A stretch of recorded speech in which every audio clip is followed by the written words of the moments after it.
Hey everyone, welcome back. So today we also have one more beautiful lady, Ezra Kada, a software engineer at Vital Health. She has been in communities and organization for 5 years now and being a developer for 3 years. So in short, she's a developer who has a community lover at heart. Also, she is organizing and co-hosting events in the Flutteristas, the CMX Istanbul, and the Google Developer Group's Cloud for Istanbul. And today, we will learn how to use and migrate the old buttons to the new ones. So in this session, we will also talk about the migrating the simple use cases and share the GitHub repository that includes the examples. So feel welcomed, Ezra.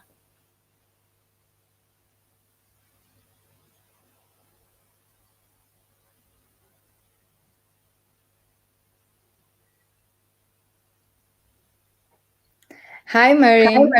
How are you Hi, doing? I'm fine. How are you? It's going good. It's going super excited. I'm fine. So, thank you for introducing me. And yeah, it's going super good. If we can just grab my presentation, I can directly start. All right. Thank Thank you. you. Thank you. So, yeah, let me see. Okay, you can see my pages, and I'm starting. So, hi, I'm Esra, and today I'm going to talk about Material Buttons 2.0.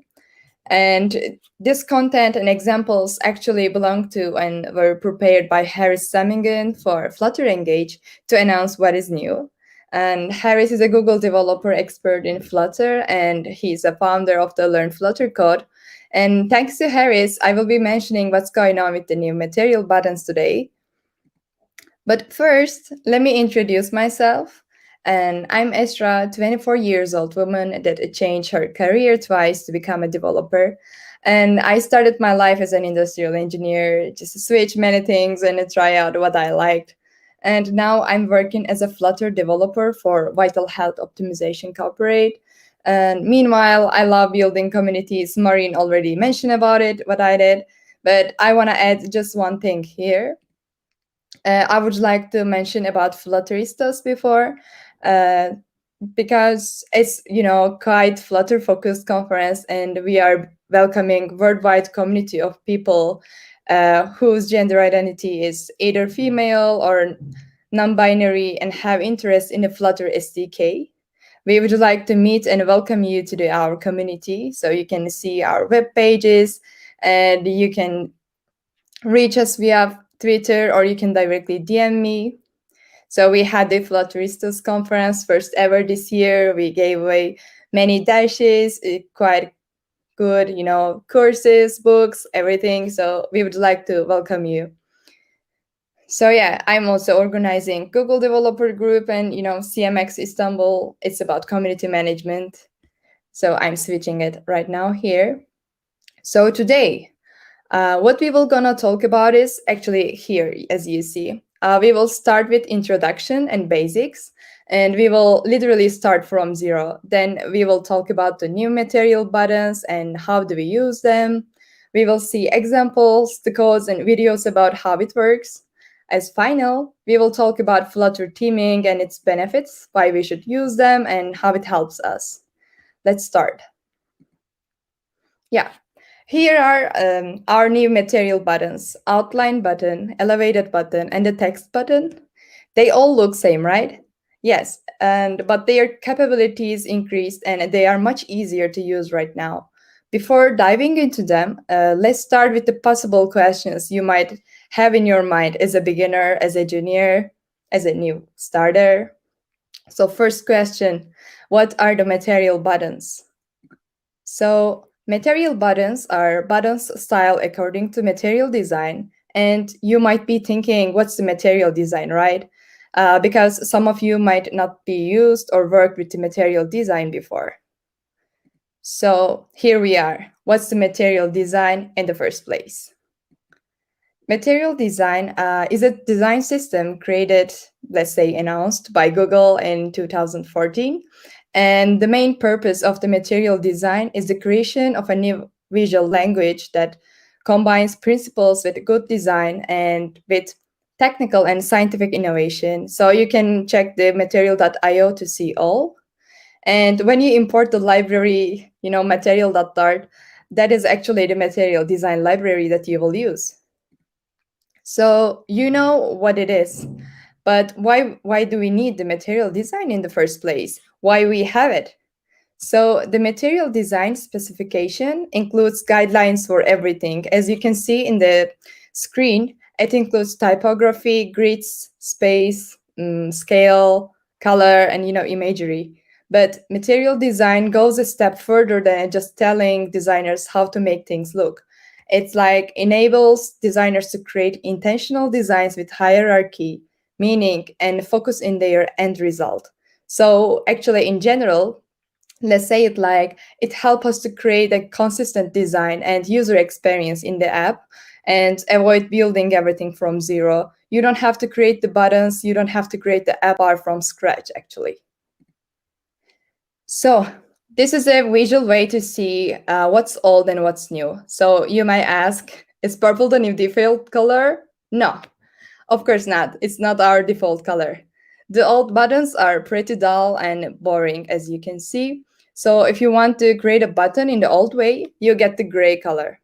But if you were to create a new material button, so you could see that it actually takes the color from the theme. So if you were to put a theme for Flutter as a purple, so you could see that all of the new material buttons actually follow the color of the app, which is the purple. Or yeah, actually it's look like indigo. I'm not really sure here, but yeah, looks more like the indigo. Okay, so you might ask here, like, why it is updated. So there was a couple times where people want to use theme to actually get the colors of the buttons or style of the buttons.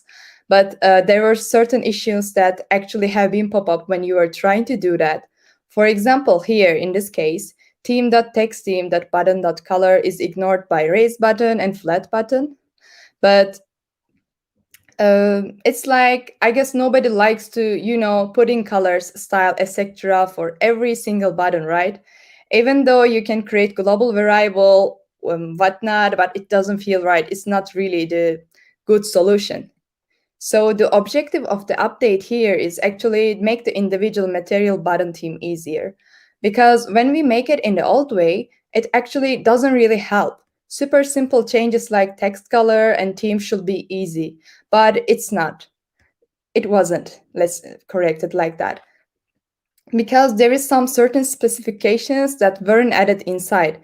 And lastly, the simple changes in the text color when hovered should be possible. It's just, a simple move. So all of these things is making it easier for you to all implement the theming of your Flutter buttons. So then, how do I use the new buttons? Yeah, here actually we will just use it but by replacing the name, and I will show you how to use the new buttons. You will see some additional stuff parameters too.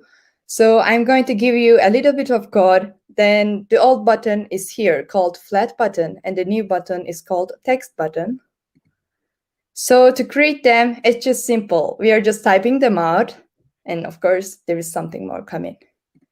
So let's see with the comparisons. So here, these are the old and the new ones. And if you want to change the color of the buttons, I mean the text of the flat button. So the old one, we just add the blue color inside and the parameter color. Here we see colors.blue. But for the new one, it's a little bit different. You can see that we have a new thing called button style. So the button style you could think of as like the text style for your text widget. The button style parameter requires a button style object, and this is when you are able to actually add the color inside the buttons. So inside the button style, you have the background color parameter, and you have to pass material state property. So here, you maybe wonder why it looks complicated and what the material state property is. So I will say in the next slide, and anyway, you have to use all method to pass this colors.blue just to add the text button. So here, let's see material state property first. So this property is an interface that helps you to resolve the value on your widget's interactive state. So this includes the hovered, focused, and pressed. And these are the common interactions that you do provide via button. So I would say as an easier way to explain this is basically it gives you the conditional statements that return you the value that you need. So for example, material state property color can be different when you hover a button and can be another color when it's focused and can be different when it's pressed. So you can also do it with your mouse cursor and even with your borders, etc. So the button style is a simple container for different configurations that you want to do with your buttons and properties that most buttons have in common. So I'm going to have a little demo about how you can actually use the material state property and what actually like to see what is the difference between the old buttons and the new button. So we have the flat button, which is the old one, and the text button, which is the new one here. So let's go for coloring them. And as you can see, we see the announcement like called here, flat button is deprecated and shouldn't be used, blah, blah. So you will see it when you upgrade it. So let's go for coloring them. So you can also, we talk about the message and I want my flat button to make it blue. So here we are adding blue color to the old one. It's just really easy one and it's the thing that you do. Color equals to colors.blue. It's very simple for flat button. So, but the text button, as you see, I put the button style, and then inside the button style, I put background color and pass blue in it by using material state property.all that we mentioned before, because I need it, and I will show in other cases why we need to use all. So here, this .all method creates a material state property that resolves all states with a single value. And now, when we hot reload it, we will see the changes we made. And flat button is blue, text button's background is blue. Since we have the purple main theme started, we can see it as the text button's text is also purple. Now, what about the hover color, focus color, and splash color that we mentioned? They were all simple parameters for a flat buttons before, right? We were just directly writing them. So let's add them one by one to our flat button. So they are just parameters, colors.red, colors.green. So let's add the red button for a focus color and of the flat button. Then let's add green one for the hover color. And lastly, we added blue as a splash color of the flat button. That's it. So they are just simply written. I want to give you a couple of seconds to see. All right. So let's go for the text button. So button style of the text button over here has a thing called overlay color. Now we have another new thing. Let's see, what is it? So overlay color is basically the highlight color that's typically used to indicate that the button is focused, hovered, or pressed. This is the property that you want to override if you want to control how it looks like. So inside this overlay color, you use the material state property, but with the resolve with. So resolve with here is a method that actually helps you to give the different set of material state. So different material state that you can find is focused, hovered, and pressed. And then if the state contains focused, then it will return red. So I'm going to show you what is focus, but give me a minute about it.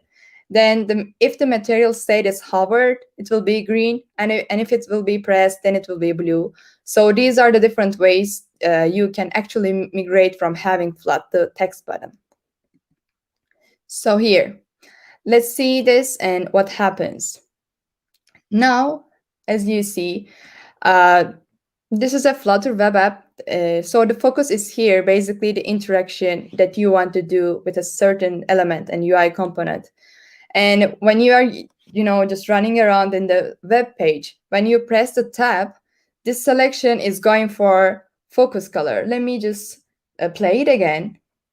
So you see that there is a tab, click goes, and it goes green for flat button. So the focus is red, hover is green, and the press splash is blue. And yeah, let's see how we do it for the text button. I press the tab again to show the focus color of the text button, and then this is again red.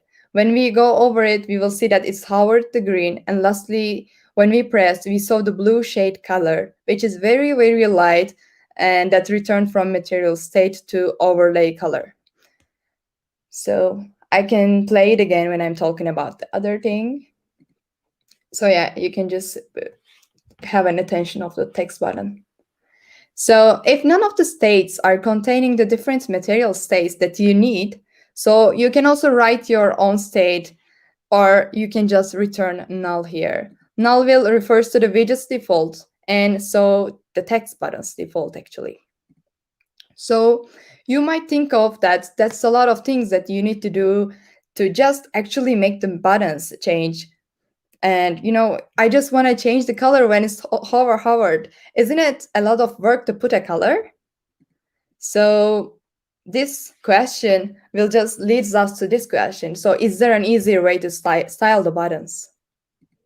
And I'm going to show you a demo about with this outline button. And yes, there is an easier way to style it. So can you tell which is the new one and which is the old one? So if you have noticed, the one is in the present tense and the one is in the only the past tense. And yes, the outline button. So let's see them in action. The outline button is pretty simple. The old one, you just pass the simple color. But the new one below, how you gonna make it easier for you is the style from method. As you know, there are different types of button inside the material library, right? Oh my god, I'm super excited, sorry. So I will just say it again. So as you know, there are three different types of a button inside the material library, right? So you can actually use the method style from, and it's convenient way for you to give the color and assign how the interaction should look like. So primary here is basically the primary color of the outline button, and at the same time, you could see the familiar parameters like shape and side. The stadium border looks like a pill as well, so you will just see it now. I'm giving you a second to check both here, and I will just sip my water a bit. So on the left side, we see the button style uses overlay color and returns colors when the condition is true. And on the right side, we see the style from method. So it might be a little bit unclear for you to configure the button styling, but it gives you the granular control on how any interaction should be shown. And we can also say handled. So any interaction should be handled, and we use material state and return colors here.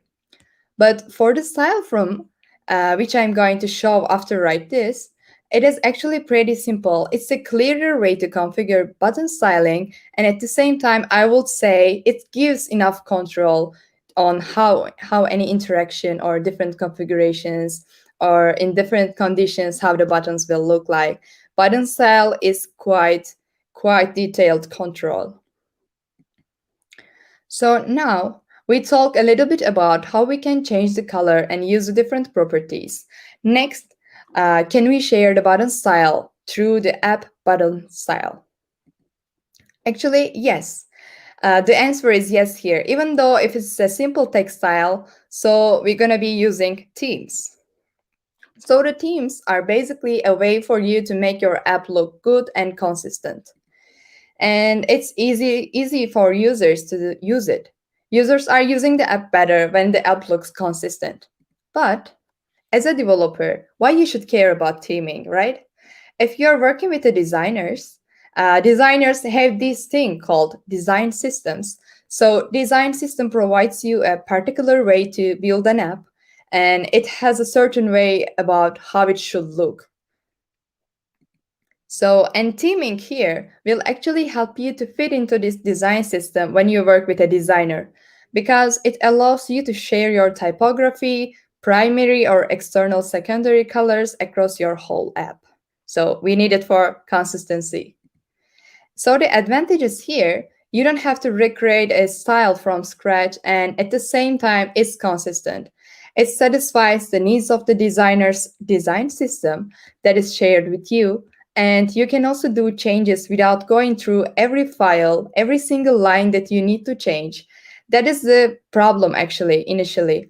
When people wanted to change the style of the button, they can't do 3D theme for some reason, so it's why theming actually helps in the new material buttons. For example, in here, if you want to create a simple button theme, this is how you usually do it. So I want to create a button theme that is in blue color. So this is the old way that you do it.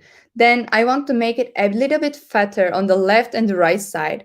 And you will probably add some horizontal edges here and see. But here we have another problem. So actually all of the buttons have the same color, but sometimes you just want different colors. So how to do it? So let's see the buttons first. Here is the raised button, flat button, and outline button, and have the same theme for all. So the real question here actually is not about assigning, it's about separating the button themes. Uh, let's see how we are going to do it. So how you are going to do is actually with this way. So for the alt button theme above, you add the button theme data. But for new material buttons, you have three separate or let's say different buttons: the text button theme, elevated button theme, and the outline button theme. So all of them requires the theme data. So let's go over with examples. I don't want you to get confused, and I can hear you say, show me how you can style in a different way. You talk about how hard was customizing before. What can we do now? So let's say you want to have text button as regular, and elevated button looks like red like a pill, and as the last one, you want to have a yellowish outline button, and let's create them. Let's start with the first one. It's a regular blue text button. So if you did it with the old version, what you will get was the button above, and but with the new version, you will get a text button looks like a clickable text that we used to. And the elevated button, it would look like the one below, but now we can create one above that shared all over the app. So, and this is the last one as an outlined button and before and after. As a result, now customizing them all over the app via Teams is just possible. This is just awesome. That was good. So, here we are, and we just finished our talk, and let's go over what we talked about. So here are the points that we covered. We started via basics, material buttons, and material design and why we need it. Then we go looking for the reason why. Why do we need that update in the first place? Then we learn about what we have now, how we use it, and go over the examples. We compared them and see their benefits. We also look for an easier way to style buttons and share over the app. Lastly, we go over theming and why we need it. What is it? Why we should care? What is a design system and advantages? We also solved the old and the new ways to do it and new capabilities. That was good. So yeah, please feel free to reach out me via Twitter, ask your questions, and connect me basically. Hope you enjoyed it, and I hope the best day for you. And I want to repeat that this content and examples actually belong to the Harris Semingen, and he just prepared for the Flutter Engage. So I'm like, I'm just helping them to make you know, and we are in the junior track. So hope you enjoyed it. Hope you learn it, and you can just connect me and ask your questions whenever you want.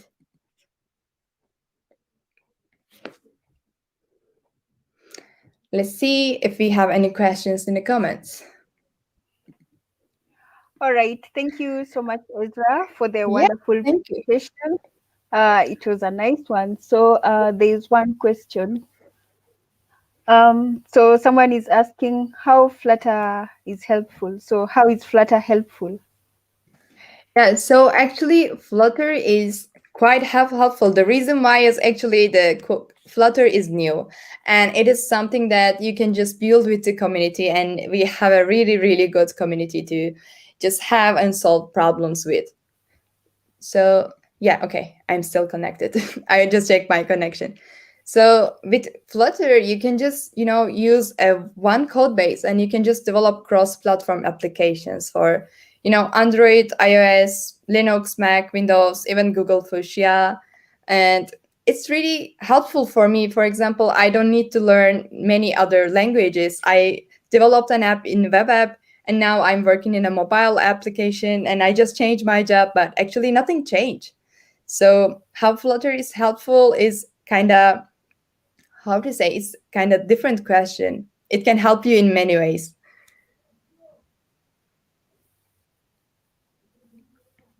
Oh, I see that Divine Coding say, hello, Estra, your presentation is awesome. Welcome.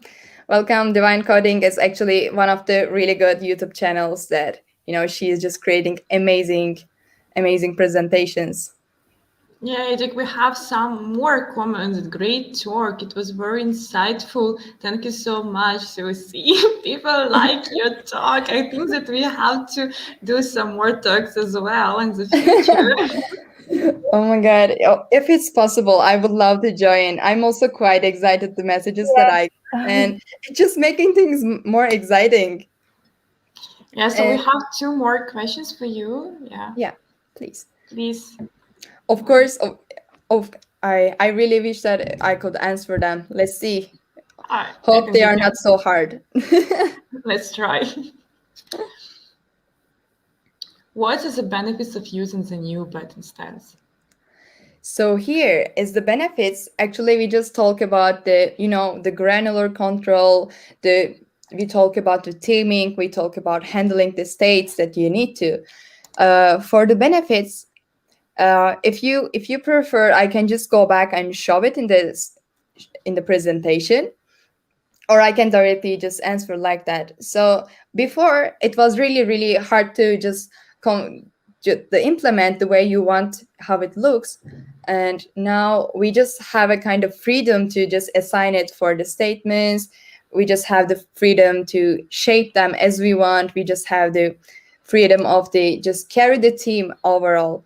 Otherwise, you just need to change everything one by one for every line of it, which is really frustrating and not really maintainable. You can use some global theming, but it's not really, really great way or great solution. Great. Like it was good answer. And Yeah. one more question from our chat in their our platform. So Yeah. what would be the best way to give a specific size to these material buttons? Yes. Yeah. So for the giving specific size, if there is another way to do it, I don't know. But the way that I'm using is actually I'm using the media query and I'm getting the screen size. And mostly when you are working with a designer, they help you to define the maximum or minimum looking size of the button. It's also important to take care of your users here.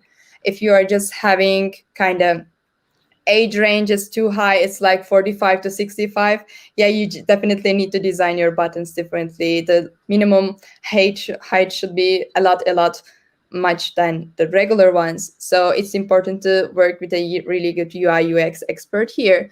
But the best way to give a specific size, I mostly use the scale of the screen. So the person also can text me via Twitter, so we can just see what is his or her case, and we can just dive in. We can also have communication.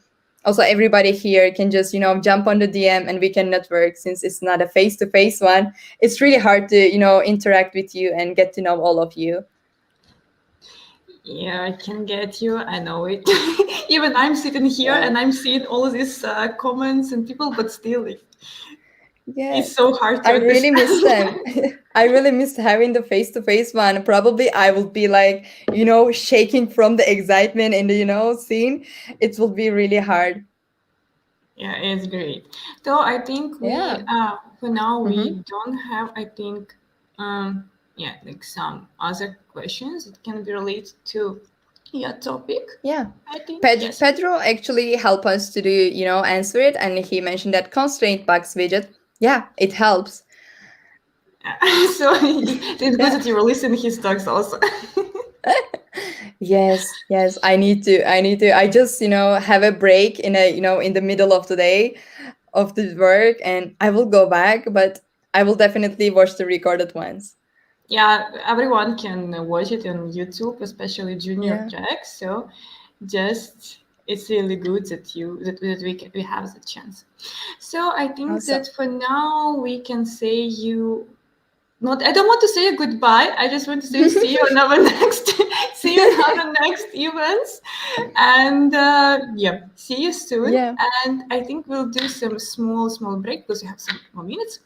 Yeah. Yes, we'll have some coffee, tea, Yeah. and see you soon. Yeah, thank you, Anna, for all your efforts. The way that you just, touching with us, and you're just, dive into Flutter stars everywhere. You just pick us actually, and you put really, really a lot of effort. Even it just got postponed. It's just really going awesome. You're doing amazing job. Just thank you again for hosting me here. So happy I to be was, here. yeah, Would I was like to trying. be. I was trying to get I was looking for some new fresh content because of course like there are a lot of people that are famous and we want to have them, but also it's good to open some new faces and to hear something fresh. It's really important also. So thank you, Awesome. Thank and you. yeah, see you very soon. Bye. See you. Bye. Yeah. Hi, Maureen again. I think that it's Hi, time to Feli. welcome our next speakers. Yeah, I'll do so. So, thank you, everyone. I hope you're still with us. So, our next two speakers are two amazing people. So, I'm going to introduce them. They are co-founders of the art company. That's Kevin Nichols and Colin Constable. Hope I pronounced the name right. So, they started in 2019, I guess. And today we are going to learn about how Flutter developers can utilize their art platform and accelerate development besides bringing powerful customer experience to life. So uh, back to you, Kevin and Colin. Feel welcome for your presentation.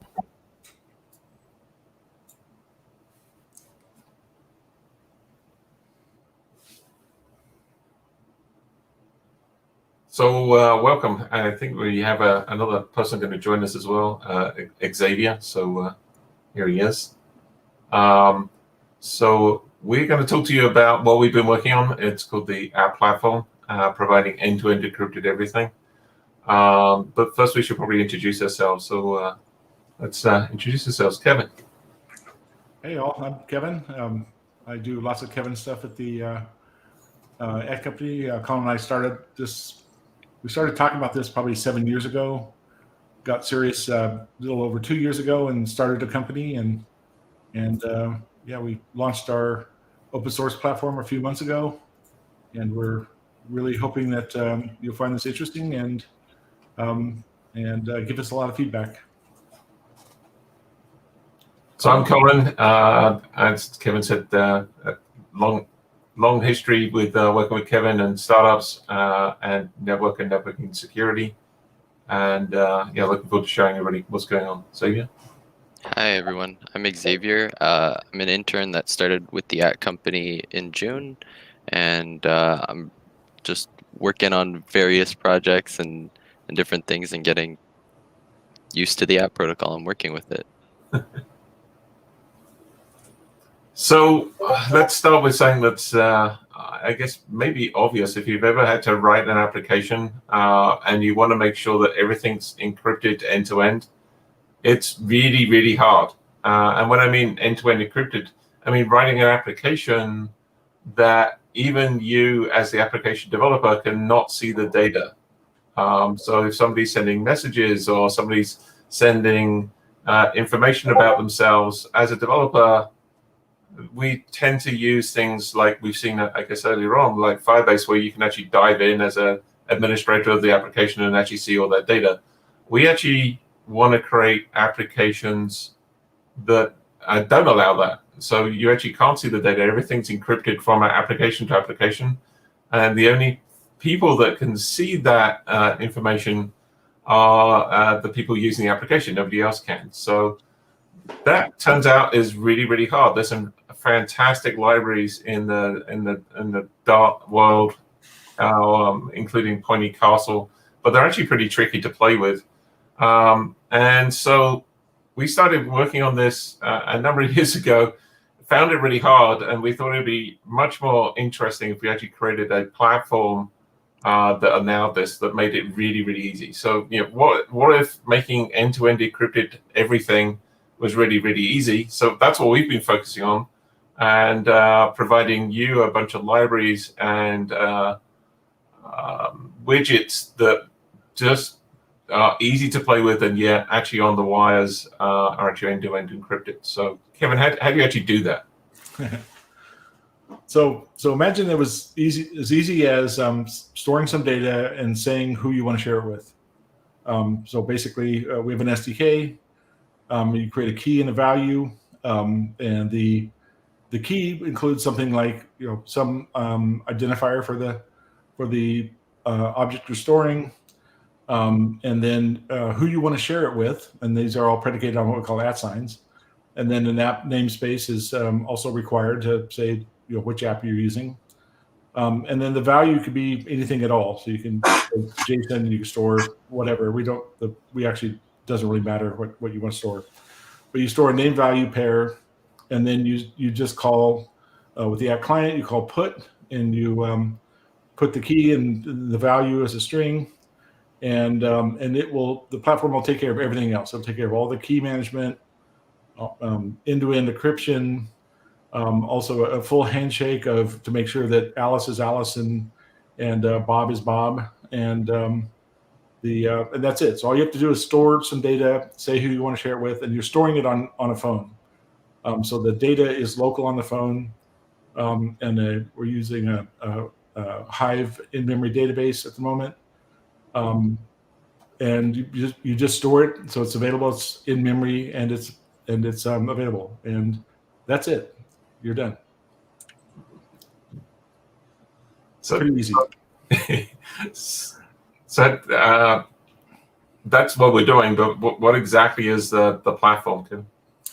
Yeah. So what we're building is essentially a full stack platform. Although the SDK is what we showed you is what makes it easy. But it's all open source. It's completely open source. Everything we run in production is exactly what's in the open source repo. It's a full stack, meaning we actually have a set of infrastructure that allows or guarantees the exchange of information between two known parties. So it's a full stack, and the goal is to create true, actual, surveillance-free, person-to-person, end-to-end encrypted applications. And we're using pretty standard encryption techniques with PKI and AES and TLS to perform the actual end-to-end encryption. But in the end, what you could do is with Dart and Flutter, you can really easily create end-to-end encrypted apps as opposed to today, which would be a laborious task. So that's the intent of the platform we're building. Again, it's all open source, and we'd love to have your feedback and participation. So how do you actually go about doing this? So underlying the platform is a brand new internet protocol. We call it the App Protocol. And yes, we were brave enough to write a brand new internet protocol. Actually, we started at that level, first of all. The protocol is a wire level protocol, uses TCP, wrapped around with TLS 1.2, and it's completely written in pure Dart. So the whole protocol, generally internet protocols, and so that's where I come from, are generally written in C. We just didn't have the time to write everything in C. We started playing with Dart, I think, 2.5 years ago, and just loved it, and it had full of promise. We had a whole bunch of promise, and we'd just been riding the wave of Dart and then Flutter. So the whole stack, including the network protocols, written in Dart. And this is a snippet of that SDK call and actually what happens on the wire. So you've connected to an endpoint, we call it microservice, and you've authenticated as Bob, and you're just updating a record at Alice, and the message for at Alice, and the message itself is encrypted. So what's interesting here is that the wire protocol is using TLS, so it's encrypted using TLS. But actually, the message itself is also encrypted, and it's AES encrypted. And the AES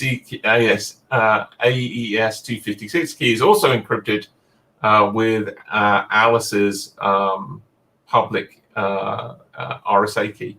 So there's a hell of a lot of cryptographic stuff going on. There's encryption on encryption on encryption, but all of that's invisible to you as an app platform user. So that's essentially sort of the beauty of the protocol. If you want to dive into it, as I say, all this is open source. So that's how the protocol works on the wire. If we just look at a simple definition of what the actual protocol does, it's a brand new internet protocol using layers 3 to 6. And it's just securing the exchange of information between two known entities.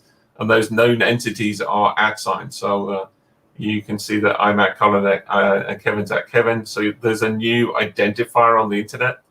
And essentially, the internet now logs into you rather than you logging into the internet. As I say, if you want to get into the nuts and bolts of the protocols, completely reasonable. It's all open source. Have a look at our GitHub repo. But the implications of using the app platform and the underlying protocol are pretty far-reaching. So Kevin, I'll hand back to you, and maybe you can explain how data actually flows. Yeah, a lot of these kind of things are things we learned. So we started off with the notion of doing this, the protocol, but so you really have to think about data in a different way. So if you're on the left, Bob, and you've got this is a simple messaging example where Bob types hi, and there's the protocol does a notification. Which is also part of the protocol. So it is a end-to-end encrypted private notification over to Alice's microservice and then to her phone. And then the data is encrypted for Alice. So the only person on the planet that can open up that message that says hi is Alice. And then Alice actually caches that data on her side, but it's still under the control of Bob. So Bob owns the data, owns the hi message. And when Alice types hello, then Alice it goes in the reverse direction, and Bob sees hello, but only Bob can decrypt and read hello. And so the applications are a mix now of data that's authored by the app on Bob's phone, combined with cache data of data that's authored by Alice on her phone. And so but the SDK takes care of all that for you. It's all in a name value paired database on the phone, so it's really easy to access. And what's missing in the picture is any backend service for the app. And so you don't need, everything's peer-to-peer now, so you don't need backend servers, user management, dealing with GDPR compliance or CCPA compliance, all that kind of stuff. It's completely surveillance-free, end-to-end encrypted and private, and that's our mission is to make that true for everything, no matter what kind of data you're exchanging. So rather than having individual examples of really great apps, this is how do you do it for everything. So end-to-end encrypted everything is our goal. So you're not going to believe us. We just love demos at the ad company. So we're going to put Xavier in the hot seat, and Xavier, give us a demo. Sounds good. So what I have here, I'm going to restart both my apps. What I have here is a little demo app that I've built. And so let me reset this guy real quick. So when you first log into or first download the app, it'll sort of look like this, and you can set up your very own @sign. So in this case, I'm going to set up my personal @sign, which is Xavier Chant. And I can just upload my backup key here. Yeah, it's important to note in the app platform, you actually create your own cryptographic keys, so nobody else has them. You have your keys, Xavier has his keys, and nobody else has them. So that's one of the guarantees that nobody else can see the data, because you created the keys, nobody else has them. And so with this one, I've already provided my keys to the app, so I can just choose this @sign and hit go. And you'll see if I head into both of these messages here, you'll see that I can say hi. You'll see here in a second that the data was sent, send notification. You'll see on the other end that I actually received that data. And it goes both ways.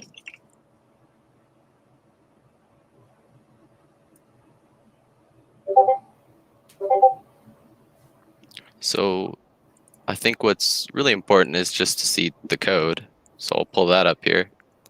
And in this application, there's only 5 files really. The first one, of course, is your standard Flutter main file. And it just points to the 3 screens I have in this application. The next thing, this is a generic file that you'll see in pretty much every app platform application. There's a copy of it in all of our demo apps, and this sort of just connects to our SDK. And the important thing here for this app is I'm using a contact service, so I need to initialize it, and I am using a chat service, so I'm initializing that here as well. The other file you'll see in most of app platform applications is an onboarding screen, and this is sort of like our login screen for logging in an @sign. And what's happening here is if I scroll down to the real meat of this, which is right here, this is our onboarding widget, which takes care of everything for me. All I need to do is give it the @sign I want to onboard, and my @client preference, which comes from my client service file, and it'll just take care of onboarding for me. And then I just tell it, tell my service what @sign or what happened after the onboard. So it'll take all the @signs that I actually have already onboarded in the application and the @sign I just onboarded, and it'll correctly onboard me with that current @sign. So it'll actually set that for me. From there, I just supply my next screen that I want to take it to, and that's my contact screen. And for contact screen, it's really easy. I just return a contact screen, and I tell it, what do I want to do when I press the send button? I want to go to my chats. And then from chats, I just set the @sign that I want to chat with, and I load that chat screen. And here's the chat screen. I just am setting some few basic things like the color message. That's the entire application. Is there anything else you think I should cover there, Colin? How long did it take you to pull this together, then, Xavier? 2 hours to write the initial code, and then a couple hours here and there to just fix things up. Yeah, that's pretty impressive when you think you're doing end-to-end encrypted messaging, and those 2 @signs are the only people that can actually see any of that data. Everything is actually end-to-end encrypted. So what's your experience been sort of learning this over the last few weeks as an intern? It's been pretty easy. Like the other app I'm working on, in order to do end-to-end encryption for that, I wouldn't even know where to start. Like the app just probably wouldn't be possible for me at least. So yeah. Fantastic. So one of the things you don't see there is where's the keys, how do I cut the keys, where do I store the keys, all that kind of stuff. So Colin, is that just, are we lying, or is it what's happening for dealing? How do we make end-to-end encryption work, I guess? Yeah. So you saw Xavier configure up an @sign right at the beginning, it asks for keys. So what's actually happening there is when you create an @sign, and you can do that either on our website, @sign.com, you can go get a free @sign, or two. I suggest two, so you can send data to each other. And you can get your @sign there. When you activate your @sign on your phone, it creates cryptographic keys. And those keys are just regular RSA keys. And there's a public side and a private side of those. So you actually use the app protocol to advertise your public key, so people can send you stuff that's encrypted. And the way that works is only you can open up the message, which is underlyingly encrypted with another key, an AES key, because it's encrypted with your public side of the RSA key. So it's a little bit complicated what's going on, and say most of that's, in fact, all of it's abstracted the way it looks to you as a developer, just like a key pair database on your phone, and it magically gets the other end. But there's a couple other things that are worth knowing about.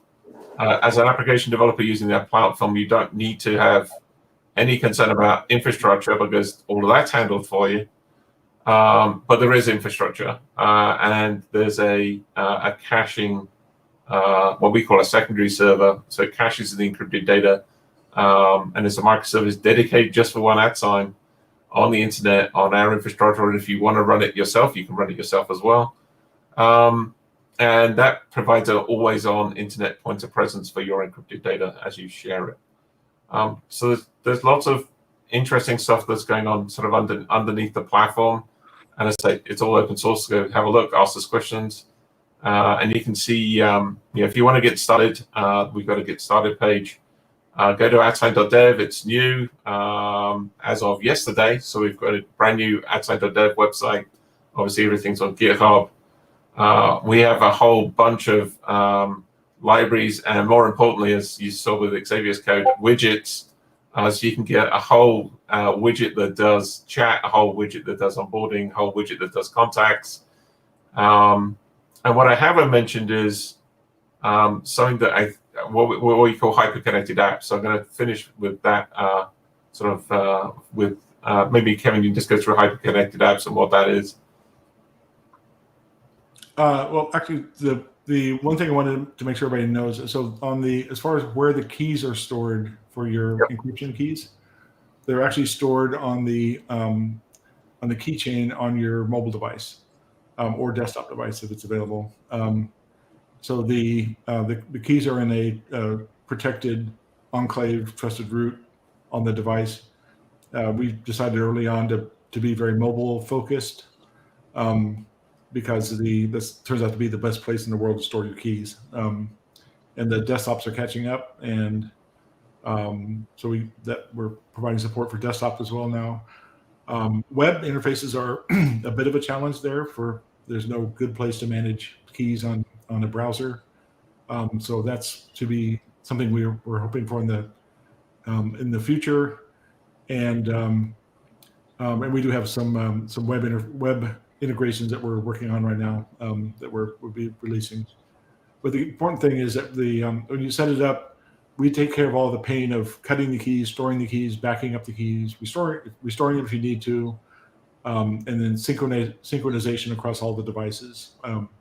So trying to make it as easy as possible to make really, really compelling apps that are end-to-end encrypted. But as Colin said, the other thing that's interesting on the hyper-connected app is if you imagine that on your phone, you've got your data on your phone. So let's say you have a bunch of messages that are created with one app, and you say, I don't like that app anymore. I found a better one. Why would I have to lose all my data if I switch an app? So the app, because of your data stored on your phone, you actually have the ability to reason over or access data across apps, or to have data portable from one app to a different app if you want. So the data should be in your control and owned by you, and not by us app developers. We need to kind of get over that, I think, and hopefully you guys agree. But that's the way that it works, and so it gives rise to this notion of hyper-connected apps. So you can have data created by one app instantly accessible in some other app because it's using pulling from the same data store. And so being able to create cross-app integrations with this is super simple, and we see some really interesting new experiences that are created, and the contacts that Xavier showed you could be created by any app that has a notion of contacts, but they can all be sharing the same contact information across the apps. So you're only dealing with one set, and you don't end up having messy duplications. You can also filter it by your app namespace if you want, but it gives the ability to have what we call hyper-connected apps, where the data is shared easily between apps. Yeah, that's perfect. So really encourage everybody to take a look at GitHub, have a look at async.dev. If you get stuck, we have a thriving Discord community. Join the Discord channel. Kevin, myself, and Xavier are on the Discord channel. We try and answer as quickly as we can, but more often than not, the community answers before we do. So it's a pretty friendly community out there. And last but not least, we have a scavenger hunt running. So I don't know, we've got a banner for that. Have some fun, run through the scavenger hunt. And at that, I guess we're open for questions.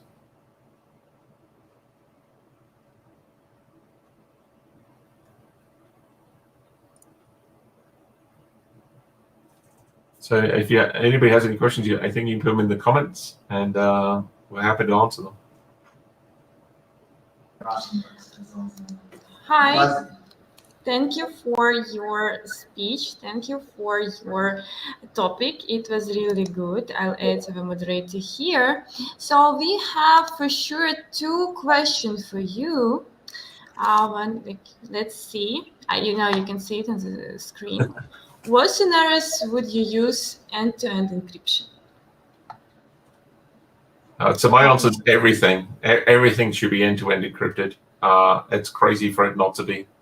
There are so many applications out there at the moment that are not end-to-end encrypted, and it means that somebody other than the 2 people, or group of people, or group of companies, or group of IoT devices, something else can snoop, and that really should not be the case. So that's my answer, is every single application should be end-to-end encrypted, and that's difficult. So providing a platform to do that is what our mission's been. So Kevin, what did I miss?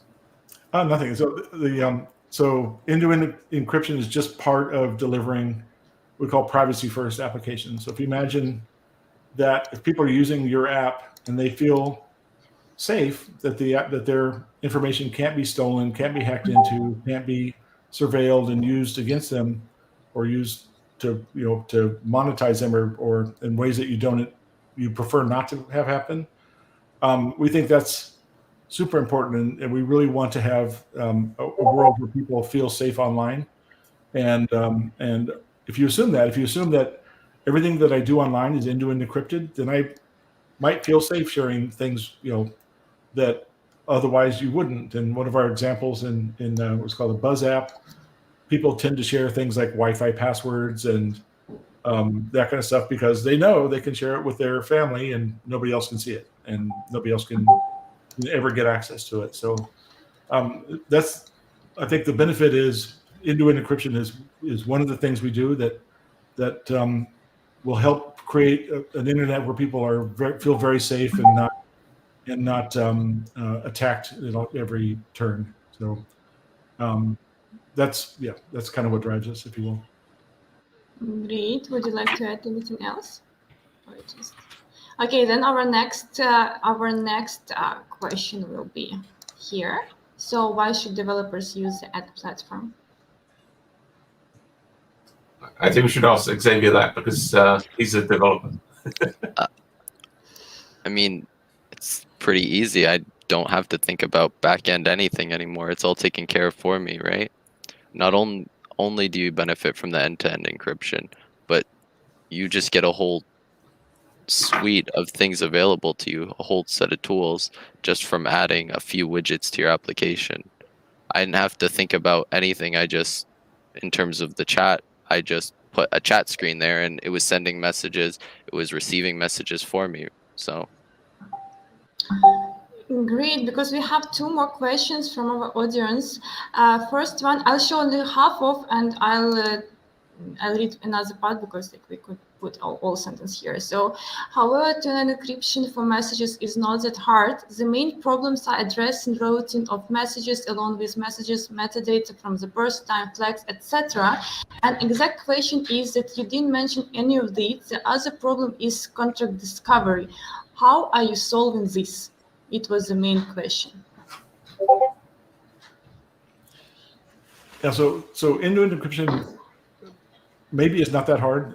It's not that common, and I think a lot of people do find it hard, especially dealing with key management. And well, there's when we say end-to-end encryption, one of the first question is, can you prove it? Can I prove that it's end-to-end encrypted?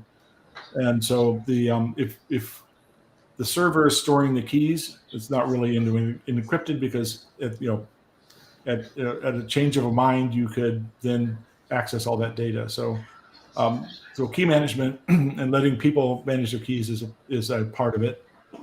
Anybody could do that by hand, and we could have lots of different implementations of things that are end-to-end encrypted for sure. But the other, the addressing and routing of messages, that's really what the platform is intended to do, and it's and that was perfectly stated as well, because that's really what it does. And so messages meaning data. And the question on metadata, there are a ton of additional controls that we provide into the metadata. So there are when was the data created? When was it updated? Is there a revision level? And then a bunch of things like in terms of the controls for timing, we have things like time to live. So if I share this with you, I'm going to share it for 4 hours, and then it disappears. So there's a time to live. There's a time to refresh. Like I'll share something with you, but you need to check back once a month for updates. There's a TTR flag. A couple other ones that's kind of fun is time till birth. So TTB means I'm going to share something with you, but you can't open it until a specific time. That a couple of interesting use cases that come out of that one. And then there's a thing called cascade delete, which means if I delete from my data store on my phone, then I'm going to cause it to be deleted from your data store on your phone, kind of whether you like it or not. So again, I control my data, and I can cause the data to disappear from somebody else's device. So cascade delete is the other flag at the moment. But again, this is all open source. So what we're trying to do is have a really simple protocol exchange of data, so that it's because that just makes life a lot easier. And it's we're hoping that this is that if it's something you're interested in, then join in with us and help us make it better and better, and you get more people using it, because I think the world will be a better place if people can assume that their stuff is actually really private, and you can prove that it's private. So I think the other thing that we've done just quickly is end-to-end encryption is one thing, but actually having a unifying protocol is something altogether different. So having a unified protocol, that's generally, PKI has been around for decades, but has it been adopted widely? Not so much, because nobody's agreed on how we exchange the keys and how we meet up and all the rest of it. You need a protocol for that.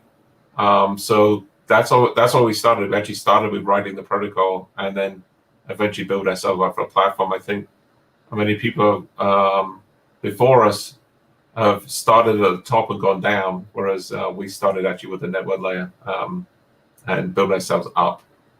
So that's a really fundamental difference.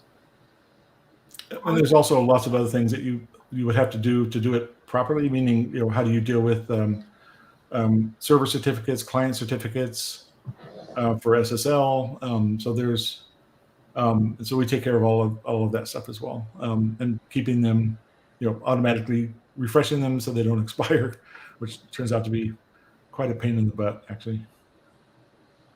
Great, thank you for your explanation. And one more question we got is how we can customize UI and add media options. Who would like to answer? Yeah. So Xavier, you want to take the first part?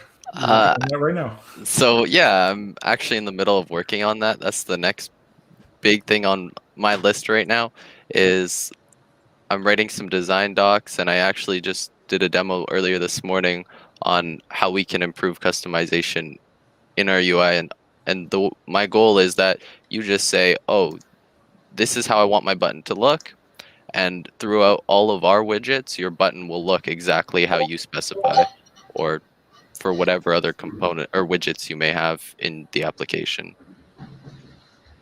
Yeah. As to the media options, the one thing is that the beauty of the protocol doesn't care. It doesn't care what app you're using. It doesn't care what the data is or the media is. The SDK does to some degree, and we do, in the name value pair store, you don't want to be storing, gigabyte videos, and so we are Colin. How are we going to solve that problem? That's kind of a fun one. Yeah. So what we're doing is storing the large data blobs somewhere else, and then storing the keys to those data blobs actually in the app platform. So within your key value pair database, and you share the keys with somewhere else.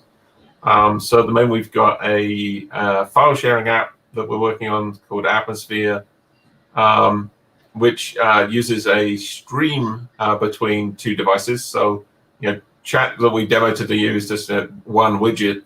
We have plenty of other widgets to do plenty of other things, and one of them is to connect two data streams together. So a TCP socket from one phone to the other, fully end-to-end encrypted. But both ends need to be online to be able to exchange a file, for example.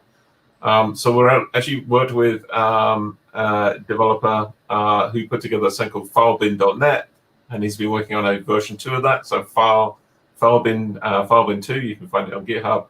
We've been contributing to that, and that provides a place where we can store encrypted files, and then you can send the keys. So you encrypt your file, put it in a file bin on the internet. Somebody picks up the encrypted file, and it's encrypted with 256 AES. And then you send the key over to whoever you want to send it over to, and they can open up the file. And that's all wrapped up in something called Atmosphere 2, or Atmosphere Pro, rather. And on top of that, we're looking at using IPFS to be the large data store. So IPFS is the interplanetary file system.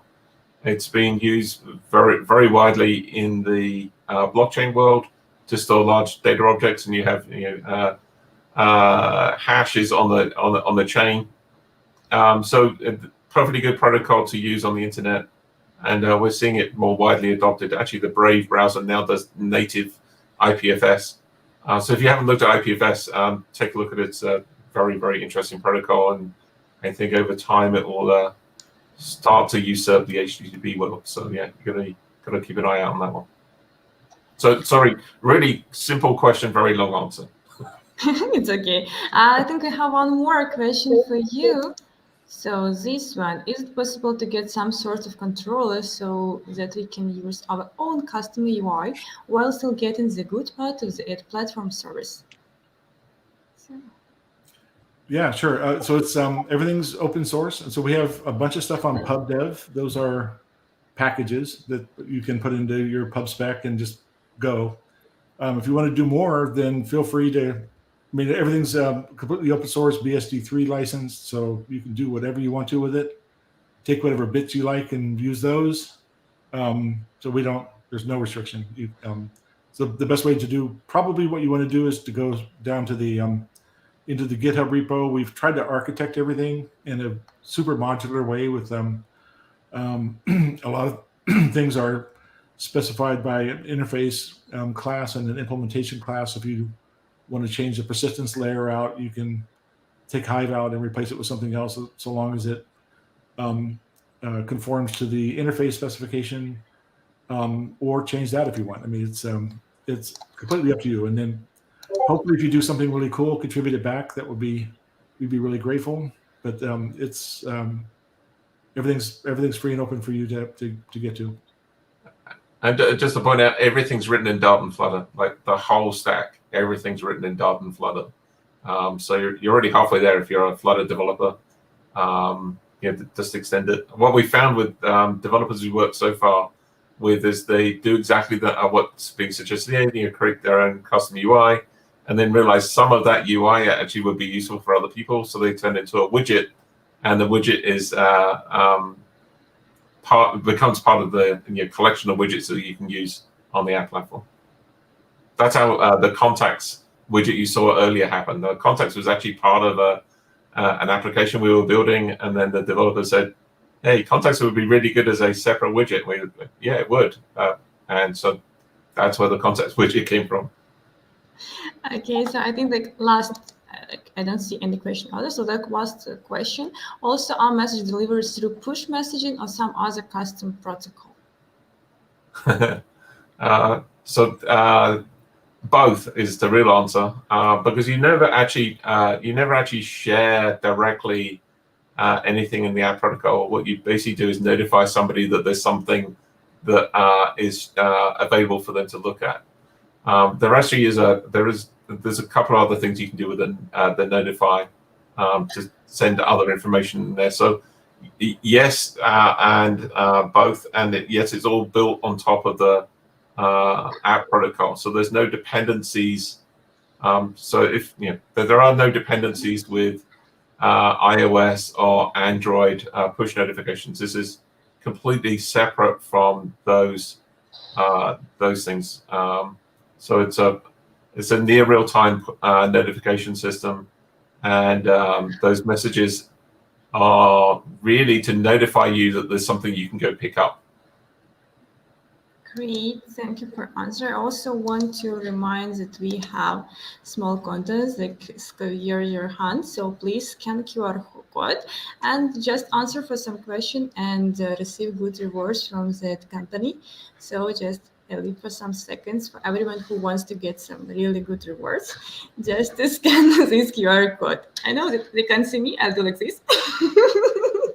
It will help a little bit. Yeah, yes. We will promote this like this. Maybe it will help us. So thank you a lot for joining us. Thank you a lot for sharing your topic, your speech, and join us also as a sponsor. We really appreciate it and hope to see you and have you on our second Flutter Global Summit that will be soon. So yeah, I hope to see you there as well. And Anna, thank you for all the help for getting us this far. Really appreciate the help. I'm here for you, so you know how to reach me out. Check out, I think we have Xavier's code, the chit chat code posted somewhere. If not, maybe you can drop it in the comments. But yeah, we already shared the doc and yeah. So yeah, give it a try. See what the code looks like. Tell us what you think. Give us feedback. We have a new site that's got lots of ways for getting your feedback to us. Would love to get your thoughts. Join us on Discord and let's talk about it. So, yep, that's us. Great. Thank you, Anna. Thank you. Anna. See you soon. Bye-bye. Thank you, Xavier. Yeah. Great job. Yeah, and I also want let's remove from the stage. So I also want to say thank you to our moderator, Maureen, for her help here. Yeah, just thank you for being with us. Thank you for managing all questions and helping us. So hope to see you soon also for other events, like maybe as a speaker also. We'll see in the future. So have an amazing evening time. Yeah, and also you can leave your comments for any speeches, any topics on our chats. We will show them. All right. Thank you so much, Anna, for having me. And thank you for organizing the Flutter Global Summit. It's amazing. Thank you so much. See you soon. Yeah, bye. And also remember, I was telling you about QR codes that I was showing you. And here we have a result. So let me show. We have a lot of people that join us from all over the world. I love to see this map, and I hope that more people will scan QR codes and will join us later.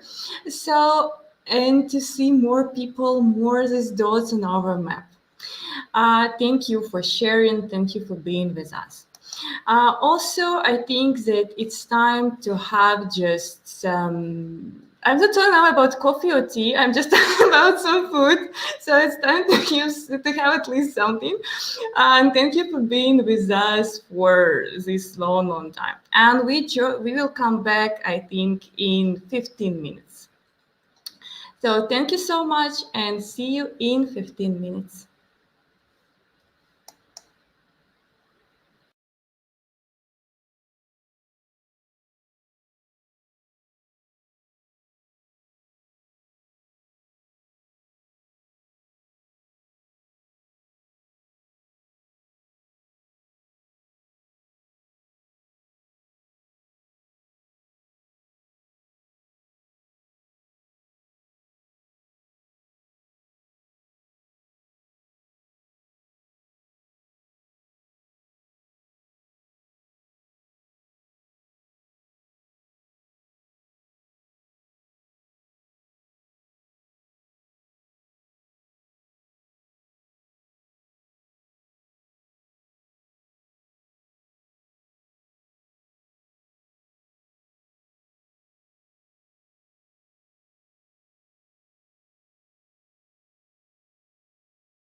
Hi here again. I think and I hope that you had enough time to grab some food, coffee, I don't know, whatever. It's your choice. So I just have short announcement that of course we have our sponsors, and that's why we really would love to say the best words about them. So now it's time to talk about the ad company. And that company is creating a more human internet where people own and control their personal data and have better experience online. They are co-creating a better internet with app developers building experience on their free open source permissions-based ad platform. With the ad platform, it's easy to create end-to-end encrypted apps that are surveillance-free, private by design, no backend infrastructure required. So yes, it was like some sponsored post. And now it's time to welcome our next moderator and speaker at the same time. for senior track. Hi, Devansh. How are you doing? Hi, Anna. How are you? I'm fine. We are online for a long time. I'm still fine. Yes, I've been tracking the talk as well. Are you with us all this time? Sorry? Are you with us from the beginning? No, I'm not there from beginning. I joined like a couple of months back. Okay, great. So stage is yours. Please feel yourself comfortable, and I'm leaving you alone. Yes, sure. So, hello guys. I'm Devash. I'm from India, and let's welcome our next speaker for the talk, Max Weber. If I'm right. Okay.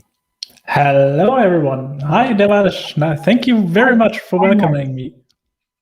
Yeah, I see your topic is on holistic approach for responsive designs, right? Exactly. So we want to talk about responsive designs today. Yep. So, and you will have a pretty dangerous job. Do you know that? Yeah, because I know. Last year when I was here, my computer crashed twice. So someone needed to fill that. So hopefully you're ready. Sure. I hope that doesn't happen again. me neither. I was very sweaty. I also prepared a second computer so that I can switch quickly if something happens. That's great. Okay, stage is all yours. Let me just put your presentation up there. That would be amazing. Thank you. Cool. So yeah, I'm the next speaker. I have the small title of Holistic Introduction into Responsive Design in Flutter. But I thought today, well, we are here on the junior track, right? So you want to learn something. And responsive design is really crucial for most applications nowadays. So we will have a look into them. But before we begin with everything, I have to quickly introduce myself. I know it's a little boring at the times, but I'm a public speaker, a trainer, founder of Flutter Explained, and currently I'm a senior software engineer at Sono Motors, where we create a fantastic electric car with solar panels on it. So check it out. It's very interesting. But I don't want to talk too much about myself. Most of you hopefully know me already. So let's jump over to the agenda. What do we want to talk today about? Well, we want to start with introduction into responsive design. We want to take a look on where comes the term from and what do we understand out of responsive design. After that, we want to check out which is the audience that is really interested in responsive design, because it is more effort for us developers and also for business people to or create the designs for that, to have the idea what we want to achieve with our apps. After that, we want to take a look into how does responsive design actually works. We talk about the single source of truth. What does that mean in Flutter? We will have a live coding session, which is not part of the agenda, interesting enough, so I forgot something. After that, we have a short term looking into adaptive design, because in Flutter, we not only have responsive design that we have to think about, we also have to think about adaptive design. And after that, conclusion, we will wrap everything up, and I hope you enjoyed the presentation so far. Cool. So what is the first problem? Devices and screen sizes. Especially if you think about Android, you will see a lot of different screen sizes. Usually what we know is one phone, right? Usually we know only our own phone.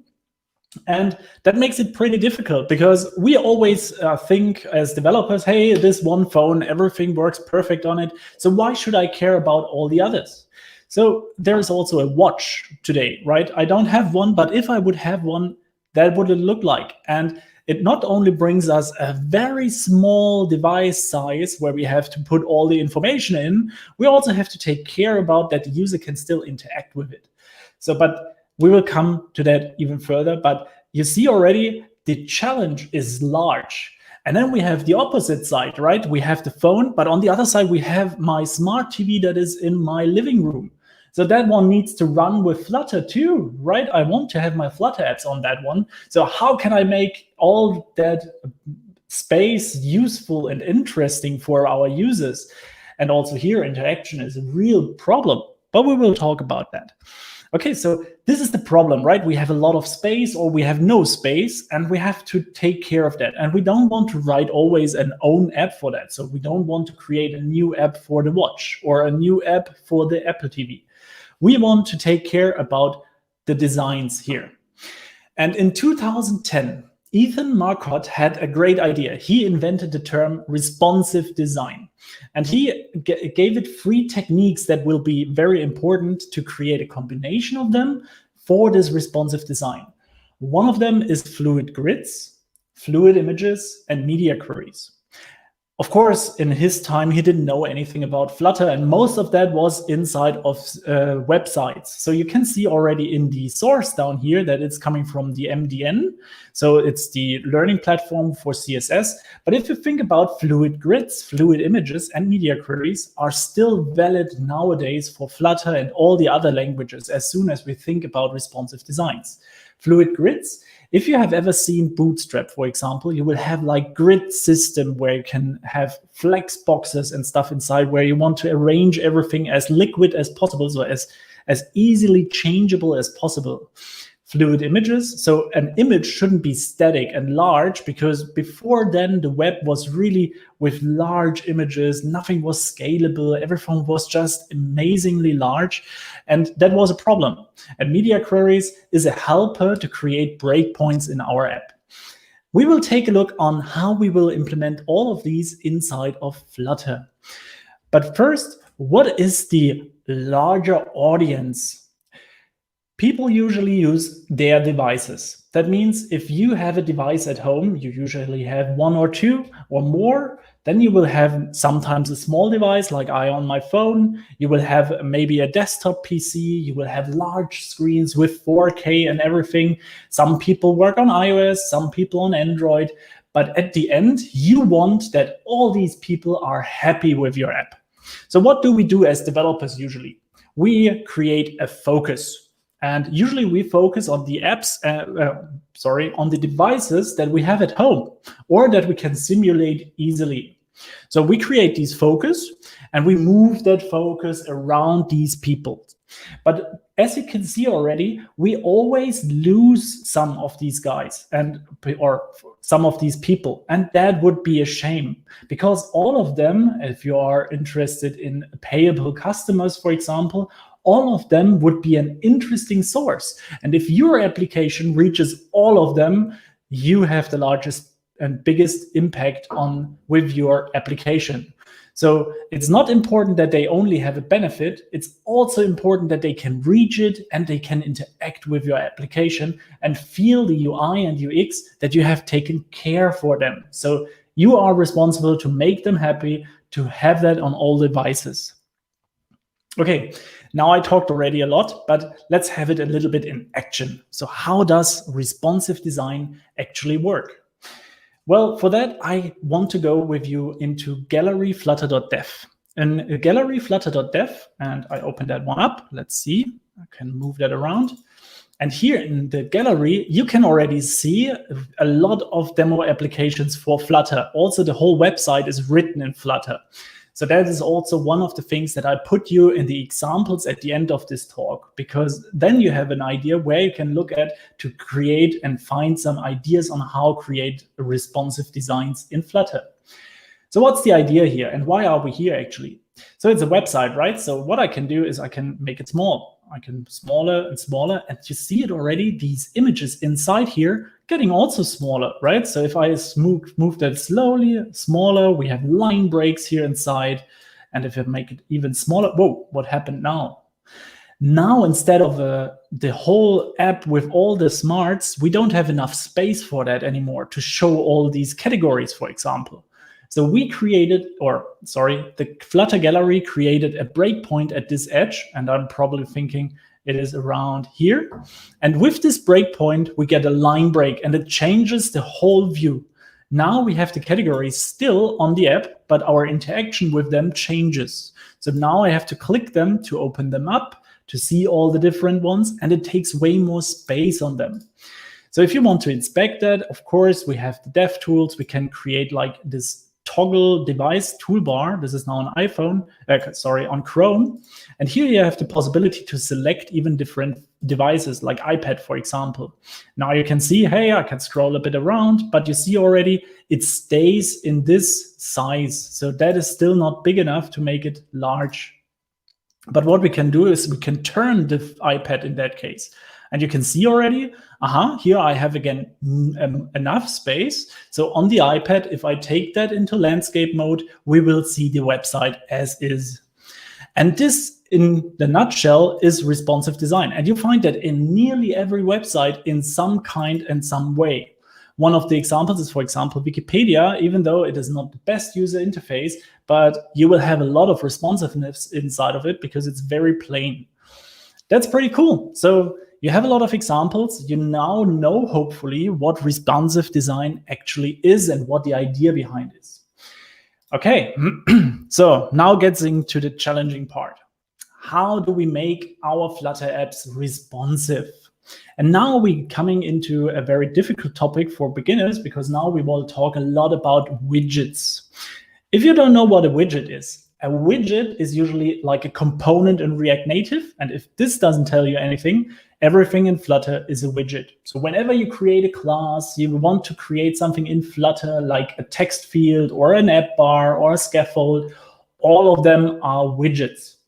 And we have a lot of them to create single child, or to lay out and to create responsive design in a single child level. So for each, if it has only one child, for example, align, aspect ratio, and so on. We will come to that in a second.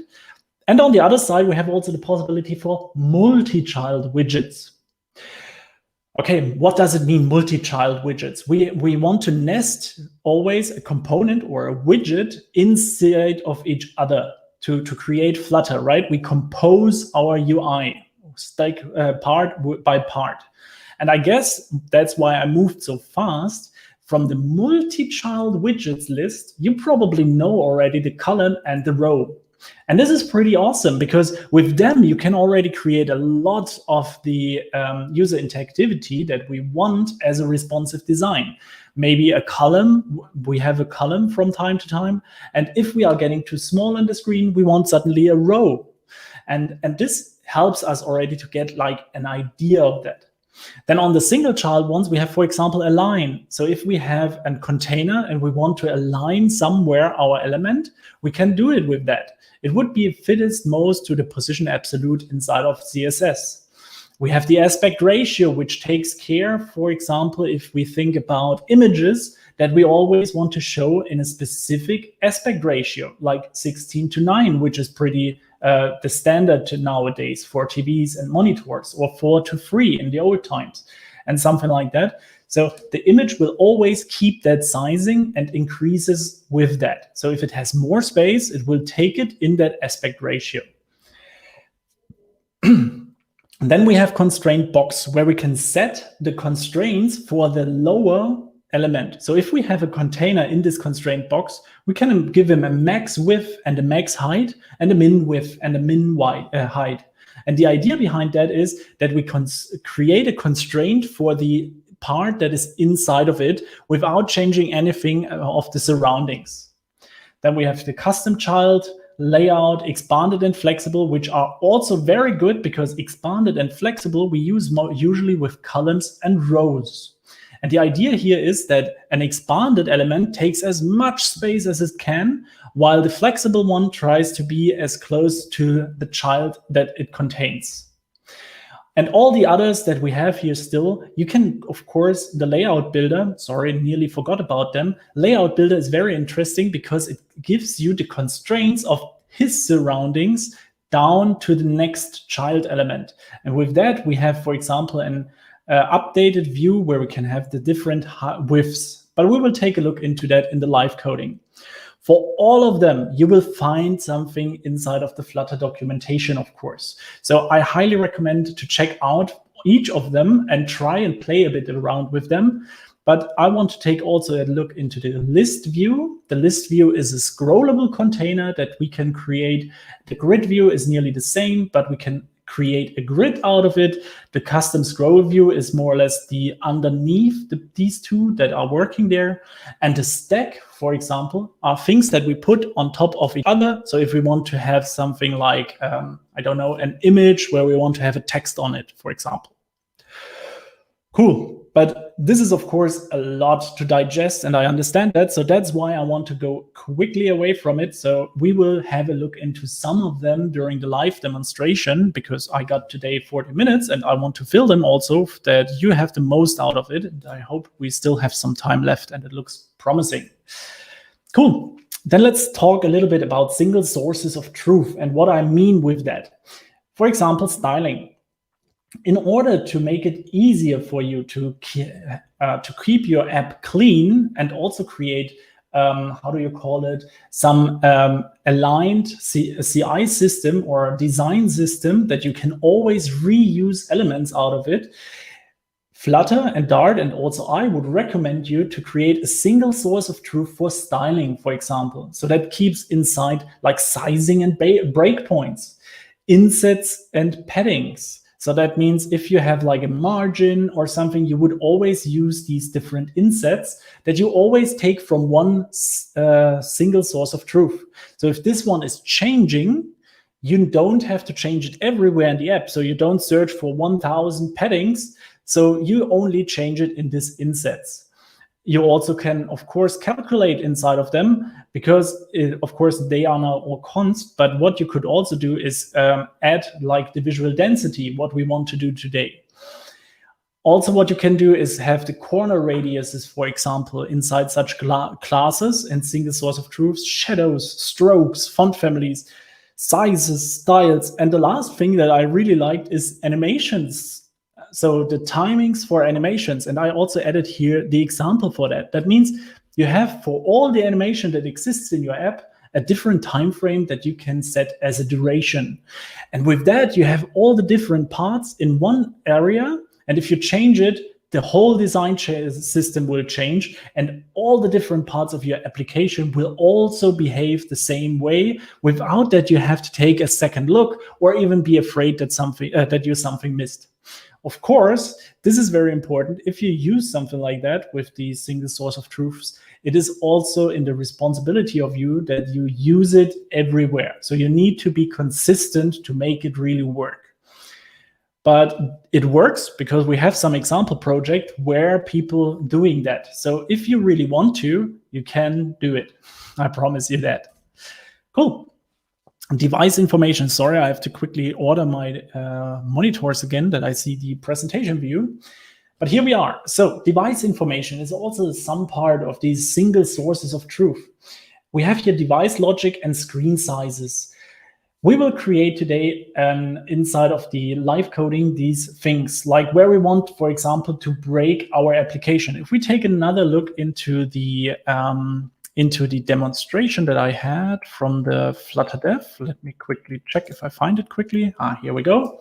So what I mean with these breakpoints, I talked already quickly about it, but if we think about, and I changed that again to responsive, we have to change a possibility to change that here. And up here in very small, I hope it's not too small, so we can see that there is the pixel width that we increased. So if I go down here, we can see that around 1025, I guess it is exactly 1024, it starts to break down. So if we go one deeper, we have the first breakpoint. So the first breakpoint here is for 1024 pixels for the Flutter gallery. And this is called a breakpoint. So why do we need more than one? We have here these form factors or breakpoints for desktop, tablet, and handset. So usually you break around 1000 or 900 for the desktop sizing. Then for the tablets, around 600 pixels that you get. And for handsets, which are the very smallest one, at 300. With these, well, pretty easy and normalized pixel amounts, you can already create a fantastic responsive feeling. But keep in mind, these are just ideas for the global level and will not help you to really create a perfect responsive design for all the different widgets that you can create. Good. And I talked again a lot. But now let's get started. So what we want to show you, or what I want to do, is I want to create the single source of truth for the device information. We want to do it the same thing for some styling. So we want to create it for insets. After that, we have the layout builder in action, because it would be boring if I just talk about it. We will have the rows and columns and the expanded. And let me quickly check how much time we have left for all of that. So we have now 40 minutes. That means 55. That means I have 15 minutes to present that all to you. And before we go to the next slides, let's switch over. And as you see, I am prepared like a good cook in a TV series, right? So we can see here already the responsive design, and I have created here a Flutter application that just want to show you some easy responsive design problems, right? I have here since 3 weeks or so, I try to write always my dreams. So I thought, let's create an app for that. So I have not any implementation here, but it should just be what I want to do. The only thing that works is the editor at the moment. The editor is working. But as you see already, even though it is in desktop and this stuff doesn't look too bad, this editor looks a bit off, right? It is too close to the headline. It is too far away on the right, too far away on the left. So if I would add here a lot of minuses, you will see that it breaks very weirdly somewhere. So that is not really nice, right? It is not the best possible behavior. And if I put it on 4K, you see even more, wow, so much white space. That's not good. We don't want that. And on the phone, it is even worse. You know, we can scroll, and of course it works somehow, but would you like to use that application? I don't think so. If I switch that over, it is a bit better. And yes, technically it would work, right? But at the end, this is not what we want, right? Our users don't want to work with this, right? So we need to find a better solution for that. Okay. But I already promised you that we will code some stuff. So, and I just need a second to prepare again my second screen. So, and how can we start? I already prepared a GitHub repository that you will find. And inside of that, I created, as always, if you know my videos, several to-dos that I don't get mixed up. And you also, if you want to replicate that somewhere. And as you can see, I added some to-dos where we want to make it a bit more responsive today. And inside of the main.dart, I called something update the density. And if you think about the density, what does that mean? So Flutter has the idea that we have for each pixel a multiplier for density. So if you see, these buttons here are pretty hard to click for or to tap. If you are on a mobile device, they don't have so much space on the edges, also here. And to improve that, to get like a multiplier for each insets that we will create sooner or later, there is the idea of the visual density that we would create for the global level, right? Okay, so how do we get this visual density? So first thing, I will create a double called density, and inside of this density, we will have device OS. And what this is, we want to talk in a second. And before we do that, we can say the density is 0.0. Okay, so with 0.0, we say there is no density. This one is a complete macOS or desktop application. We don't want to take care of the density. No, it's exactly the opposite. Wait, I have to think. No, the density. Okay. So this one will mean that we have a mobile view, for example. So we will have some touch spaces. And inside of the material app, we have usually something called the theme. Especially if you create a default example app, you have this theme part. And if you take a look inside of it, you will find this visual density here, right? And this visual density needs an object called visual density again. Inside of here, you give inside if you want to have it only vertical or only horizontal. We, for now, want to have it in both places so that we don't have to really think about it. So we create that horizontal and density. I really hope that the font size is large enough. If not, I hope someone will shout at me from the admin team behind the scenes. Let me quickly open that up. No, looks good. All right. So now with that, we have already made our first step. And if I hot reload, at the moment, as you can see down here, we have both apps running. And if I hot reload them, usually both of them should be hot reloading. And in order to make that sure that we are also doing that and it works correctly, I want to quickly change something very primer. For example, the primary swatch, if we change that to green, for example. So if we hot reload that, we can see the first tab from main is the macOS version, as you can see up here. And the second tab, if I hot reload that one, we can see this is also green now. For the macOS version, it's or what I want to tell you is, if you are taking care of responsive design, I would highly recommend you to check out the web version or macOS version, because here you have the possibility to size the screen and to also see how it will behave in the different screen sizes. That will really help you in most of the ways. So, but what I started already is here we want to also check if this one is a mobile phone or not. So what we could do is going to platform and say, is iOS, right? So we have the possibility to get the iOS identifier. I have to import the whole thing. What was it? Is iOS, I guess. Or what could it be too? Platform.is Android, right? Both of them. Then we have a mobile, or else we have -1. With that, we have now understood that this density is by iOS or Android, which is mobile, and then we would pass in the different values. But this is now really nice. We talked about single sources of truth, and this would tell us, okay, we have it at this place, and only at this place we would now know that this one is mobile or not. So how would we do that? We would jump into a different thing, and that we call device info for us. So here inside, I will create some helper methods for us that will help us in order to understand if something is in mobile, is Android, and so on and so forth. So what we will do is, and I call that usually class device OS, because that will help us to understand which OS we are currently running on. So, and this is just an easy helper to give us different static elements like Boolean is iOS. And this is, as I told already, platform.is iOS.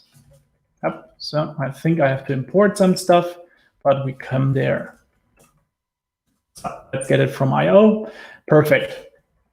Now we do the same thing for is Android, right? But how does it help us now? With that, we only know that, well, the same thing like before, right? But now I could also create a Boolean, maybe with a getter, right? So we just say get is mobile. And if we is this mobile, we already said that this is iOS and no, or is Android, right? So did I do something wrong? Yeah, of course, a getter is a function, right? Perfect. Cool. So with is mobile, we have now the possibility to replace that stuff here and get this in case. And of course, we have to import from device OS dot. So now you would ask, why does that work? And is mobile is actually reachable for us. If we jump inside, I called all of them static. What does that mean is that we can call the class itself and go on the static variable to get this stuff perfect for us. Cool. Now let's head over to getting the different screen types. What are screen types actually? So we would have desktop, handsets, tablet, or watch. Of course, I could create now for each of them a whole new application and everything, but of course, nobody has time for that. And I want to show you something. So we create an enum called screen type, for example. And in this enum, we will have, for example, desktop or handset, or what we will have tablet, I talked, and watch, of course. Cool. So, and of course, there is no question mark, equal sign, and I think we also don't need that. And this should be on the top. Great. So no errors anymore, and the build is still running. But still, on the right side, nothing else has changed, right? So this stuff is just a bit boring, right? Because I can... I'm so sorry to interrupt you. No but worries. Here in the comment, we have that font looks so small. Can you please a little bit make it bigger? Yeah. Sure, with pleasure. That's exactly what I want to talk about. Thank you so much, Anna, for letting me know. And sorry, everyone, that it is too small. I have quickly to search for it because I'm always up. So I hope if I increase that by 22. Yeah, I think now it looks much better. Thank Yeah, you is so it much better? Perfect. Cool. So then we have these. Where have I been? Sorry. Yeah, here. Cool. So from that side, I talked about the display breakpoints, right? So we will also create a class for that. So display breakpoints. And this class contains now also, again, static information like double desktop. And this one will be 900 for us. Or if we want to be more close to the Flutter example, we will have 1024. Then we will have the static other part. I will make that a bit quicker now to get some time back. And what we also have is the handset, which will be at 300. Great. Last but not least, we need to have a quick way to understand which screen size we actually want at the end. So what we can do is getting these device screen elements. Here inside, we usually have a class device screen. And inside of that, we will have a static screen type because we want to return the type depending on the context that we are in. What does all that mean? We want to receive, if we want to get this current screen size, we want to return a screen type we created up here, right? We want to get desktop, handset, tablet, and so on, depending on the size that we currently have. And the easiest way to do that is we call the shortest side of the screens, and now we call the media query of context. And this media query of context is such a fantastic helper method in Flutter and Dart because it allows us to get all the sides from the current application that we are in. So of course, I did something wrong, so I have to quickly check again. So static screen type get, that looks all good. I have to return something, of course. So we want to return the screen type. Let's say in the default mode, we always want to return the smallest one. And now what I can do is creating like a whole list of if statements that depending on which gives me the right one back. So desktop, we can get this one back and so on and so forth. I quickly copied that now from my helper, and I'm very sorry to do that, but I see that the time is getting a bit shorter. But with that, we have now the possibilities here. And if we have the possibilities, we can go now to our Dreamer notebook and check out how the size is actually. So inside of there, we can talk and ask for the size of the screen. So where are we? Doc? Yep, here. Cool. So inside of here, we can now ask, okay, if the screen type that we will receive, if we get the screen type first, again, from the class that we called right now, so device screen.get, and ask for the context, we will have now the possibility to ask for the current screen. And give me 1 second, and we understand why this is important. It's equal to desktop. Oops, that was wrong. Get the desktop. Then we want to return the white mode with the doc editor inside doc editor.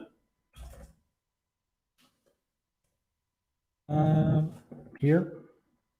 Cool. And down here in the default mode, we want to return the small mode.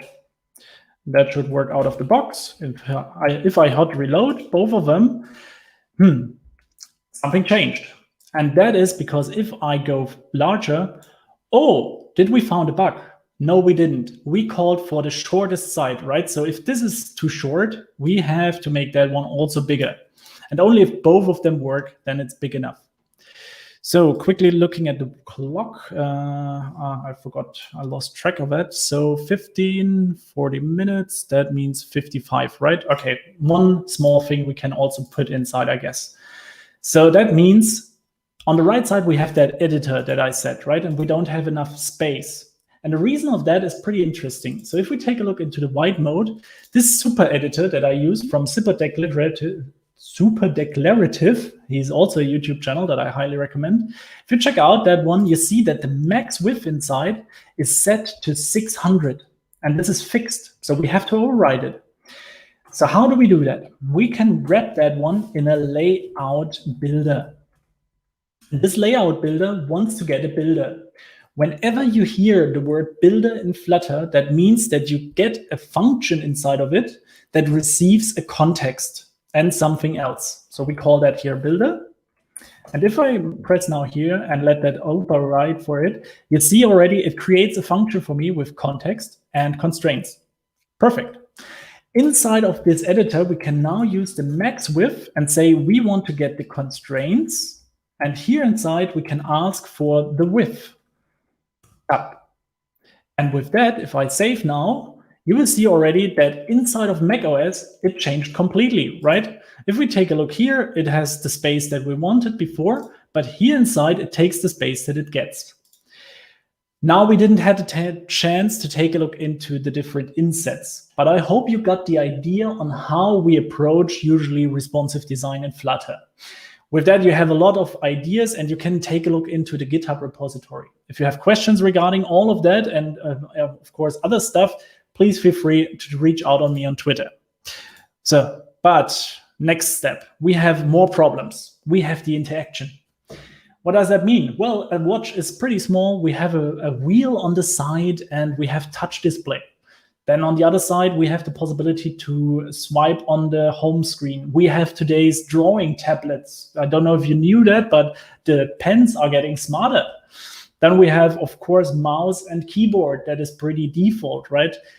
Do you know this one? This is the newest Chromecast. And if you want to work with Flutter on your TV, well, it's getting less and less keys, right? How do you want to interact with that?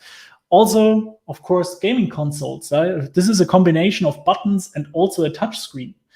And now we are coming to the problem for adaptive design.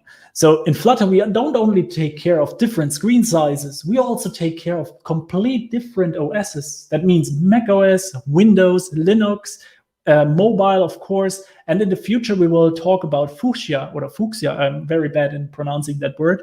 But as you see already, adaptive design is a lot about interaction. So how does an application look?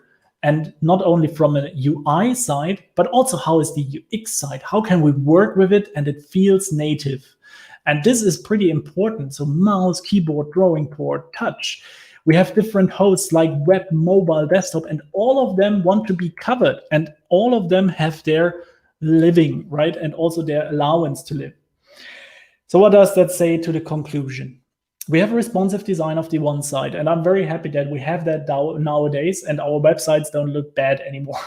So we can get a real large or way larger audience if we do responsive design right. Also, we have improved, of course, our UI and UX, which makes our designers always more happy. And if you have really big stakeholders that really put money in your applications, they usually want to get the best out of it that you can. So responsive design is very important to make your customers happy. On the other side, we have the adaptive design. And I said, everyone loves his device. If I work with my device, I love that one. If someone uses my device, he maybe don't like it. He says it's completely crap, it's too large, it's not usable, his fingers are too tight. Everyone loves his own device. If he is a Linux user, he loves Linux usually because he knows how to work with it. So also this makes our customers happy and creates less friction. This means if your application works only on Windows and your user needs now to create stuff on Windows, he has some kind of friction. He don't want to do it, right? You want to get him that he wants to do the things. Also, he expects the behavior on all screen sizes to work fluently without a problem. Whew. Now I talked a lot. Thanks very much to G. Skinner. Thanks a lot to Google. I added here some links for you that you have the chance to also take a look into Flutterfolio, which is fantastic and responsive, created with open source code and stuff. We have the G. Skinner vlog and we have the Flutter Gallery.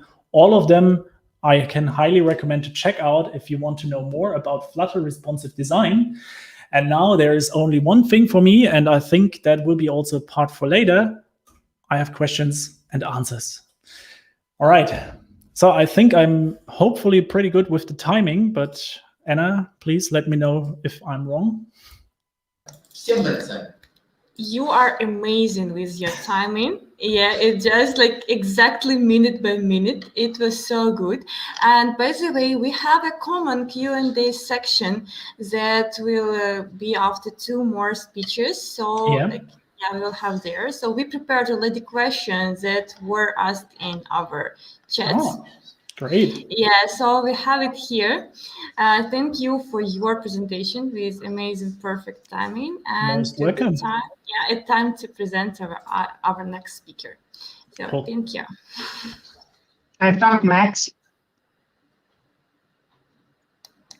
So let me introduce our next speaker. Next speaker is a really close friend of mine and a really good speaker. His name is Abhishek Doshi, and he'll be talking about how to use Lottie animations in Flutter. Is that right, Abhishek? Hi, Devansh. Yes, perfect. Hi. Yeah. So, okay, stage is all yours. Thank you so much. Let me share my screen.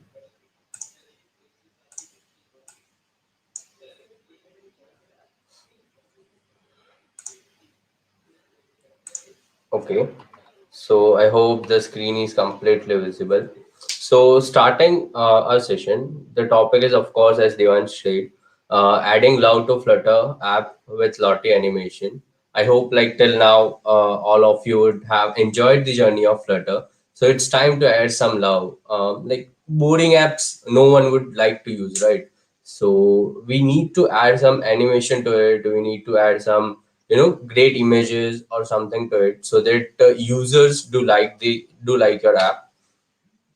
So who am I exactly? I am a Flutter developer at Vacancy Technology.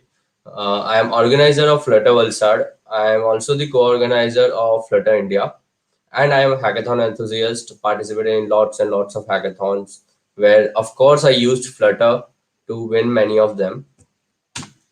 So today's points of for discussion are, first we would go through what is animation, different ways to add animation in Flutter. Of course, Lottie is a type of animation that we can add, but there are many other different types of animation that we can add in Flutter. What is exactly Lottie animation? How you can add Lottie animation in Flutter? And the last would be benefits of Lottie animation.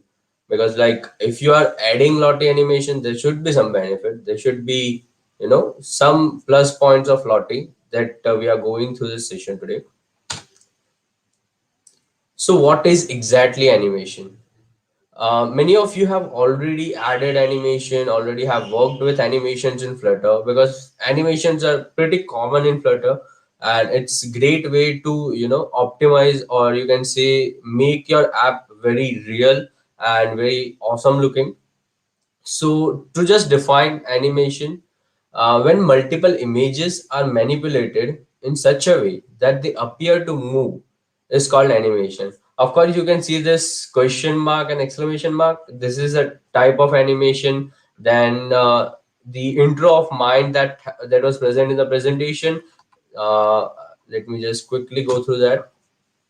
Yeah, so you can see this circles. These are also definitely animation. So when we move the slides, that is also animation. So again, summarizing, animation is anything that makes your images moving, and it is manipulated, because the images are not actually moving, they are manipulated in such a way that the users feel that they are moving. Cartoon is the best example of animation. So there are two main types of animations in Flutter. One is implicit animation and the other is explicit animation. Implicit animations are those that are already provided by our great Flutter team.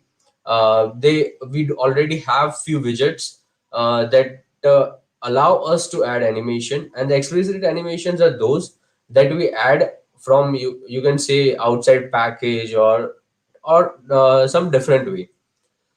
So moving into implicit animation, in implicit animation, we have different widgets, and my favorite are these three: animated container, animated opacity, and animated size. Basically, animated container is used to, as the name suggests, animate your container.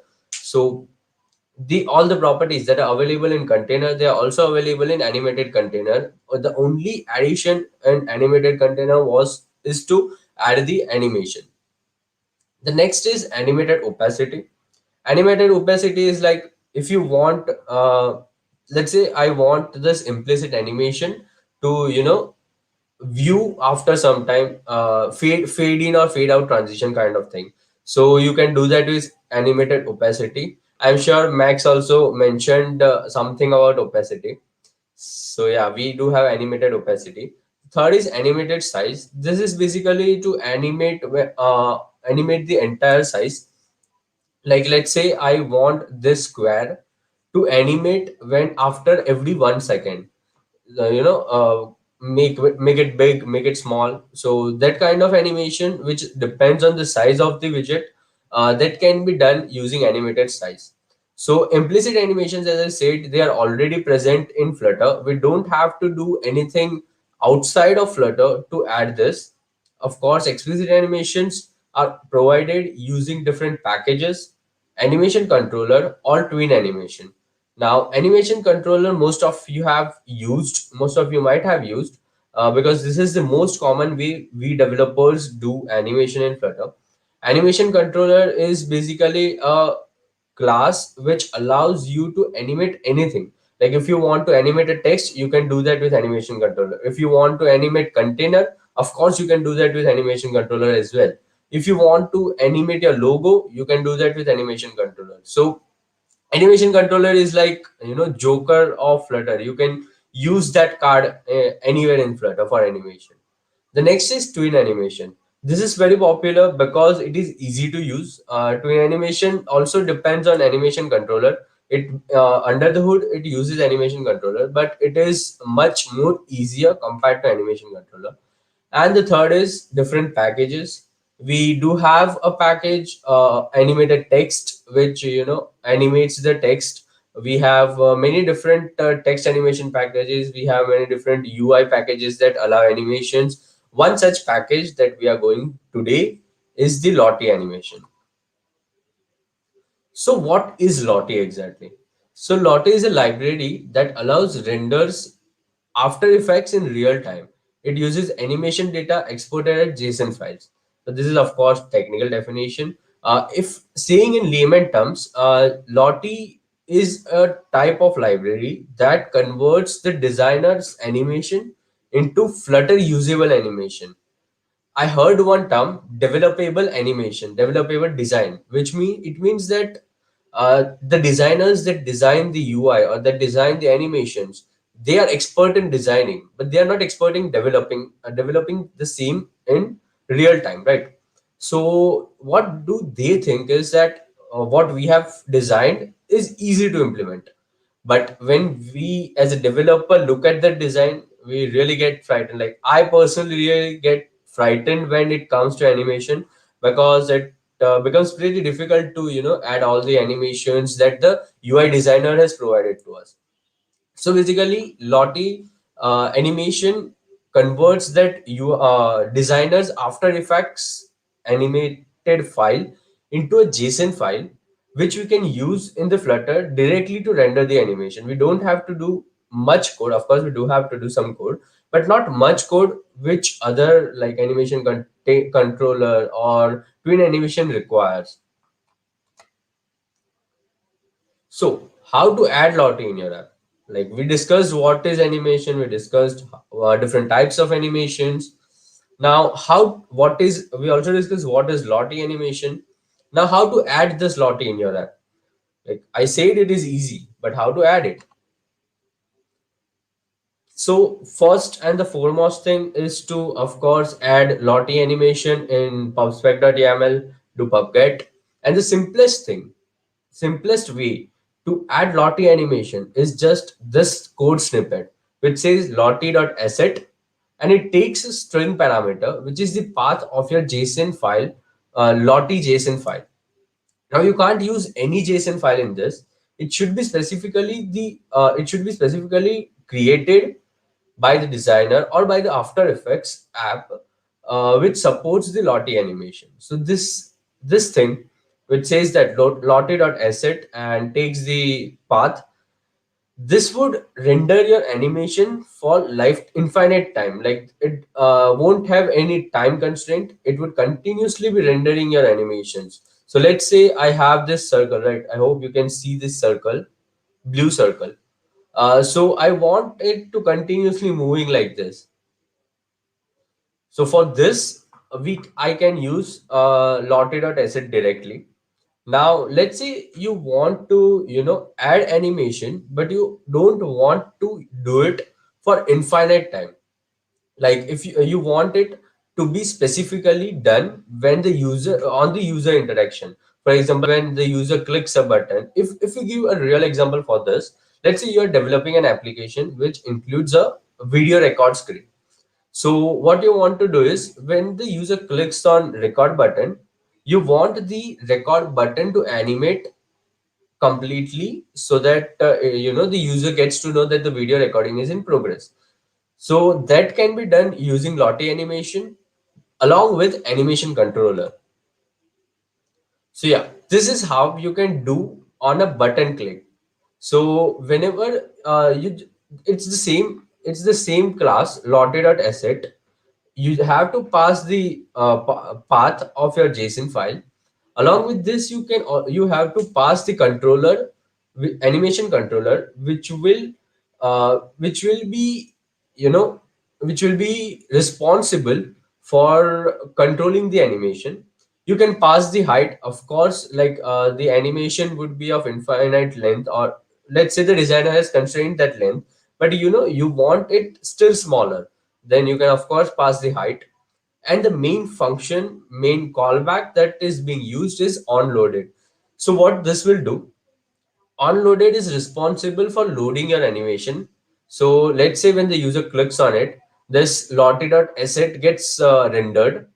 So the first callback that the Lottie.asset would call is the onloaded function.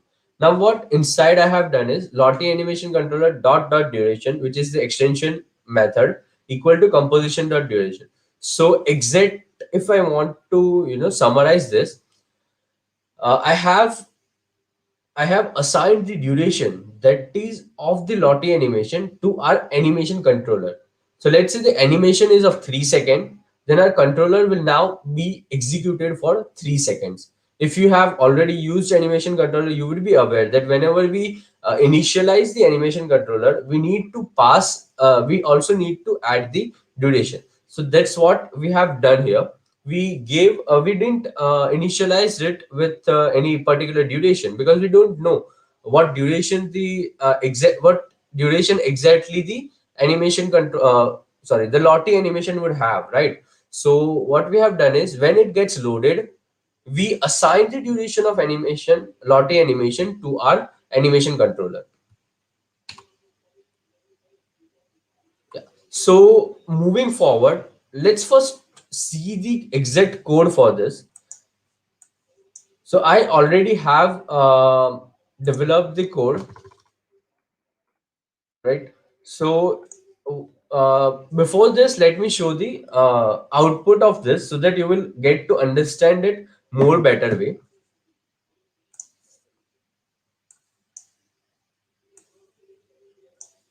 Okay. So if you see this, this is my phone screen.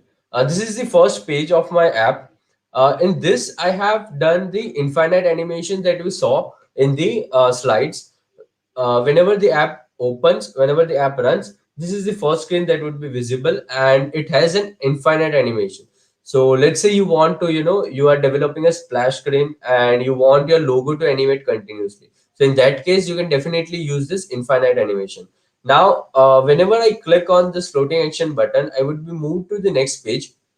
And in that, I have added an animation.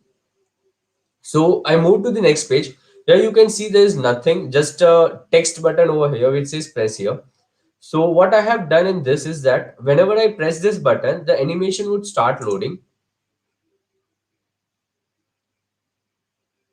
So you can see the animation got loaded completely. Now if I press it again, it would again get loaded. So it's like whenever you click on the button, the Lottie animation would get rendered and it would be loaded on your phone screen. So this is pretty easy to add Lottie animation because you can directly add it using the Lottie files. And you can see this one is like infinite running, and the second animation is on the button click. So the button click one, as I give the example, if you are doing a if you are creating an application which records a video, then definitely you can use this on button click one. And if you are creating a splash screen where you want your logo, your company logo or your product logo to be animated continuously, then you can use the infinite animation. So now you saw the output, like what it is, right? So the output is completely simple. You can see the app is also completely simple. So let's go to the code now. So this is my main.dart. It doesn't have anything. I have just created a material app and passed page one as the home and gave the theme as a dark theme. I actually wanted the black because the dark theme, of course, has color as gray for the scaffold background color, but I wanted it black, of course, because the second animation was kind of gray. So moving on to page one. Page one contains the infinite animation which we have seen, which is this one. Right. So in this, I have added scaffold. In that scaffold, I have added the app bar, the simple one. In that, I have added a floating action button to move to the next screen. I have just navigated to the next screen. And in the body parameter, I have just added two simple line of code, just two line of code, and the infinite animation is done. Out of which one is just the center widget.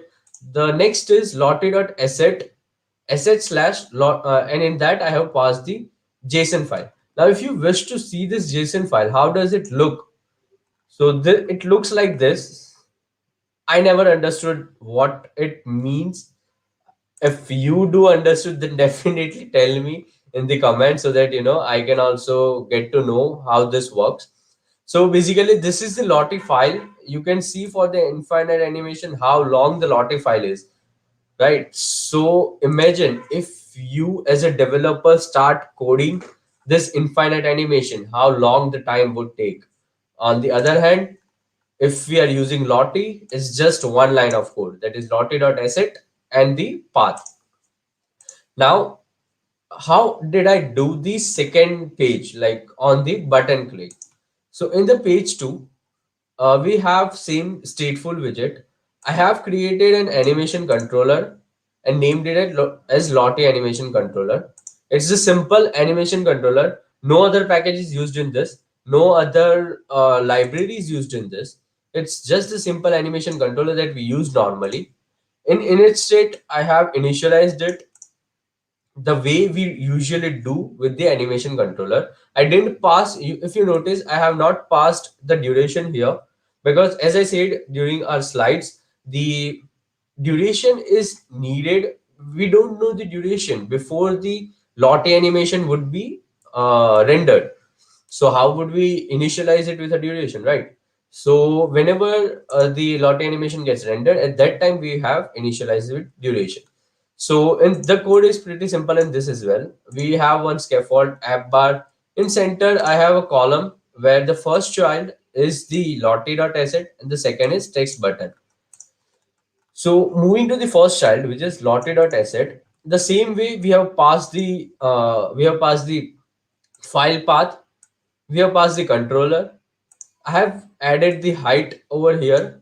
Of course, the how Max Weber explained how we can make it responsive. So I have made it responsive. So basically, it takes the height of the screen and divides it by 2. And we have the onloaded function, which will be called when the Lottie is executed, when the Lottie is rendered.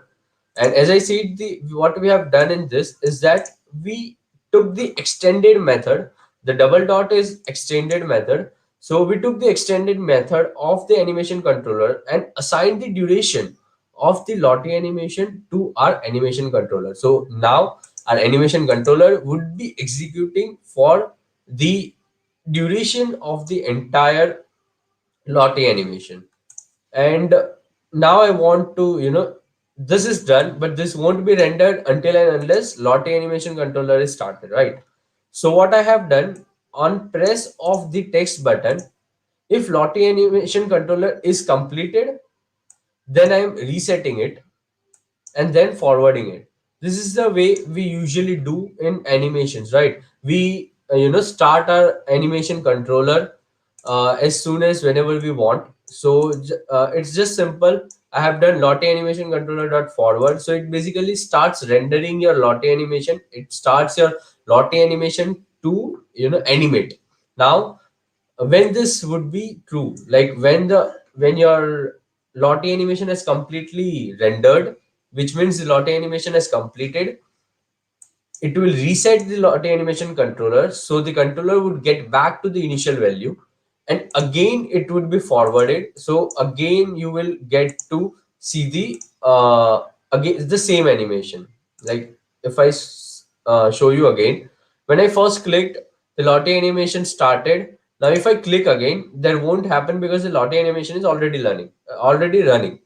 Now once the Lottie animation has completed, if I click again, the Lottie animation again started. So it's the same way, we implement our normal animations, but this takes very less code. So I hope the code was understandable and the code was easy, because it has just few lines, I say.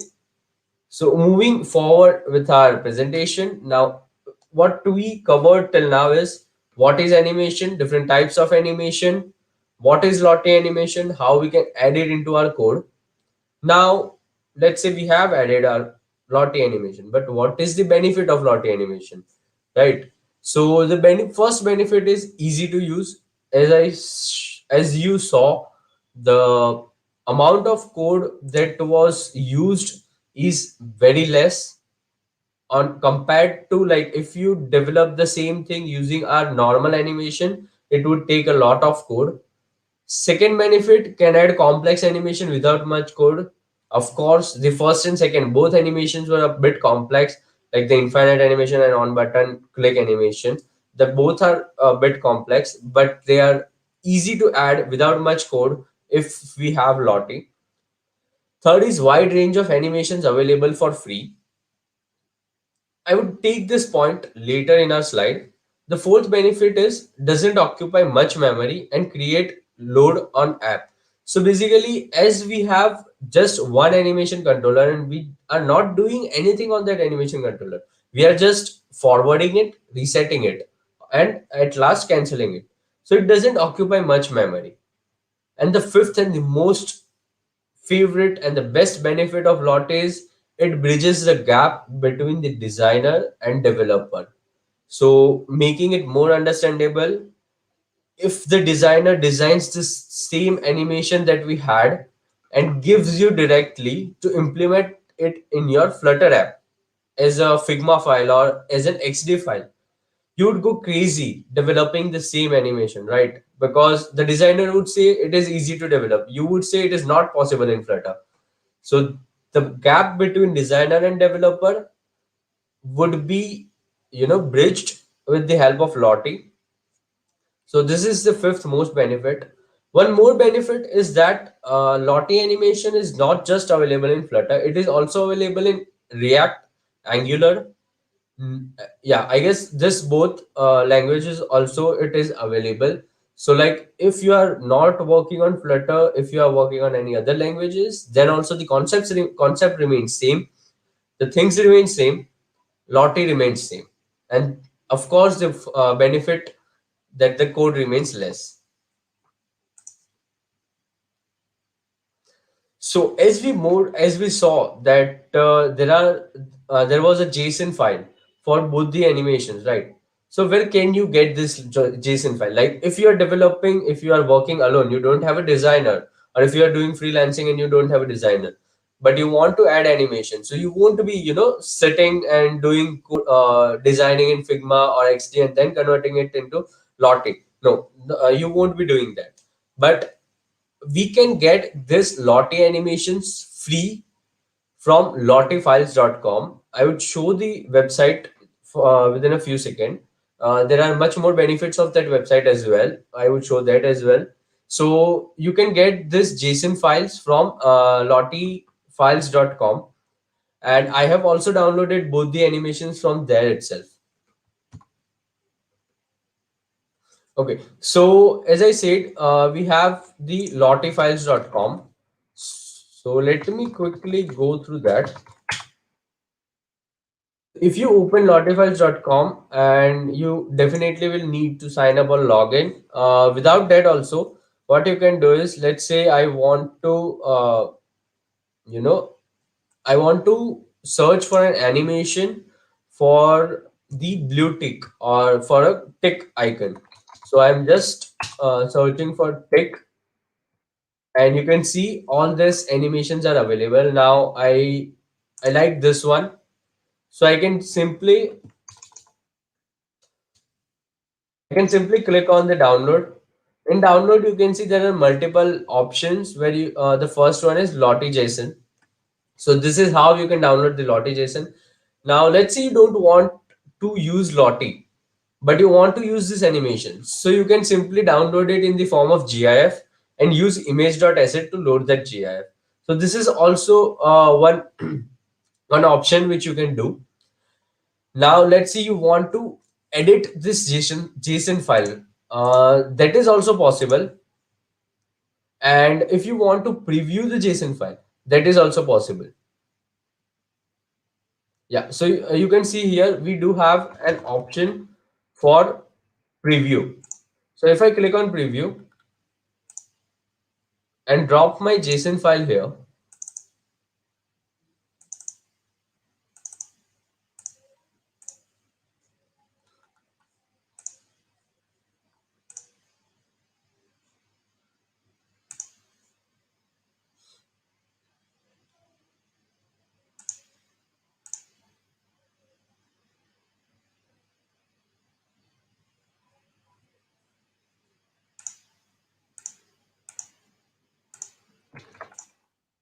yeah, so you can see the entire preview. Like let's say your designer gave you a JSON file, but you want to see how it looks before implementing it into your Flutter, right? So that's how you can do it. You just need to upload your JSON file in Lottie Animation, lottiefiles.com, and you can see your entire animation would be rendered. Now if you want to share the same thing with your other developer, you can directly share the link. Also, if you want to edit it, then also you can do it.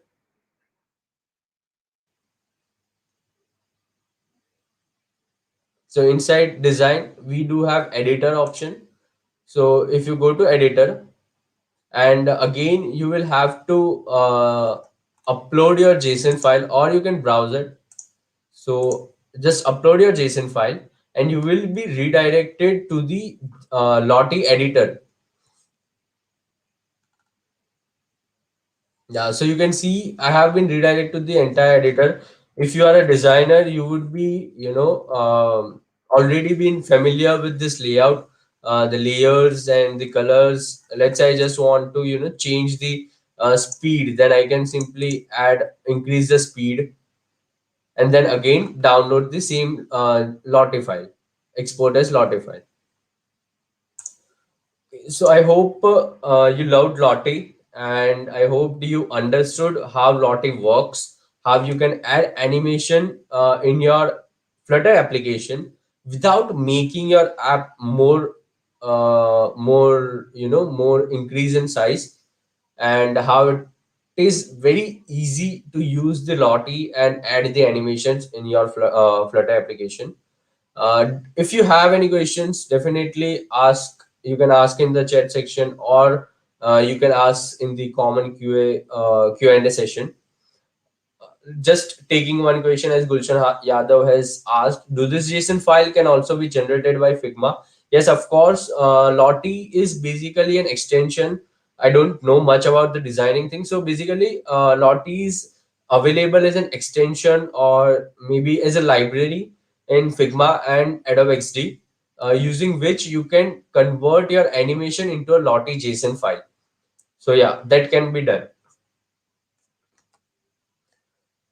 Okay, so you can reach out to me at Instagram, GitHub, LinkedIn, Twitter, whichever platform you like, and the username is same all over, Abhishek Doshi 26. Definitely reach out to me for not just Lottie.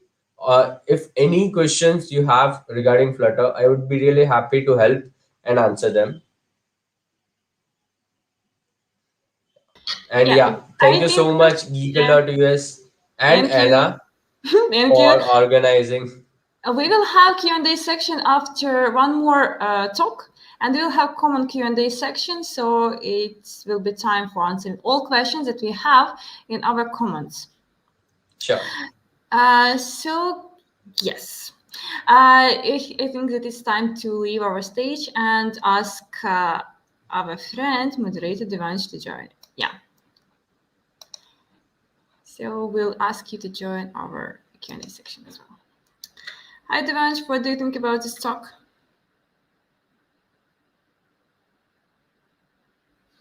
I think you are muted. You are not muted, but I can hear you.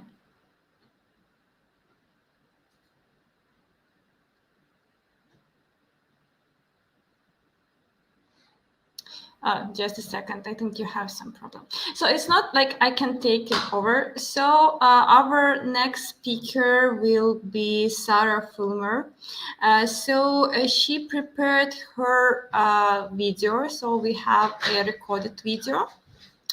So let me put this video on the stage. Yeah, just a second.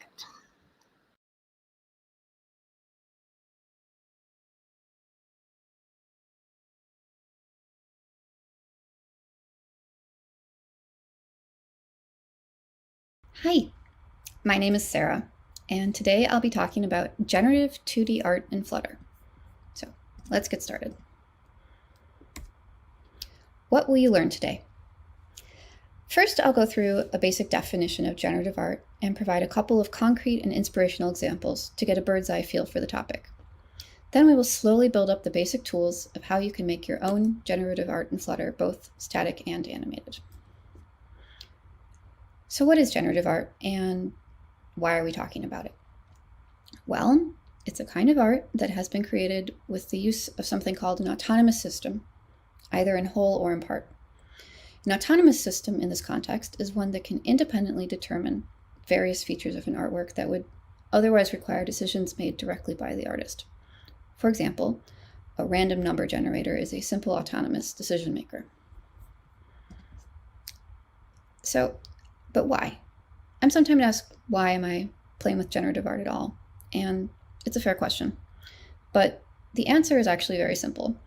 It's because it neatly weaves my interests with software and art together, and so I think it's a lot of fun. It's double fun. So the goal of today's talk is to give you some inspiration and provide the basic building blocks to get started with generative art in Flutter yourself. However, even if generative art is not of particular interest to you, many of the techniques I'm about to share can be readily applied to both data visualization and game development in Flutter. Basically, any kind of complex visualizations in Flutter. So let's take a look at some examples. This piece is called Substrate by Jared Tarbell, who's one of the more famous generative artists. It's actually from a whole series of pictures made with an algorithm that he invented himself. The algorithm grows perpendicular lines in a crystal-like manner with some specific growth rules and randomness thrown in. The result is these intricate city-like structures. Then he colored it with a brush technique that he also invented himself called sandstroke, and it creates this beautiful watercolor effect. He created this all the way back in 2003, well before the existence of Flutter, with something called processing. Now, this untitled piece was made by Robert Felker in 2020. He created it using Flutter. Robert Felker has done some amazing work and has been a real inspiration to me. You can see this piece and others if you follow him on Twitter at Blue Aquilane. In this particular piece, you can see that he randomly generated the particles traveling through the wave. So let's get into how you can make generative art in Flutter. But first, I just want to answer a question, which is why Flutter? Why not processing? It's been around a long time and has a great community, and it's really mature, and all of that is true about processing. However, I really like the idea of my work being accessible on as many platforms as possible, and if the piece is interactive, where the viewer becomes a part of the autonomous system to create the final piece, then using Flutter makes it accessible to more people. I also personally view the code used to create the piece to be as much a part of the final product as the visual output. So Flutter allows you to create such delightful code that I like it being part of the piece. I should note that I am watching with great interest Super Declarative's Flutter processing port, which is currently under development. It looks like it will combine the best of both worlds. However, today we will not be talking about that. It's just going to be generative art in Flutter with the custom painter. So let's dive into that. To start, you are, of course, going to need a widget, and that widget is called Custom Paint. Custom Paint takes in, as one of its fields, something called a custom painter. Now, custom painter is an interface which you implement, and it's where all of the drawing happens. So let's have a look at a custom painter. There are two methods which you must override, the paint and should repaint methods. All of the drawing happens in paint. You'll notice that there are two inputs to the paint method, canvas and size. More on that in just a minute. Should also point out the should repaint function can be useful in animations. However, if you're creating a static piece, you can just return false here. But let's get back into the paint function, which is where the magic really happens, and dive into that. You'll recall that one of the inputs to the paint function was something called a canvas. This is what you'll draw on. It has a coordinate system, which you can use to position whatever it is you are drawing on the screen. And you can see that the origin is in the upper left-hand corner, and the axes point to the right and down. The points are in pixels, and the default is a rectangular coordinate system. The size is the size of the canvas, which just corresponds to the size of the screen in pixels, basically. So let's go through a really simple example, just to get the fundamentals done. In this particular example, I'm going to create a circle. The painter takes a center point location and color as input. I've arbitrarily chosen a fixed radius of 80. In the paint function, you'll notice I'm using something called a paint object. This is basically a paintbrush that you can use to draw on the canvas. You can see that I pass this paint object into the canvas.drawCircle method. It uses the given color. It's also worth noting that the paint object has different styles available, namely fill and stroke. You can set the paintbrush's style, which will determine if the shape will be filled in or its outline traced. The default style is fill, which is being used here. So in this example, the paint object will create a filled circle. If you have a paintbrush style set to stroke, you can also play with the thickness of the outline trace. So let's go back to the widget, which will be using the painter. So here you can see where I've used the painter we just implemented, but I've actually used it twice. Once with something called the foreground painter, and once to something called the painter. It looks like the foreground painter should make an orange circle, while the painter will make a green circle. But where is the green circle?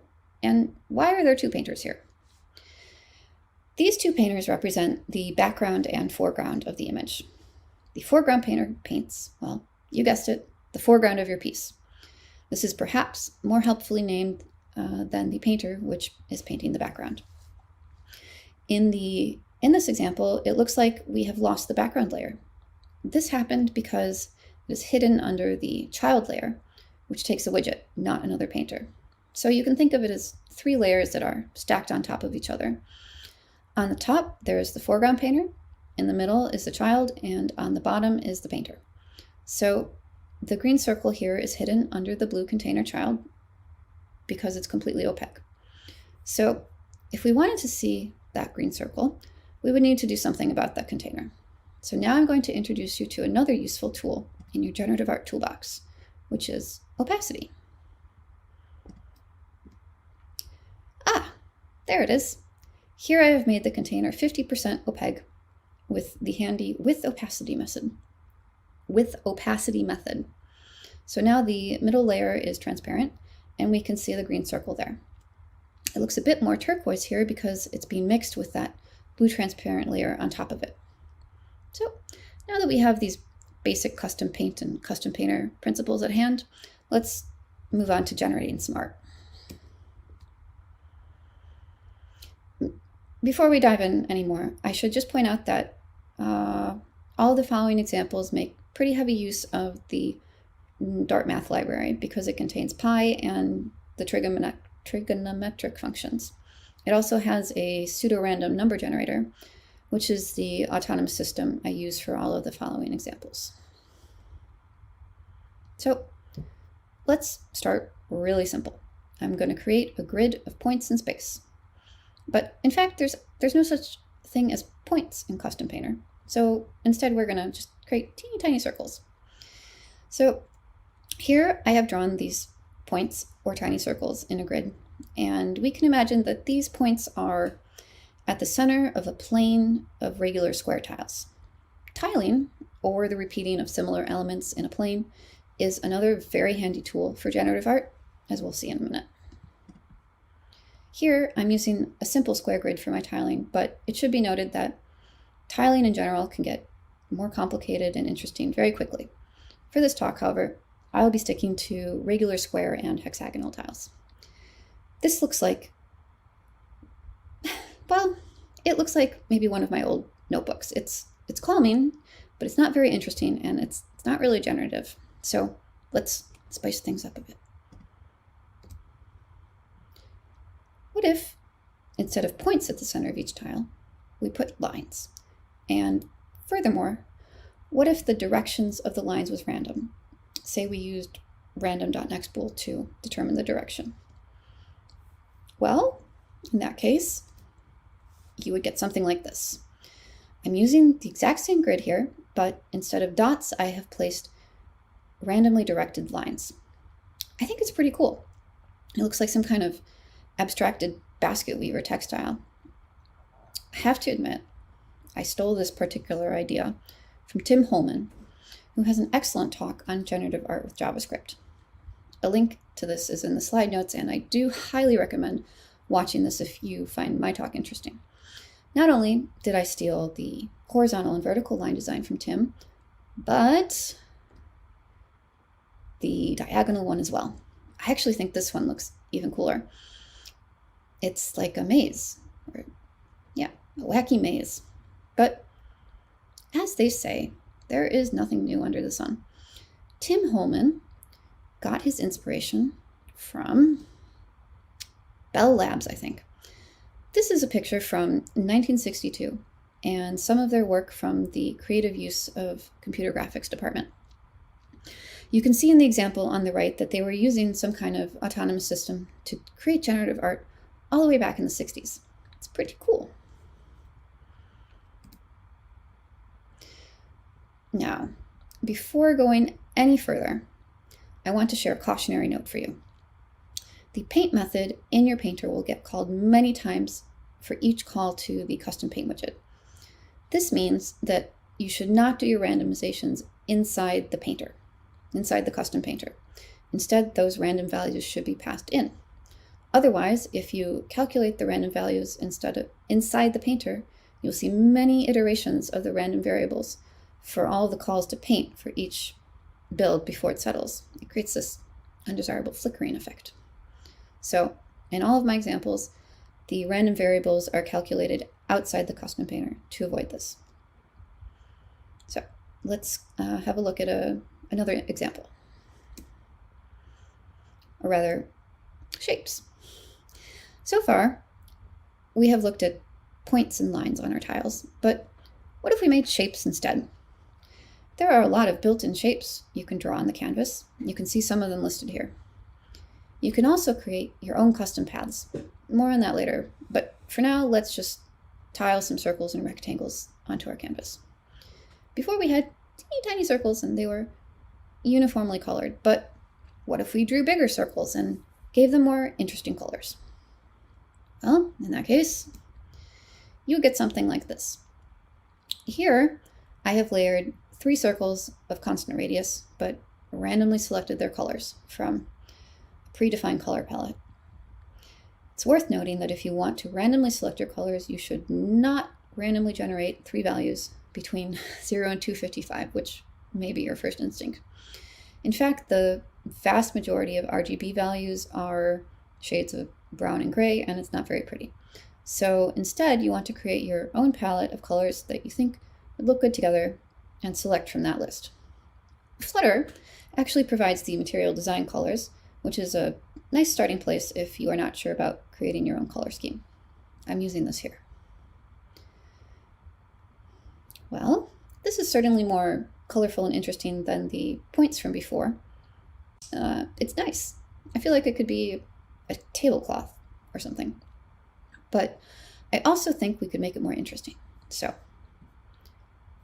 what can we do to make it more interesting?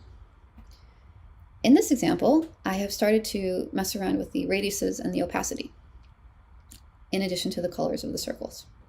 I've also placed the circles on a hex grid instead of a rectangular one. And the radiuses are allowed to expand beyond the borders of the tiles they're centered on, which allows them to overlap. This overlapping, combined with the random opacity, I think creates a nice bubbly effect. But it's a bit crowded, and I think we can do better. So what if, in addition to size, color, and opacity, we made the existence of the circles random? And what if we also made the shape random, so that it could be a circle or a square? Ah, here it is. Now I think we've arrived at something quite nice. I might even want to put it on a magnet or something like that. So you can see that using just these very, very simple tools, we've been able to create a nice little piece of generative art here. Now, something that I like about this is that unless we cheat and reuse a random seed, this particular arrangement of circles and squares can never be reproduced. Now, this was a good introduction to the fundamentals, but let's move on to something a little more complicated called paths. You may recall that in addition to circles and squares and so on, one of the things you can draw on the canvas is called a path. What is a path? It's basically a straight line interpolated between 2 points or some kind of curve between points. You can add paths together to create virtually any 2D shape that you can imagine. So let's use paths to create something a bit more complex. Let's put it all together.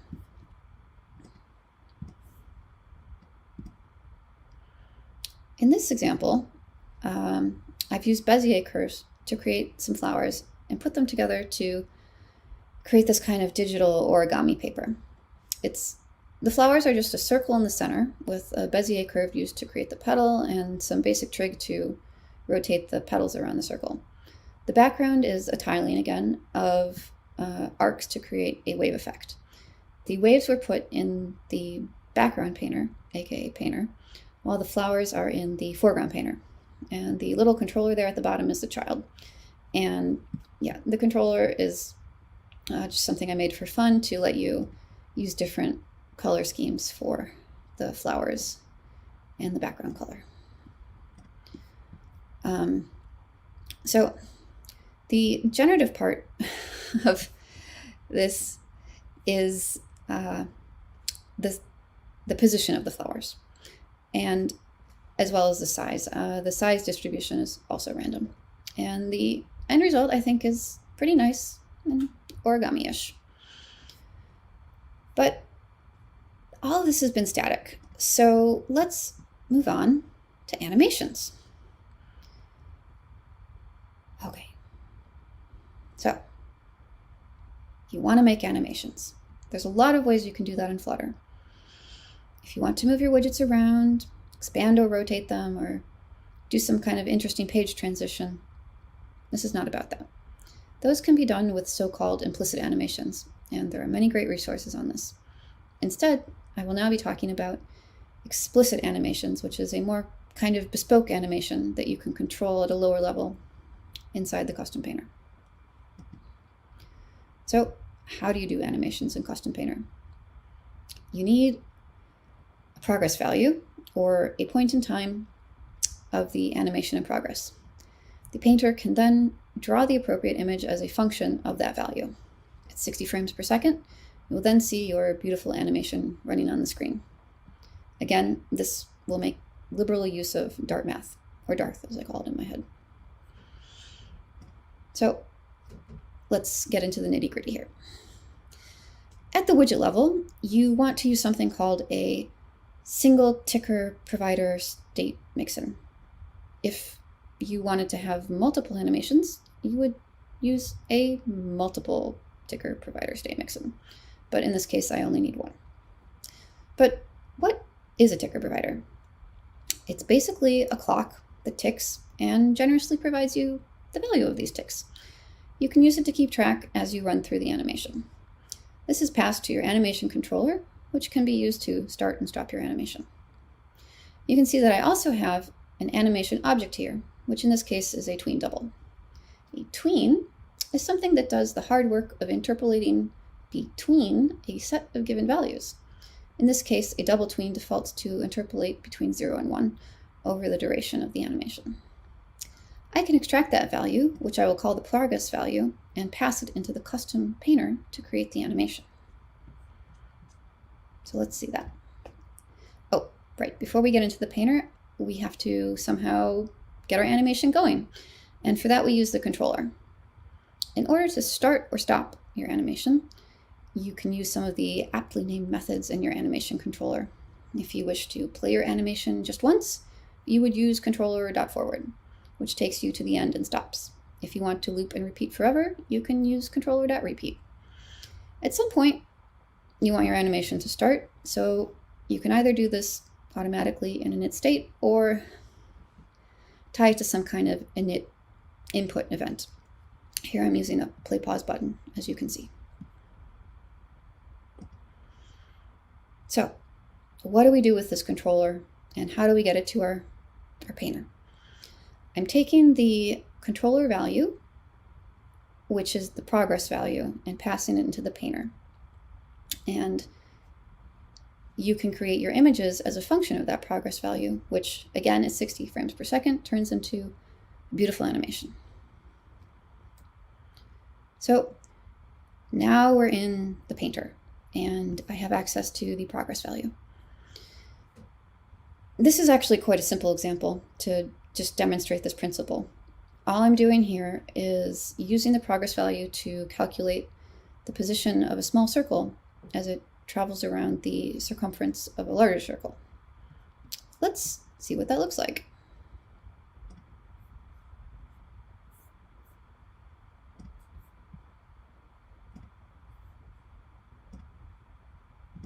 Here we go. So this animation just consists of a point moving around a circle and then a set of lines moving between that point and a set of other fixed points on the circle.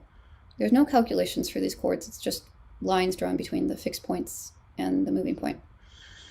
So this demonstrates a special case of Ptolemy's theorem, and it's quite hypnotizing and pretty, I think, but there's not actually any kind of autonomous system at work here. It's purely formulaic.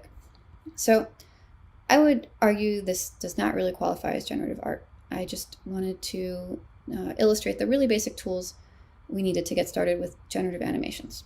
So let's move on to that.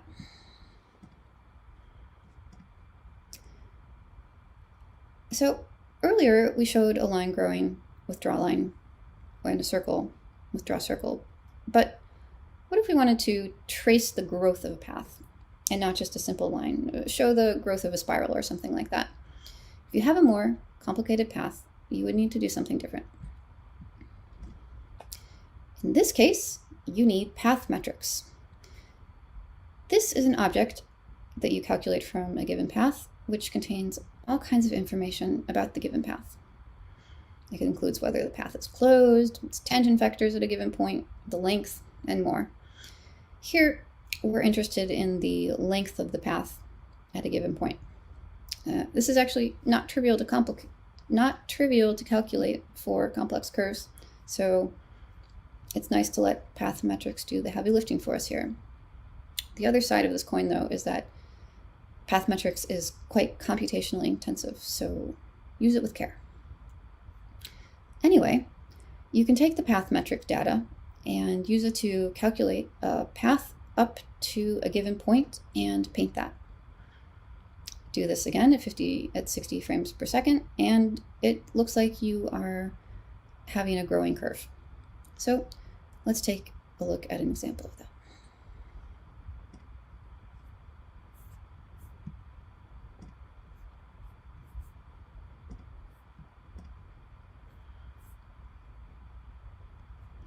So here I have made some randomly generated fireworks using all of the techniques shared to this point. The arms of the fireworks here are calculated as paths, which grow with the progress value using path metrics, as I just explained. The fireworks colors, opacity, position, duration, and size are all randomly generated, as well as the angle between the arms. There's actually a lot more that could be done with this animation to make it more interesting. So for a more developed fireworks animation, I do recommend checking out Creative, Creator, or maybe Not's firework animation. The link is in the slide notes. But I have one final trick before we get to the end, and that is about widget rendering. So remember those flowers? Yes, they were very nice flowers, but they were static in the example I showed you. What if we wanted to get them to peacefully drift around as if they were floating on the surface of a pond or something? At first, I tried to animate this the same way as I did all the previous animations, and this worked, but only barely. If there were more than just a few flowers, it got really janky really quickly. So I gave up. But I got a tip to try animating at the widget level instead of at the custom painter level. So here, each flower is an individual custom paint widget which is placed in a stack. And the position of the widget in the stack is animated. So it's nice and buttery smooth. So this approach did the trick. There are a lot of optimizations that happen under the hood when there are many widgets on screen.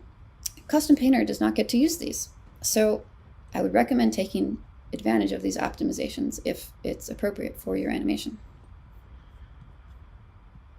Okay. Now we're at the end. Let's just review what we learned today. I explained the basic definition of generative art and provided some inspirational examples. Then we slowly built up a set of techniques and tools in Flutter to make some interesting static pieces along the way. Finally, we took a brief look at how you can also generate animations. I hope that this has piqued your interest in the cool things that you can do with Custom Painter, and more specifically, how you can create beautiful generative art pieces with it. So, thank you very much. Here are the resources I used to create this talk, and the source code is available at the link at the bottom. Also, if you have any questions or just want to say hi, give me a shout. Thanks.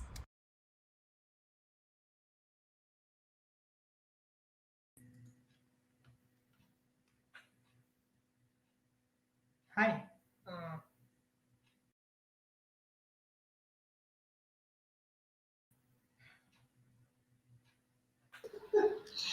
Yeah, so it was a recorded video by Sarah, and it was really awesome. I can see comments in our chats. Awesome, very cool. I like the presentation.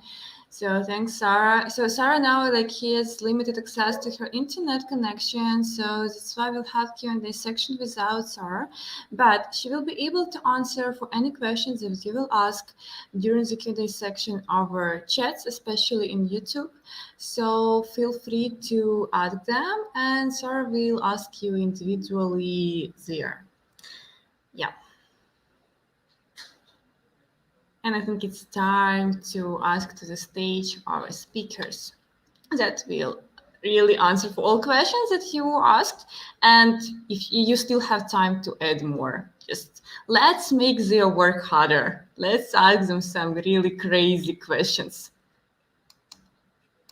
Yeah, the Devansh, stage is yours. Just pick up questions that you would like to ask, and let's have this amazing discussion at Q&A section.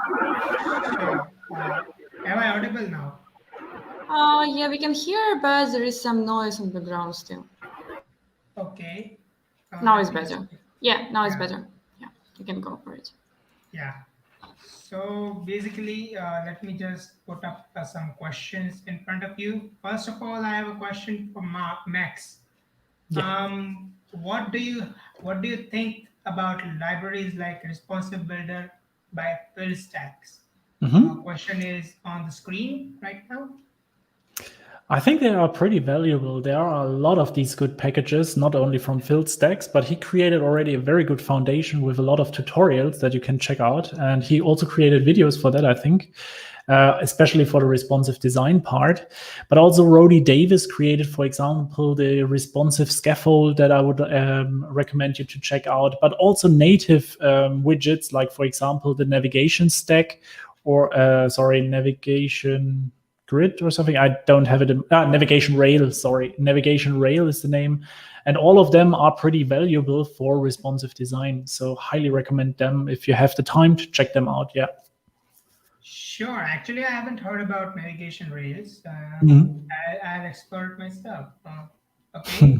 Next question is, I guess, for you only.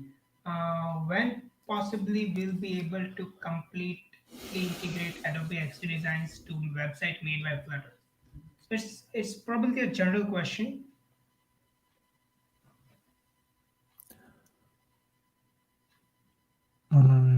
Integrate Adobe XD design to website made by Flutter. I think that is going to the Adobe design part, right? Where you can migrate from Adobe XD into a Flutter application right away. Yes, I guess this is a question which points to the fact that we can directly migrate Adobe designs to Flutter. But I guess it's pretty substantial. I have tried this Adobe XD plugin, which is Flutter code. I guess Flutter, yeah, the name is Flutter, and it's kind of janky. Like the experience wasn't that good for me. But again, I have tried that plugin when it was just in a beginning phase. Maybe it's different now. I haven't tried it recently. It's a very good question. The last time when I tried about it, I think there was still some limitations about shadows and backgrounds and stuff. But yes, I think exactly. Around I guess Flutter 1.14 release. Yeah. And what I also read is that it is very good for several widgets. So if you want to create only one specific part of your UI and export that with that, it will help you. If you want to create a full screen out of it, you can do it, but then you will create a lot of boilerplate that you have to fix anyway. So from time to time, it's easier to just do it. Yeah. Okay. So the next question. Yeah. Actually, Yes, Abhishek. what I would feel, as a Flutter developer, even Max and Devan should agree with this. Developing the UI directly into Flutter and getting the same output as the design creates a different type of enthusiasm in us. But that's Yes, developer I problem, agree. right? I agree. Okay, so next question, I guess, is a bit of a general question. Mhm. Yeah, so what are some approaches to the state management? Stage is yours. Yeah, So, so my yes, favorite Abhishek. one is Block. I usually Mhm. use Block.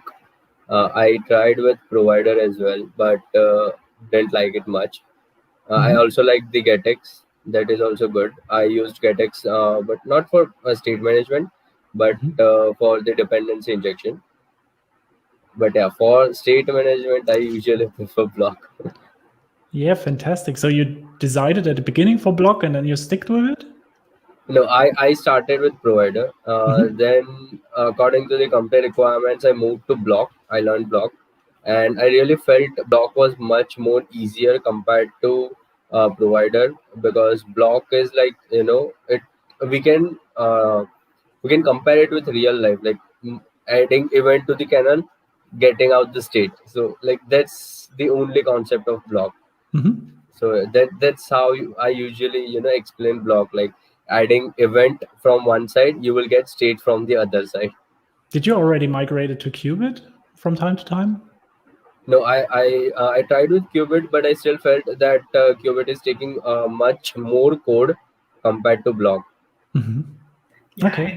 in that area, GetX has been my go-to anytime Yeah. for state management, for routing management, for local DB, Yeah. everything. Yeah, for sometimes I use Hive DB for Mhm. database, but for everything else, GetX is best, I guess. Yeah, I tried now also Object Box, which is pretty impressive, especially because it can sync like Firebase. It's also very interesting for a local DB, but I think we get somewhere else. So state management, from my point of view, I tried a lot of them because I made videos to all of them nearly. And what I figured out is at the end, they don't make so much difference. So as long as Yeah, you keep your state on track and everything works in your application, stick what is the best for you. I like Block because from my perspective, you get, as you say already, you have this real time, you really understand where the steps going through. Provider is a bit more loose coupled, but also works pretty well. And there are so many good ones that I can't all count of them, but all of them have the same idea. They want to keep your state on track. And if you just use one in your app, you are pretty good. Don't right. mix them. Even if you are using just set state, and if it is working, it's well and good. Exactly. Okay, next question is for you, Abhishek. What are the limitations of Lottie animation? Actually, this is Right. my question. I had this question quite a bit times. Right. As Lottie animation, like as I said, adding Lottie, you need a Lottie JSON file. So now, as a developer, if you want to make edits, the one option is of course the Lottie files website, but that also has a particular limitation. Like you can't completely edit the file, right? So that is one limitation, you can say, that you can't edit the design or animation much compared to when you do it directly with our animation controllers and twin animations. So I guess that one thing is definitely uh, a limitation that I faced when I used Lottie. Even I guess Max has used Lottie. Mhm. Yeah, So I used Lottie. did you face any more limitations? Not so much actually. I was pretty much impressed how flexible everything is. I think they will also have their editor on the website, right, where you can just change the Yes. colors of everything and have like everything in one place. The only downside is that at the moment, maybe the gallery don't provide too many animations. So if you have a very niche use case, you will have to create your own or ask someone who can create some for you. Yes, Yes, but yes, usually exactly. usually in a production scenario, we usually have a designer with us, right? Mhm. So that's not an actual downside if we consider that they have this limited assets available on their website Yeah. most of the time. Yeah, but if we are a solo developer, if we are developing for fun, it can be considered as a downside. One more limitation that I faced was our designer designed a loader which flipped, like it was a 3D flip. Mhm. So when he converted that, it was working perfect in Figma and XD. When he converted into Lottie and when we added that into Flutter, the flip wasn't working. Mhm. So there are such limitations, like some of the such flips, or you can say the transitions are not currently available in Lottie, which is supported in Android. Mhm. Yeah, so that all the limitations, like all transitions are supported, are definitely mentioned in the Adobe XD website as well. But yeah, this is one limitation, that sometimes it may happen that what your designer has designed might not work in our applications. Mhm. Also, you need a third-party tool, right? You can't create a Lottie out of the Lottie editor from the website, or can you just create it from there? Yeah, we Yeah, cannot actually. yes, we Uh, can. Like Yeah. if you are designing in Adobe XD or Figma, then there Mhm. is a package, or I guess extension kind of thing, Mhm. which will convert your design into Lottie file. Now, Mhm. if you already have a Lottie file, then you can directly upload it to lottiefiles.com, and in that they have the editor. Yeah. So you can change color or speed or something. Like it has basic editing things, Mhm. and then you can again download it in as a lot JSON file. Yeah. yes, actually, this was a question asked by someone on YouTube. The question was, do this JSON file can also be generated by Figma? So I Yes, guess yes. that's the answer part. Yes, we can surely generate a JSON file from Figma.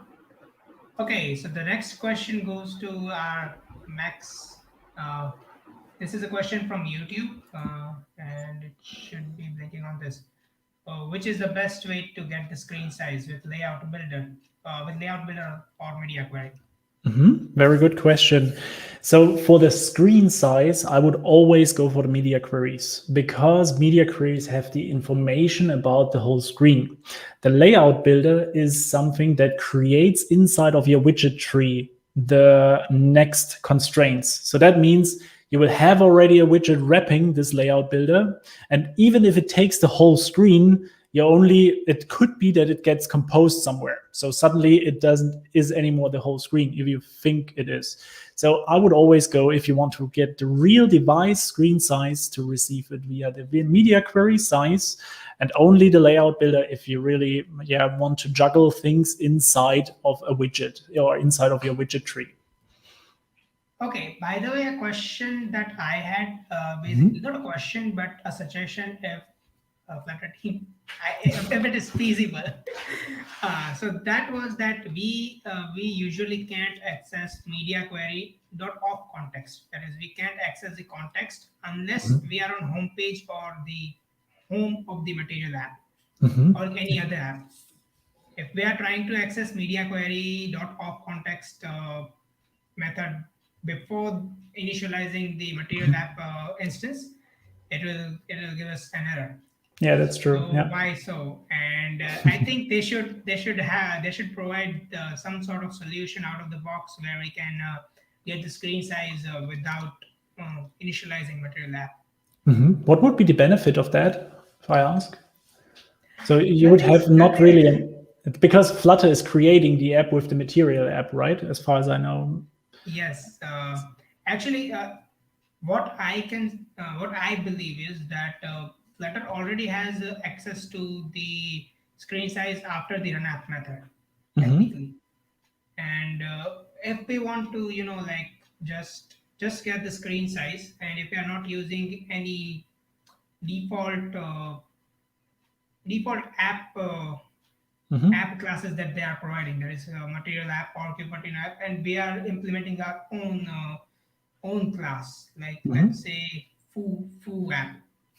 So in that use case, I think we'll need to inherit some of the things from Material app or any other related app, or at Yeah, least or you just copy that's it my from belief. the source code. Yeah, that's true. Yeah. So I think they have this availability where they can just provide it out of the box just after the run app method. We can just we can just assign media query dot of contextual size or height or scale to a variable just after the run app method. Yeah, what I think is that you could go one level deeper from the abstraction layer so that you don't take the media query because it depends on the material app.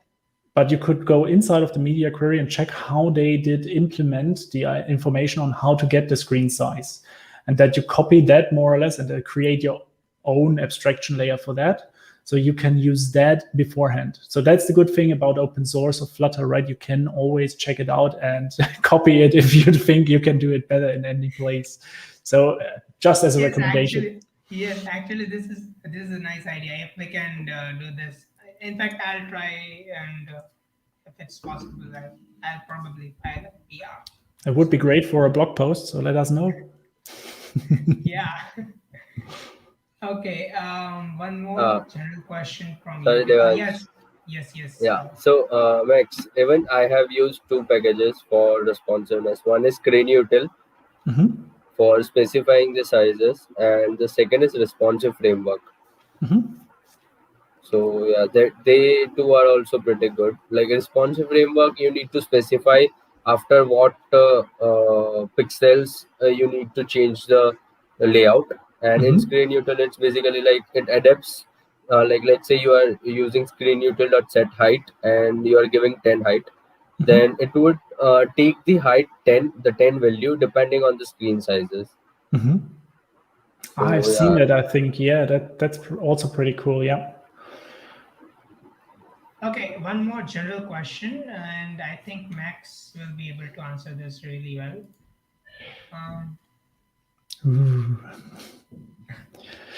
So immutable versus a mutable state. Any profit of having state recreated? Well, actually, yes, there is. We don't want usually to fiddle around with the state without having specific like layers in between, like security nets. So that is the idea of immutable state. Of course, there is a benefit to both of them. So that is important to know. So if you have a lot of animations, then it makes sense to mute it as fast as possible. You don't want to get too much stuff into the way and too much boilerplate around it.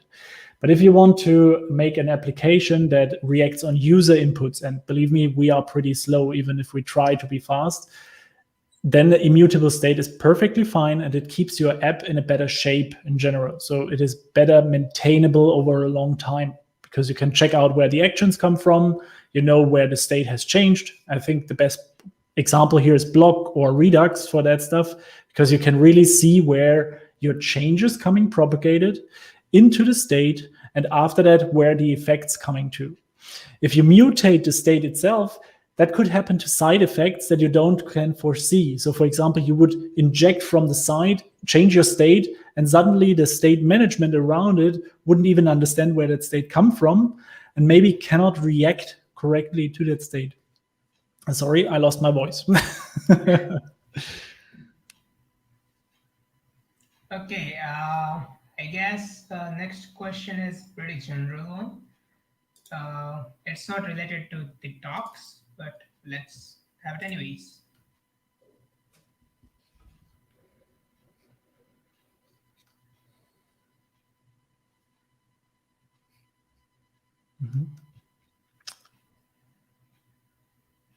Would you like to take that one? No, because actually I haven't graduated yet. I am in college. So I guess you both are pretty well suited. I actually recently graduated, so yeah, I can definitely give some tips. First would be definitely intern, because like the way you learn as an intern is completely different the way you learn as a full-time employee. I have experienced this. because when you are interning at a company, you have people who will take care of your bugs. Like if you're creating anything and if you encounter a bug, there would be people who would assist you to solve the bugs. In employment, definitely there would be people to assist you, but comparatively as an intern, uh, you get a much more benefit over mentorship. So yeah, I guess being intern at a company first, if you are a complete fresher for technology, then I guess interning first would be a better option than directly applying for the full time. Yeah, it's a very difficult question, of course, because we don't know where the one is, right? So the world is big, and I think in America it's different to, for example, in Germany or in Sweden or I think in India. So I can tell about my experience. After my graduation, I was coming into a company for consultancy, and it was like go to the customer tomorrow and do something for them and get money. So, and that was my getting started time, more or less. So after 2 weeks, I was somewhere in Switzerland and worked for them, and I was completely fresh. I had nearly no experience. I needed to shake something out of my head. So the cold water method, like I would call it now, helps you sometimes a lot because you need to adapt very quickly and learn a lot. And especially in the computer area, you have a lot stuff to learn, especially in programming. If you are fresh graduated, I'm very sorry, you are at the beginning of your journey, not at the end. So there is so much stuff that you need to learn. There's so much stuff that you are able to learn because every day there is new knowledge that comes into it. I can give you the experience of, I searched for someone who knows better than me, and I stick with him and tried to learn as much as I could, and tried to teach others whenever possible. So take the 5 minutes rule, sit down to someone and try to explain how it works. Usually it will still take time, but with that you are getting at least at a good head start at the end. And yeah, else an internship is always good, I think. And if you are a self-taught developer, like for example Mahtab is, then she already searched someone who knows better. She found some, she were at a breakfast or something where new companies were created, and she volunteered there to work for them from time to time. So she were there and had their like 2 weeks internship for free, more or less, and help them to create a pipeline, to talk about test automation and stuff like that. So topics that you don't really have a lot of, how do you call it, touch points during your study. And with that, you learn really a lot, and you can use that in your everyday job, because everything that you know about computer science really is it deployment, is it development or code, everything of it counts. Everything is necessary nowadays. So yeah, learning is the most important thing, I guess. Exactly. Yeah. Couldn't agree more. Okay. Also agree with the point that teaching to others would definitely be a great point, because like what I feel is if you have implemented a particular thing, and if I have implemented something and if Devansh implements the same thing using the same steps, Devansh would still get error and I would get a different error. So whenever we teach the same thing to other people, we get to know what different errors are possible in implementing the particular thing. And yeah, as said, from errors you would definitely learn new things. Yep. Okay, so I see a question related to block from the comments, and this is it. Easy way to implement a custom backend using block.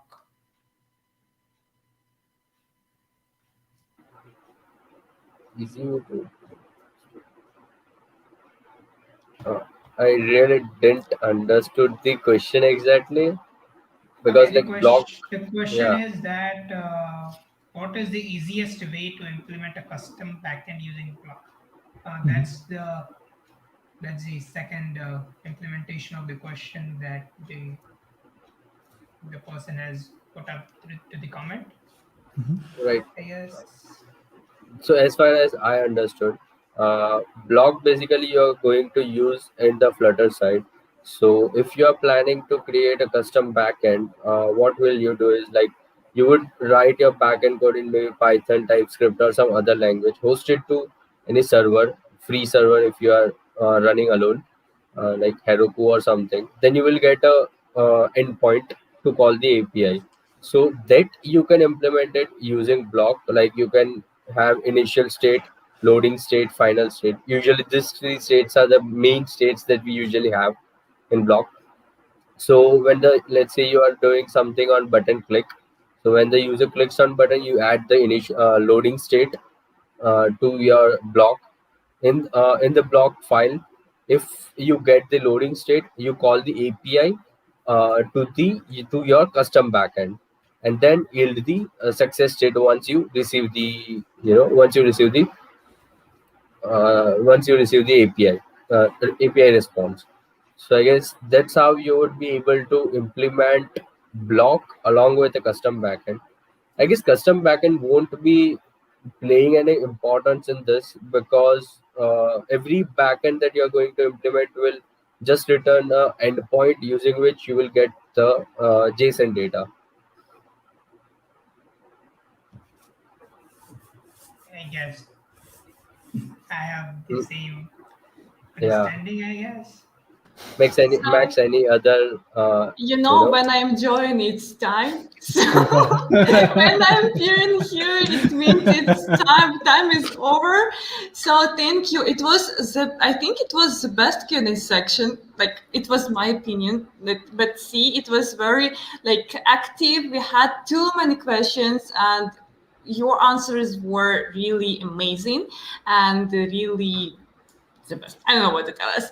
So thank you for your time. Thank you for joining us. Thank you for being with us, and hope to see you soon somewhere on some other conferences, or just to have a cup of tea, coffee somewhere else. So it's also good idea. So thank you for your time. You're most welcome. Thank you Until for the next having time. us. Thank you so much to Geekle for organizing this. Thank you.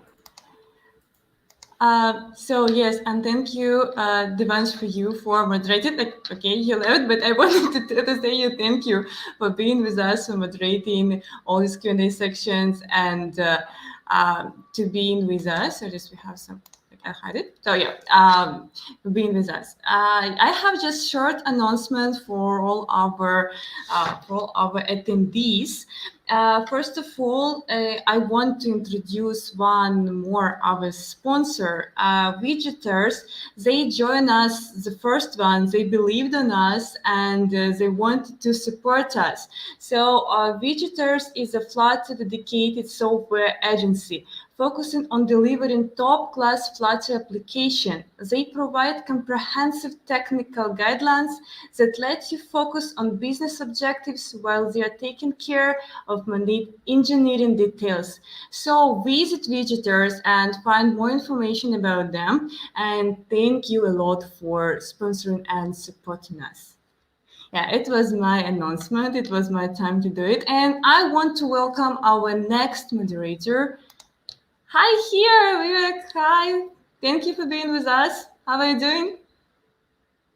You're mute. So let me Yeah, mute you. sorry.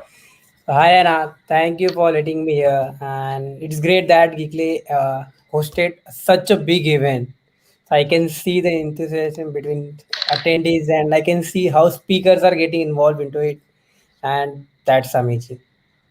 Great. So stage is yours, and you can ask our next speaker on the stage. So it's your time. Yeah. Hi guys. So my name is Vivek Yadav. I work as Zest Money as Flutter developer. Alongside, I am organizer of Flutter India and Flutter Mumbai. And let me welcome Aditya Thakur on screen, and he will introduce himself, I think, better than me. Hi. Thank you so much for having me, Vivek. So I'll Hi, get Aditya. started with the presentation. Or Yeah, sure. Mhm. You can. Yeah. So I'm on the backstage. Till then, see you.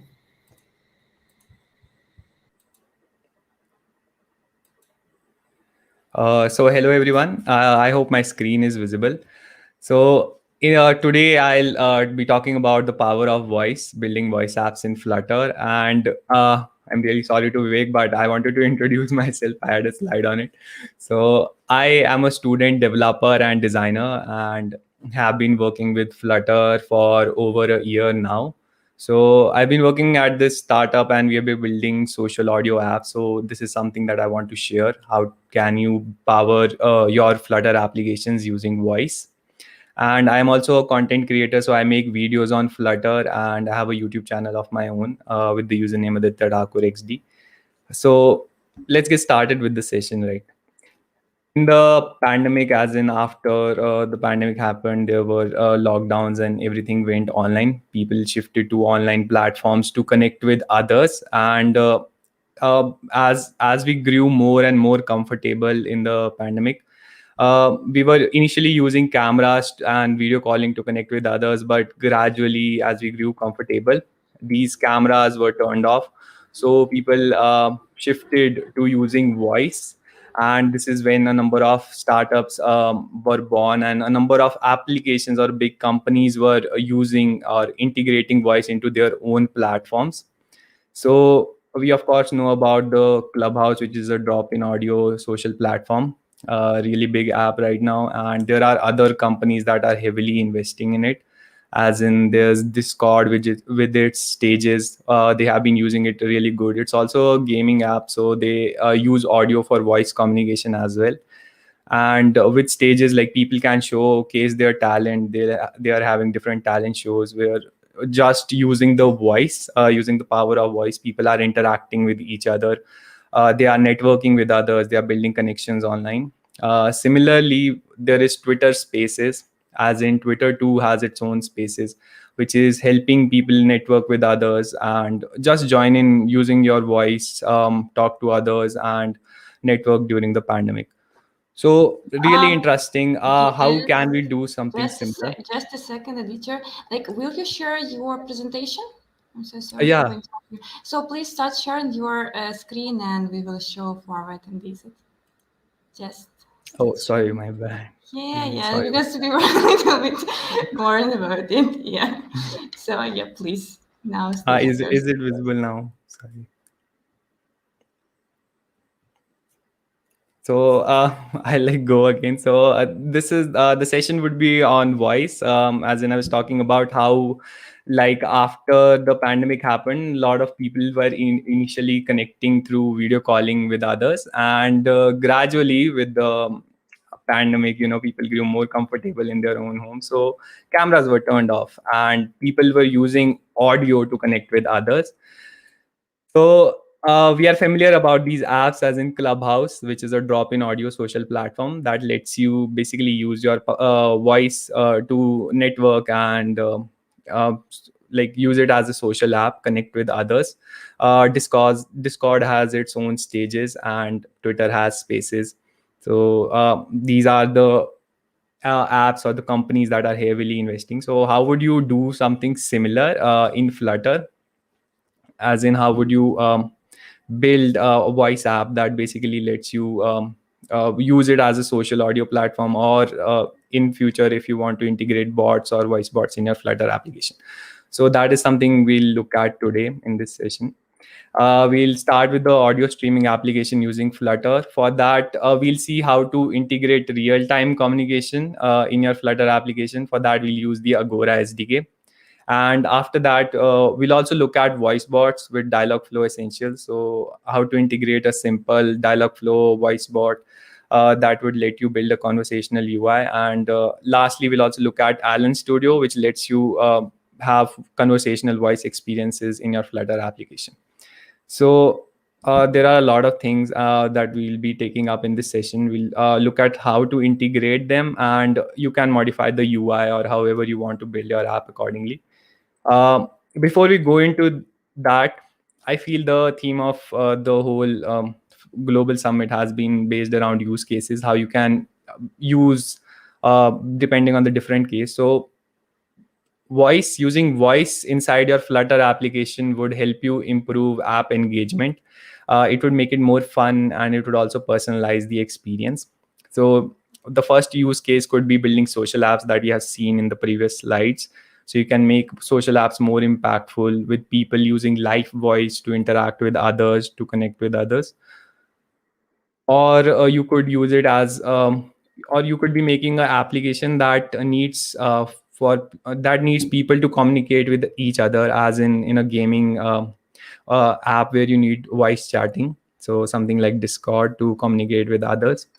Or it could be for something sort of like a tool that helps you enhance work efficiency, as in connect over projects and talk about like the work stuff. So that would definitely be one of the cases. How do you do it? Basically, what we'll do is look at Agora. Agora is real time. It provides for real time communication that basically would let us make voice call in our Flutter application. So it's the market leader, and they have like they power a number of startups that basically use video calling and voice calling and also live streaming in their own applications. The first requirement which we'll need is basically a Agora developer account. Then we'll also need the Flutter SDK, of course. And you can either use VS Code or Android Studio, depending on whatever you prefer. And lastly, a basic understanding of Flutter development. So getting started with it, we'll start by creating a new Flutter project. You can use the terminal to create, or if you're working on Android Studio, then you can go ahead and create a new project. And we'll also need the dependencies that we need to add to our pubspec.yaml. So for this particular session, we'll need the permission handler. First, because we need permission, that is, we need to use the microphone, and we also need the internet permission. So we'll use the permission handler package. And we need the Agora RTC engine. So this is the main package that you need. It will allow you to join the RTC or real-time communication channel by calling the APIs provided by Agora. And the RTC class would provide us all the main methods that we need to invoke in our application. Then we'll also need the Agora RTM, so real-time messaging. So it should, I'll tell you as we go with the presentation why we need real-time messaging in our Flutter application.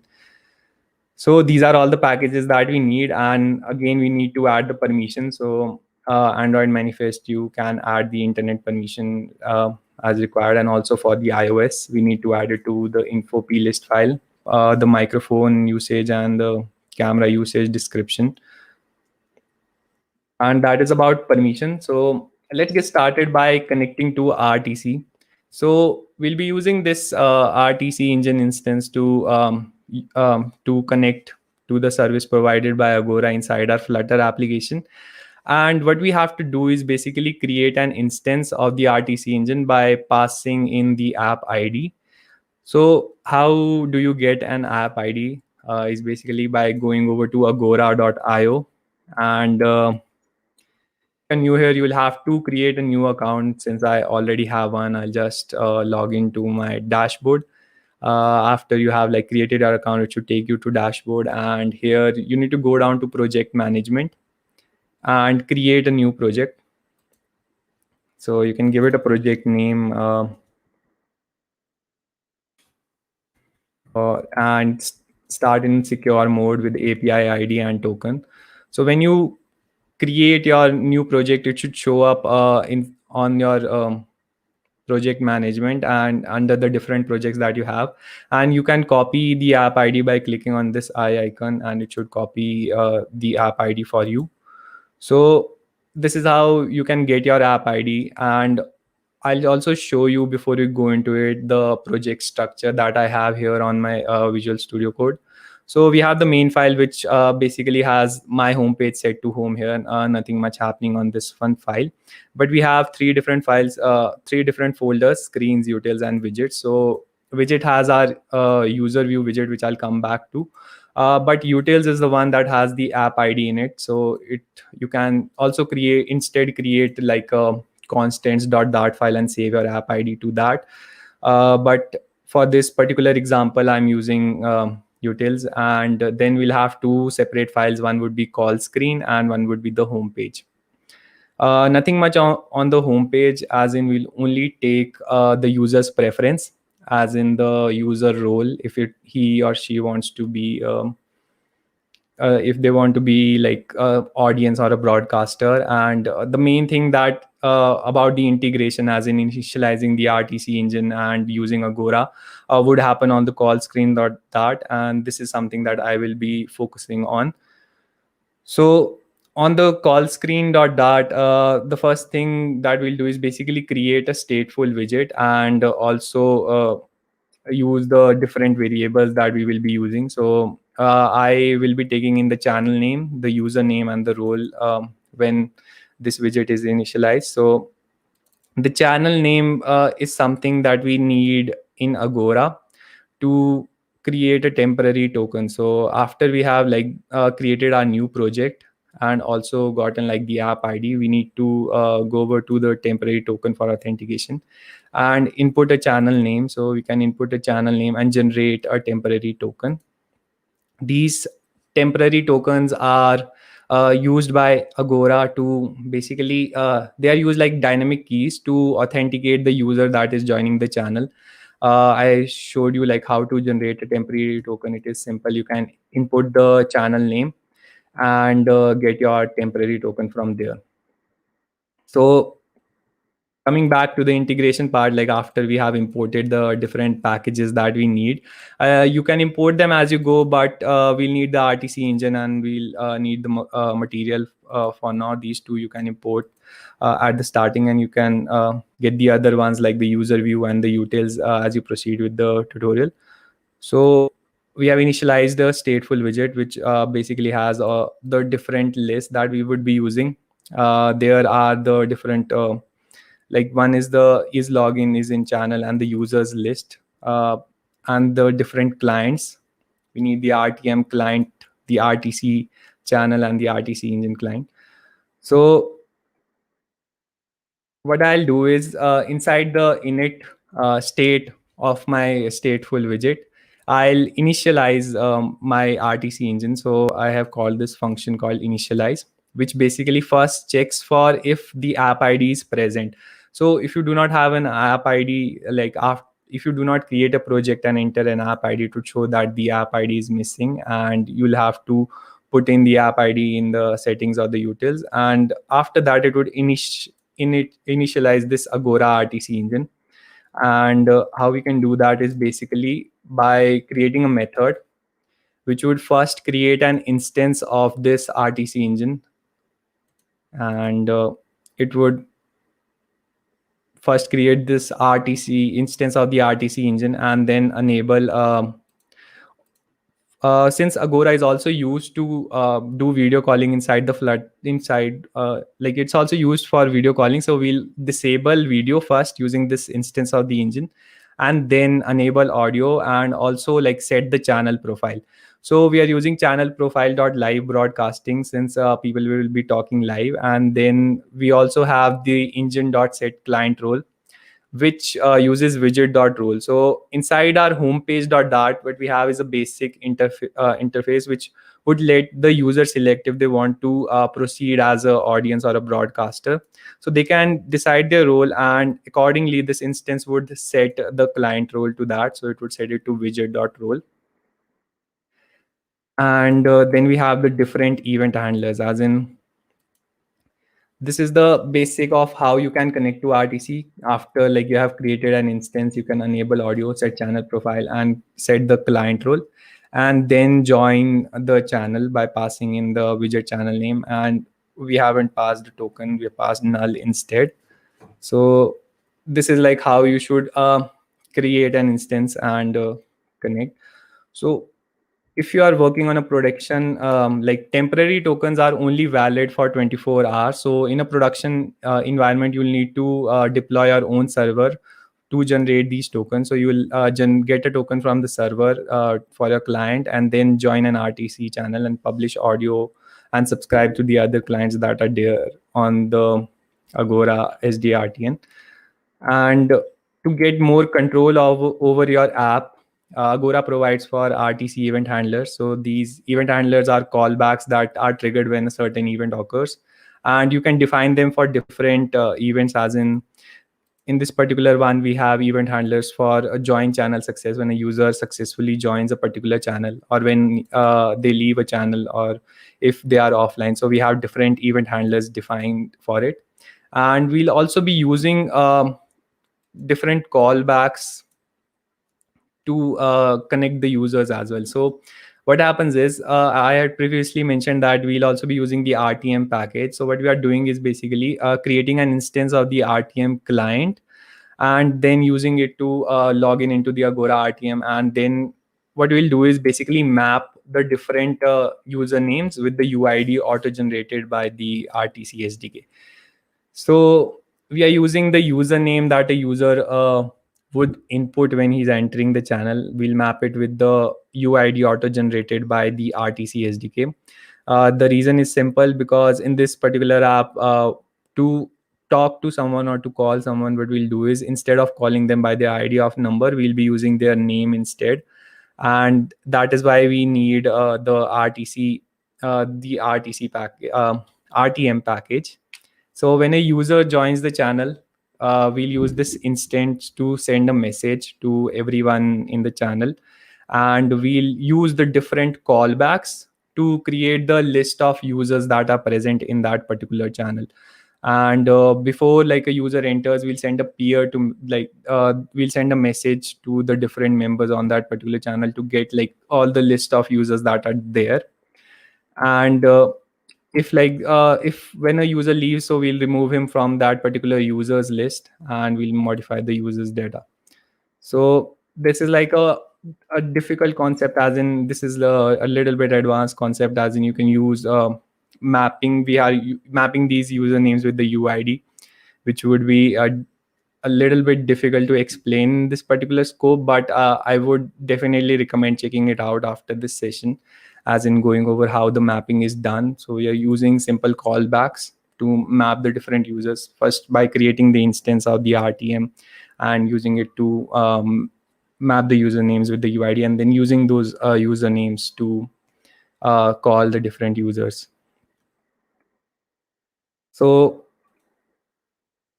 after like you're done mapping the different users that are inside your application, you'll build a user view. You'll have to display the user. So we are keeping it simple, as in only using a container and a username below it. Container would be purple if the user is a broadcaster, and depending on the user role, if it's in audience, then this would be of a blue color. And also we'll need a toolbar which will basically let the user unmute or disconnect from that particular conversation. And based on that, we have to define two functions. One would be on toggle mute and the other would be on call end. So these two functions would work accordingly, as in the toggle mute would mute the audio stream and the call end would just pop out of that view. And lastly, we'll display all this in our build, as in we'll use widgets to categorize broadcasters from the audience. Broadcasters have a purple view and audience has a blue one, and then they would be shown on the different screen. So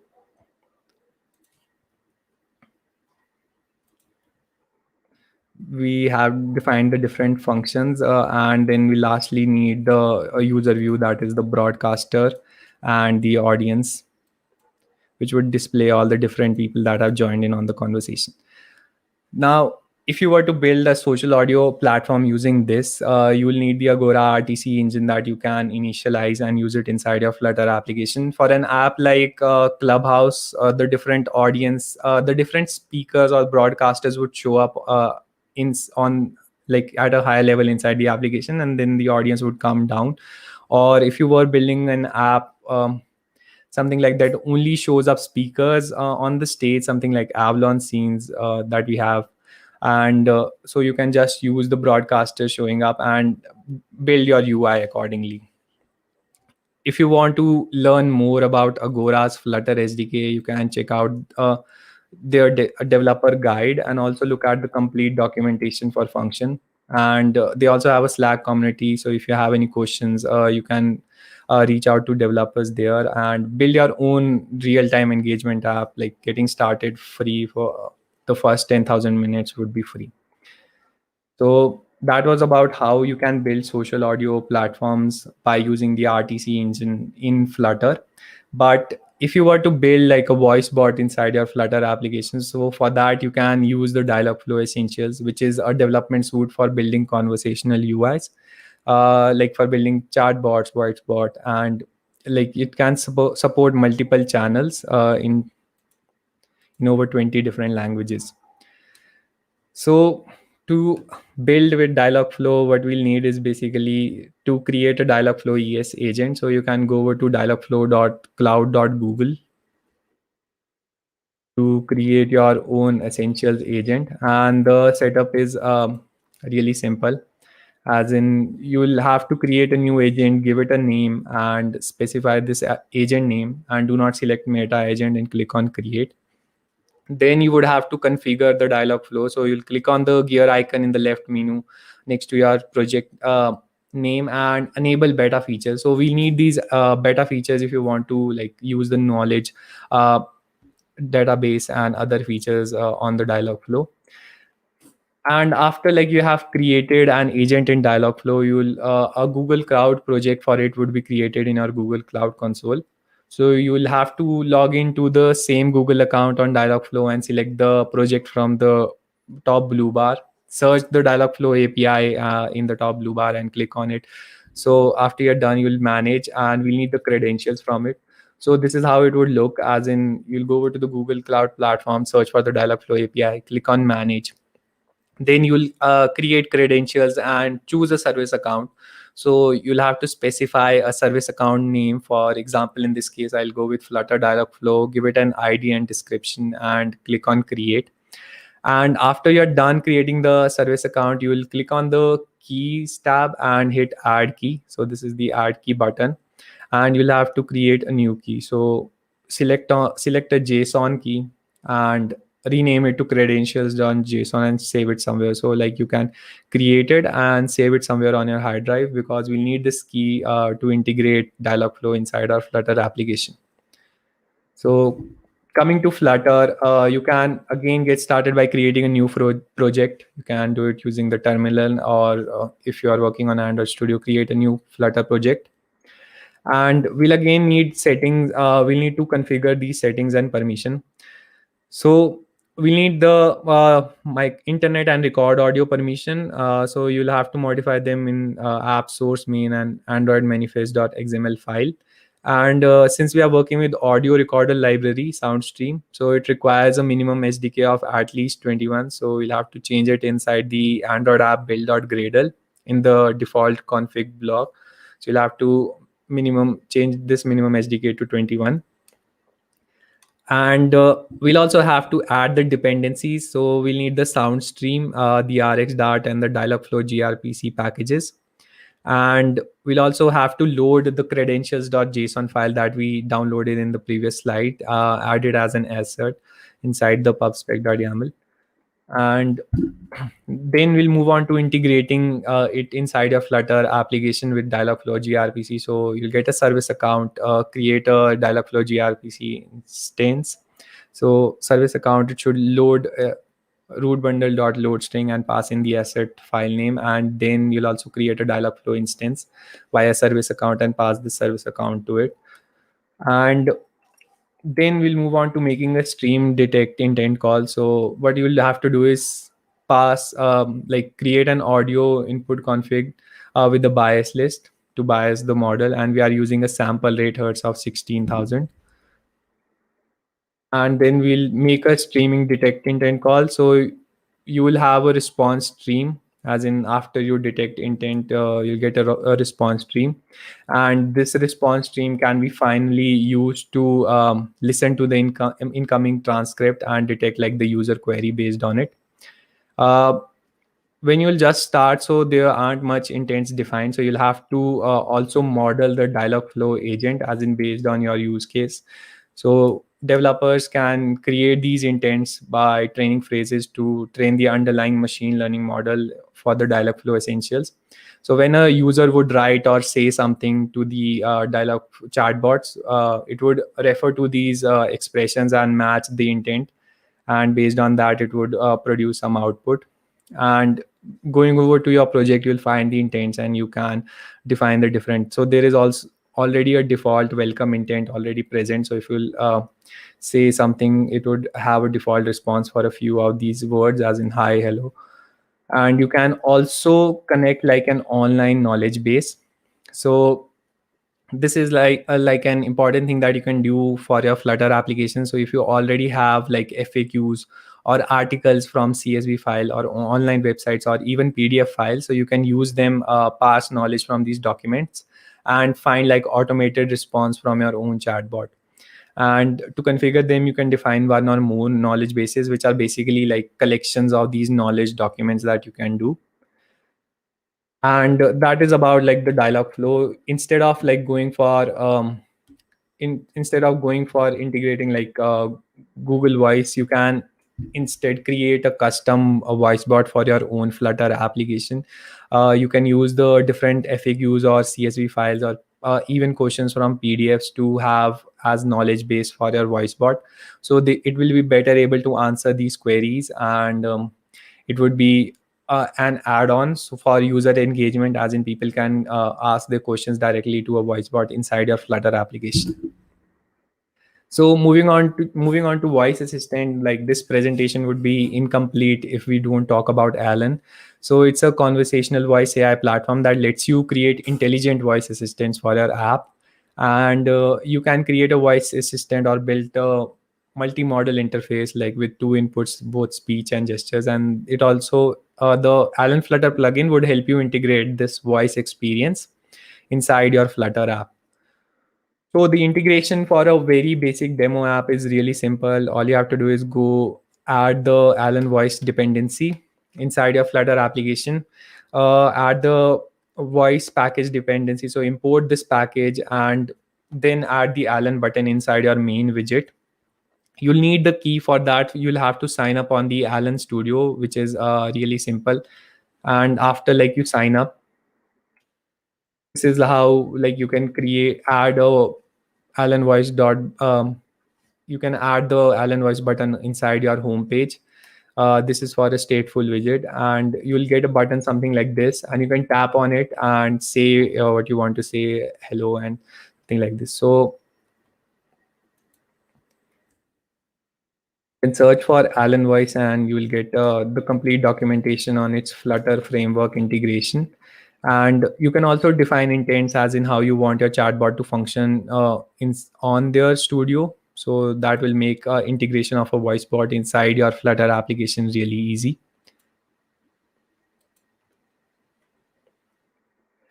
And that is it for this presentation. I hope this helped you like get an overview of how to build your voice first applications using Flutter, and just like how you can harness both to build a social audio platform using Flutter and also to integrate voice bots and build conversational UIs in Flutter. So thank you for listening. And if you have any questions, you can reach out to me any of the platforms, LinkedIn, Twitter, or YouTube. I have the same username. Thank you so much. Hi, Aditya. That was a nice talk, and I think people will learn. I mean, they will learn how to integrate Agora in their application, and probably they can build their own clubhouse as you taught. Yeah. So we have one question from Akash Deep Singh, and it is Agora doesn't support RTM persistence. How do you handle that? In this particular example, like real-time messaging I'm using because we needed to map as in with the user IDs. I'm not very sure about this question, but I'll have to look it up once. But as far as I'm concerned, like it did work fine, as in we were using it for the mapping purposes only. And for this question, I believe Meherdeep Thakur, he's been really active in the community and he's been contributing to the Flutter documentation.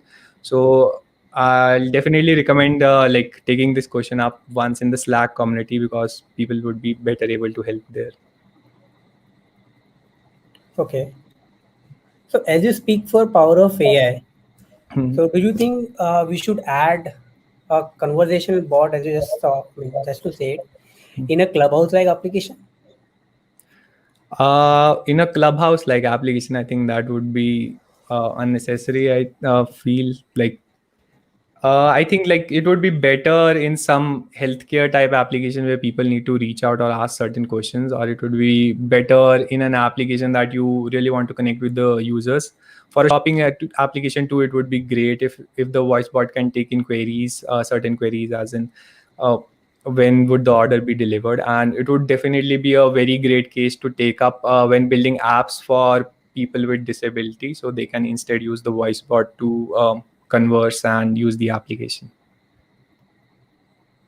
Great answer. Okay, so I guess that was the last question, and thank you, Aditya, Thank you very much. for teaching us Agora. I mean, this is the first time I'm looking at Agora. I mean, how to integrate that in our Flutter application, and I think that is pretty easy, and we should try it. Thank you Thank so you. much. Thank you for having me. So, guys, we have our next speaker lined up, and he is Osama Asif. Osama has been programming since the age of 19 years. He is working as a senior mobile developer at Zep.com. Today, we will explore the singleton pattern in Flutter for creating network clients and explore the world of interceptors. Also, take a look how to deal with exceptions. So, guys, let me take Osama Asif to the stage. Hi, Osama. How are Hi, you? Vivek. How are you? I'm good. How are you? I'm good. Thank you, Vivek. Great, Osama. Okay. So I'll So, let the stage for you. Can you share your yeah, presentation? sure. Yeah, sure. Just give me a second. Yeah.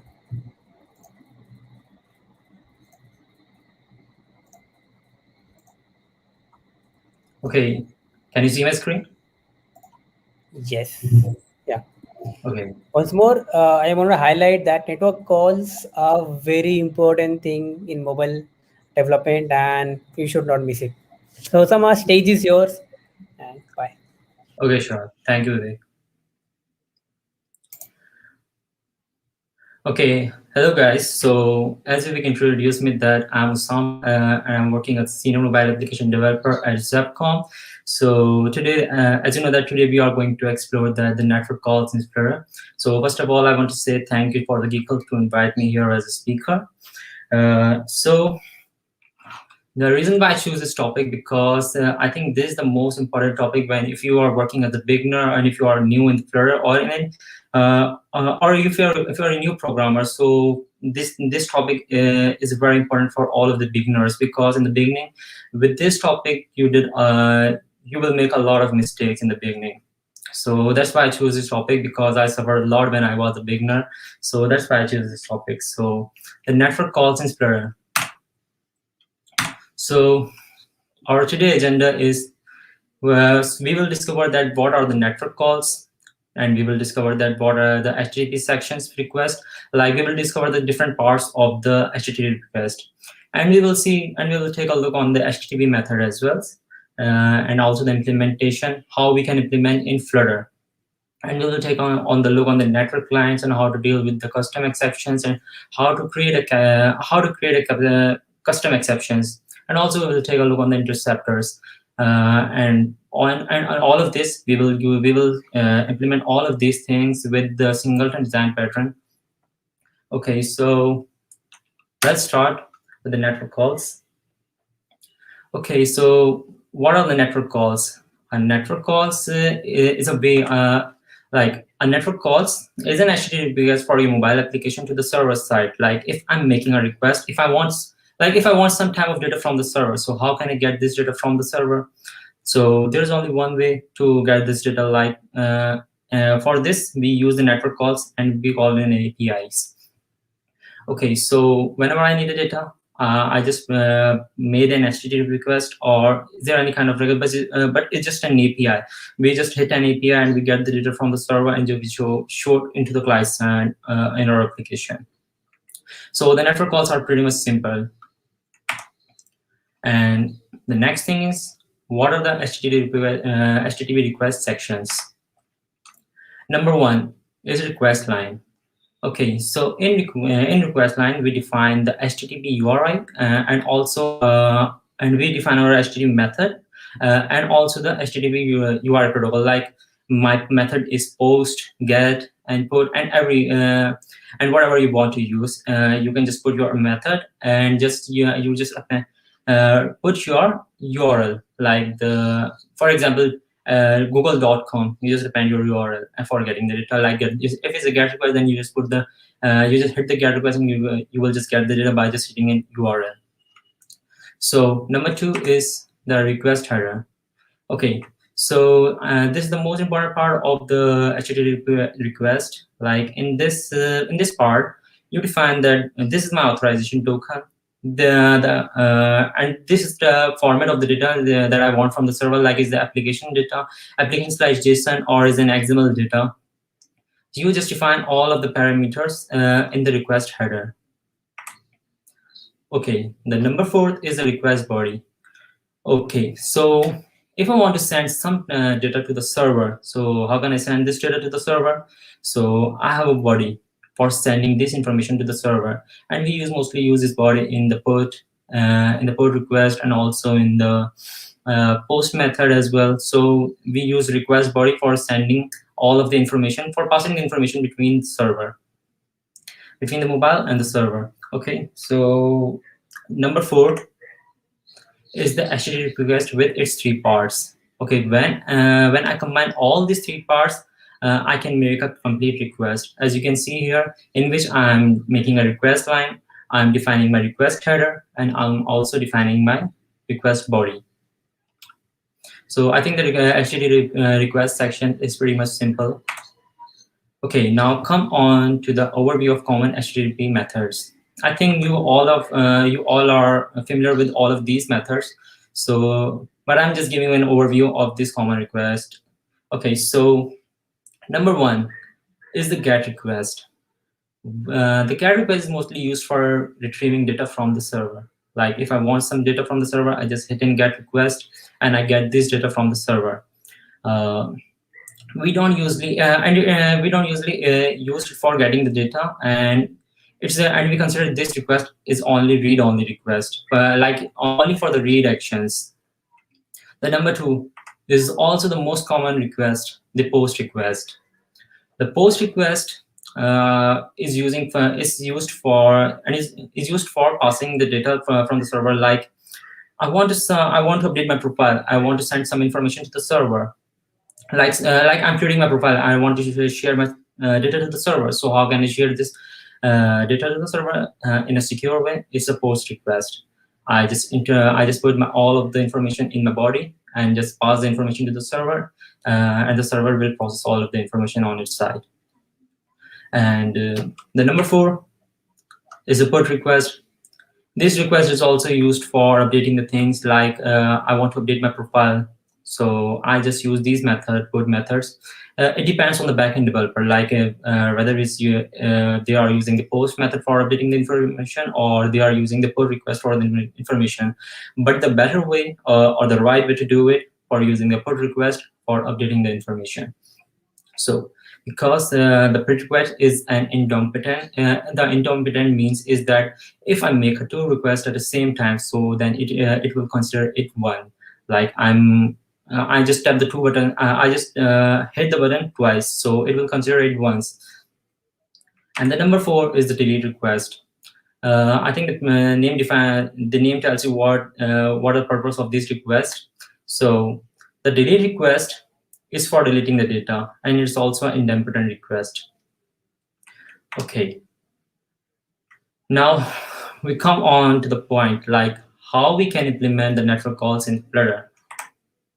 Okay, so for implementing the network calls, I'm going to use the DIO library. The DIO library for provided by the Flutter China, and it's also a Flutter favorite. So the reason why I'm choosing DIO is because it supports interceptors. It also supports global configurations. It supports form data. It supports request cancellation, file downloading and uploading with the progress. And there are also a lot of things like the cookie manager. And also I can do a lot of things with the DO library, and we will explore it today.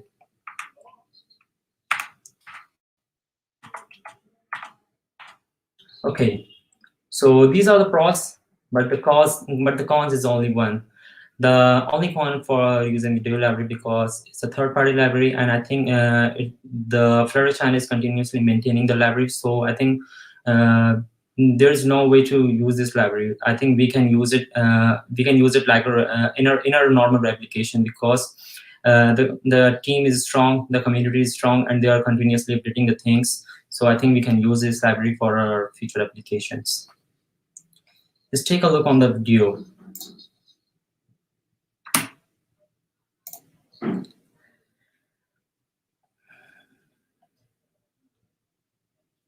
As I told you that it supports a lot of information. It supports a lot of features, and all of the features you can find it on its documents, on the pubdev, and also if you want to use it, just go to installing and just copy the dependency and use it in your application.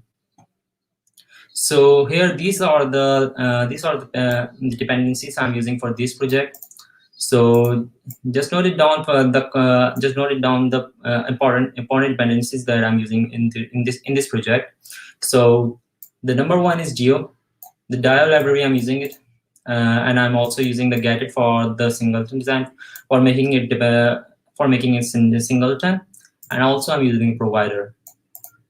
Yeah, so that's all for this project, and this all other dependencies I'm using just for my own purposes. So you can leave it if you don't want to use it. So now come to the point.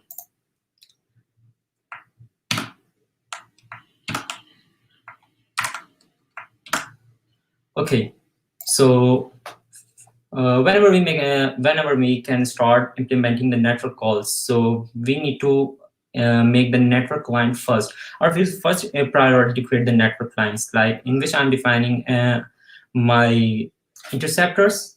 Right now I'm using the log interceptor for logging the errors and other things, like the request body and the request URL and other things like that. And also I'm using the request interceptors. We will discover the interceptors later, but but for now we can just see the common functions like this. We can just set the base options, like the connection timeout is the 1 minute, and also I'm setting my base URL here. And we can do a lot of things here, like I can set my authorization token, and we will discuss it later. So for now, consider it like. Sorry, just a second. I'm so sorry to interrupt you, but your font is so small and we can't see it. Can you just make it a little bit bigger, and it'll be easier for us? Yeah, I think it's better now. Yeah, thank you so much. Yeah, thank you so much. Okay, sure. Thank you. Okay, so for I just set my base options here. And I think the thing I said before is clear to you. I assume that. And after creating this base option, in the next one, I'm defining my services. Like this is all of the request, my get request, my post request, and my all of the request. I'm defining this method here in the next file. Mostly people define all of the things in one file, like they define the base option, they define the network clients, and also they define their method as well. But I think that if we can separate things, then it will better to understand things later. So that's why I define all the methods in a separate file. Okay, now come to the main file.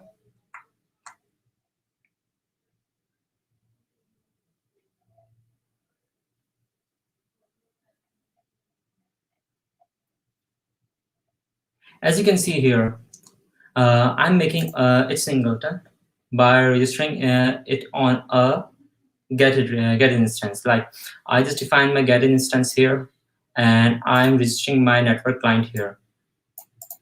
This method is pretty much simple. I'm just defining my request. I'm just making my client singleton here and initializing it in a main function. As you can see here that I'm initializing my initialize DO client method here. So these steps are pretty much simple. So what's the next point? After creating a client, just come onto the service part of the body, service part. Here, so what I'm doing here, I'm just creating, I'm just using the DIO methods for the get, post, and pull request, and you can make as much as request if you want. So here now, right now, I'm using the get request, and put request, post request, and these all requests are I define in this class DIO API services. Okay, so these are the basic parameters like the string URI, the query parameters for passing the parameters, the options, if I want to change my option, or if I want to customize my options, like I want to change the connection timeout, or if I want to change my authorization header, so I can pass these parameters to the in my request through these parameters, or I can use, or I can, if I want to cancel the token or on receive progress. So these are the basic parameters I'm defining here. So, and also this is a one-time process. You have to do this only one time. So, and then the main part, after you understand that how can I make a request, then the third thing is to deal with the exceptions. Okay, so how can I deal with the exceptions? So this is the main part of our topic. Like if we don't, if we can deal, if we did not deal it in a right way, then it will become a mess later. So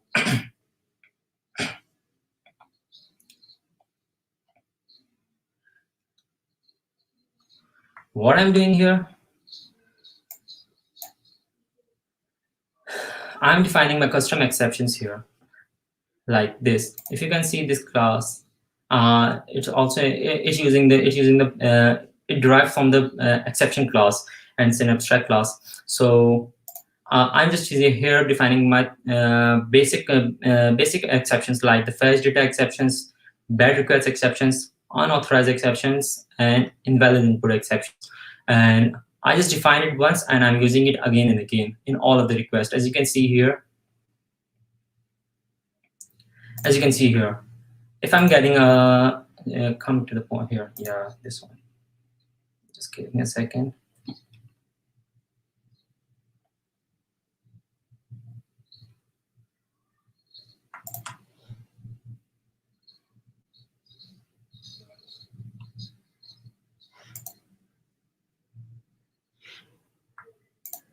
Okay, come here. If I'm getting the exception from the server, so what I'm doing here, I'm just like, if I get the server error code from the server like 400, and if it's a 400, then I'm just throwing an exception like it's a bad request exception. If I'm getting the response from the 401, then I'm just hitting it through my exception like is an unauthorized exceptions. The 403 is a forbidden exception, and I'm just use you can use whatever exception you want to use here. Like you can use as a bad request exception, or you can use unauthorized exception. It depends on you. So we mostly consider all these requests as the ones. So the 404 is for the API not found, and you can define as much as exception if you want. Right now I'm dealing with these exception, or if I'm getting other than that, so I'm just making the default exceptions. I'm just throwing a default exception here.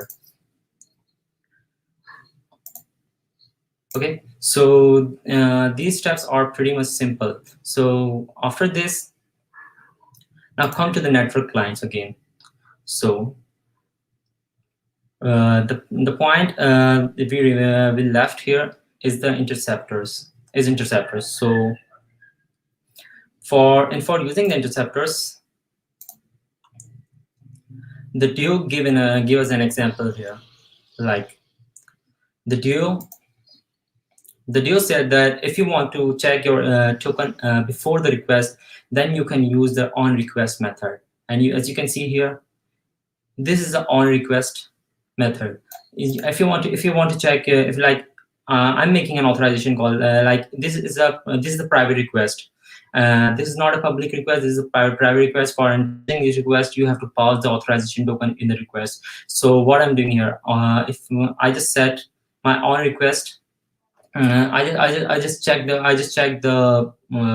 my token before making the request in my on request method. And if I don't have authorization token, so they'll give us one more option, like if you want to make an other request by just logging the previous one, so they'll give us an option like, hey, just stop the previous request, like duo.log, and make a new one. For defining the new request, you have to define the duo. You have to make a new instance for the duo, as you can see here.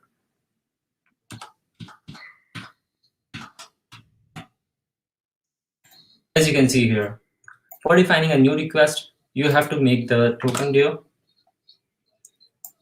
You have to create a new instance, like they named it the token duo, and here, yeah. So you are saying that, hey, just stop the current request and make a new one. You are making the new request for getting the token, and you are just initialize your token in your options.header, and also after if the things goes well, you said that, hey, go next and do whatever you want to do with the previous request. And if you're getting some kind of error, then you can just reject the handler, and you can just pass the previous request, and you will get the response from the server. And when all of the things done, you just unlock the previous request here. And if you have a token, then it will directly register your token here in your headers. And the handler.next section will do the next desired actions. And also the same things on the on error as well. The on error request, like if I'm getting some kind of error from the server, so what I'm gonna do next here. So if I'm getting the unauthorized unauthorized code like 401, the user is not authorized. So what I'm doing here, the next, I just need to log out the user from the application. So for this, or if I want to make the just need to log out the user, so I can use this. I can just restart the application, or I can just use the logout function for logging out the user. And if I want to get another token from the server for making a request, so here I'm using the same. I'm doing the same part here.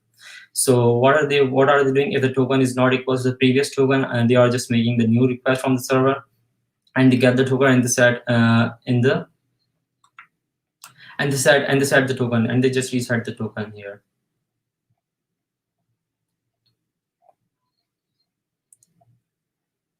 Okay, so now come back to the application here. So if you want to log out the user, so you can just use the navigator key current state, and just you remove all of the routes from the application and just push the new one with the login route, and you can just move to the you can take the user from the current state to the logout screen. Okay, so how can I use all these things in our application? So we set up all of things, like we set up the network clients, we set up the things like we set up the network clients, we set up the interceptors, we set up the singleton pattern, we set up the we create the network client singleton. So how can I use it? So for using the network for using the request,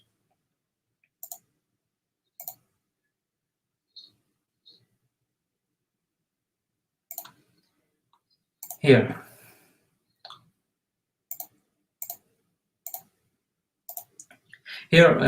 in my application, in my home screen, I'm using a provider, and I name a provider sample calls provider, and here I'm defining my request.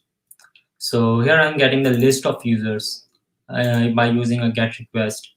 And I already set my base URL. I'm just putting my endpoint here. I just put my endpoint here. If I'm getting the response from the server, I just parse my data here, before parsing the data, I'm using the notify listener for rebuild the current state. So for creating these classes like wrappers, so you can just copy all of the JSON. It's a short method for using the wrapper.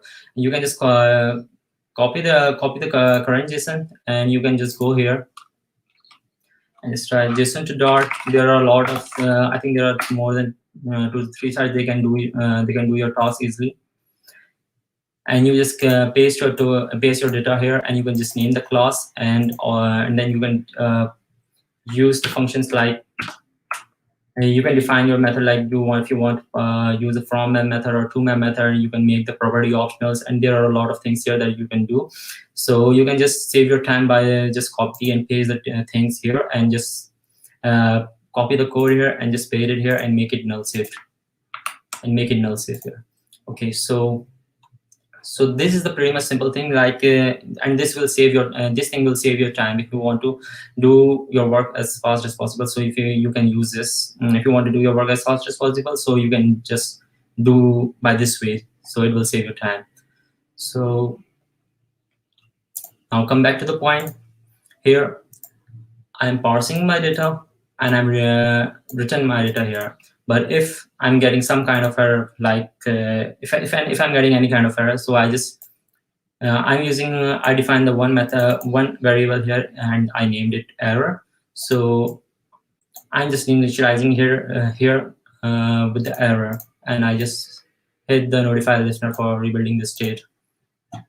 So for making all of the requests, you can define these type of methods in your providers. So and also I think that this is all also simple. So you can there's not big science for using this for this method. It's a pretty much simple thing. Okay, now come back to the screen.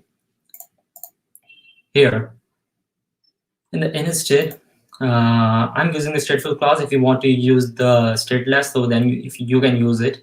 I'm right now using the stateful class. If you want to use the stateless, so I think you are using the provider, so you can use it. It will not make an impact on notification, so you can use it. Okay, so here I just define my wrapper here for initializing it. If I get the response from the server, so I just initialize with the value, and also here. So the child, I just define my child. So consumer, I only define my child like it's a loader component. So and it's a we define all of the things here. Like if we don't want to use the rebuild the state, so you can just define it into the child. Like if I want this widget not to be rebuilt again and again, so I just define it here, and you can just pass it through the parameters.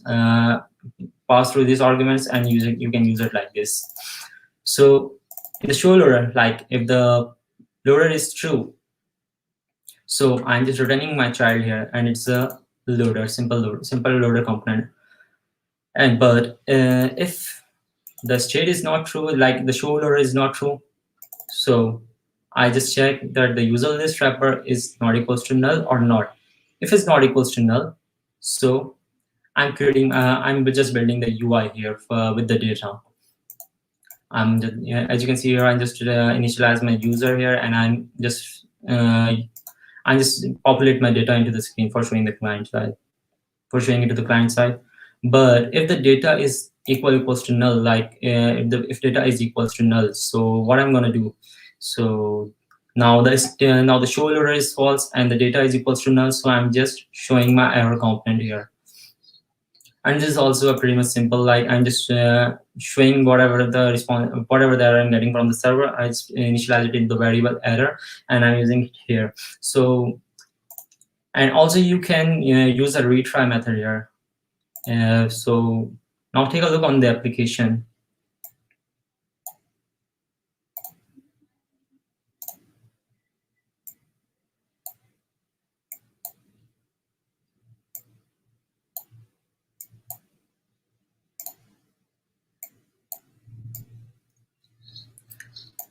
Okay, so I'm using the refresh indicator for refreshing the list, like as you can see here, and I'm just doing copy and paste the same method here, like this. All this functionality I just copy and paste it here for refresh, for using the refresh indicator.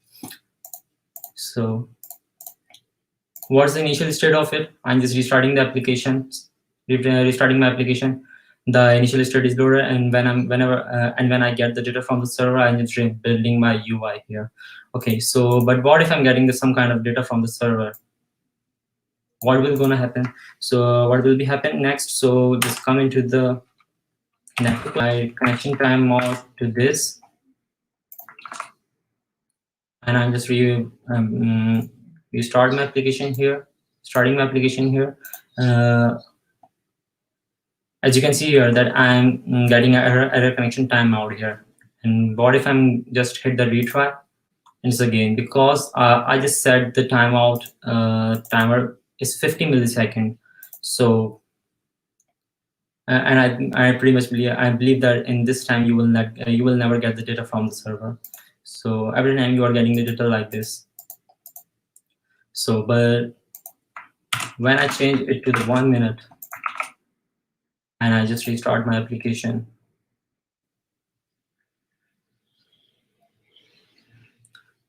hooray, you can get the data here.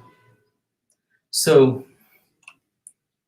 I think if you can use the things in a better way, so it will become it will do work in a better way. So it will not make you cry later, because in the beginning I've suffered a lot with the network calls. I see you won't believe me that I suffered a lot. So as you can see here, all these things I'm getting here is just because of the log interceptors. Like whenever I'm getting the data from the server, the log interceptors print all of the data here in your console. So, like as you can see here, it is your HTTP request line, it's your HTTP request header, and it's a body. So you can see all of the information here in the console just by using the log interceptors. And you can initialize and define all these things while creating the network client, while initializing the clients. So I think that's all for today for the network clients, and I hope that you will like it. I know there are some kind of mistakes as well, so but if you think it's better, so please pardon me for my mistakes. So thank you so much for giving me your time here. That was a great talk, Osama. And I think this was very deep. I mean, I never saw such a deep talk on Dio, and I never explored myself in that deep. So I Yeah. can say it was a great talk. And you know, while I was creating all these things, I was like that. How can I describe all this thing in a short time of period? So I just summarize the things a lot from my side. I know that I don't deliver the interceptors very well, but because the interceptor is not a thing that you can understand in a short time of period. It's a topic that you have to take, that took time. So I just try my best to give you the summary, like how you can use the things in a better way. So I just try my best to deliver things in a better way. No, actually, it was great. I mean, I was in between of deciding HTTP versus DO, and I think by this today's video, I can go with the DO. Yeah, you can, and you believe me that you will love the DO. Before the DO, I was also using the HTTP. I prefer the HTTP, but when I use the DO once, believe me, I never use the HTTP library that's provided by the Flutter. Yeah, right. So I have one question for you, and that Yeah. is related to null safety. That how can we handle null safety with DO? With DO, yeah. For as you can see that for while creating the clients, like you have to define the things like these things will be a null, will become a null or not. So I think I defined the code while I was writing the code. So I just make sure that if the thing is null, so you just make the null check on your code. But if the thing is not null, so you can just write it with the not null check. So while you are writing, you will writing the code while you will write the code. So the Flutter will also show you the error because the Duo library is supported null safe. So if you're trying to use the library without the null safety, they will show you error. Right. Yeah. Okay, great. That was a great talk, Osama, and thank you for that. Thank you so much, Vivek. Thank you. Okay. Okay, so after that great talk, let's move to our next speaker.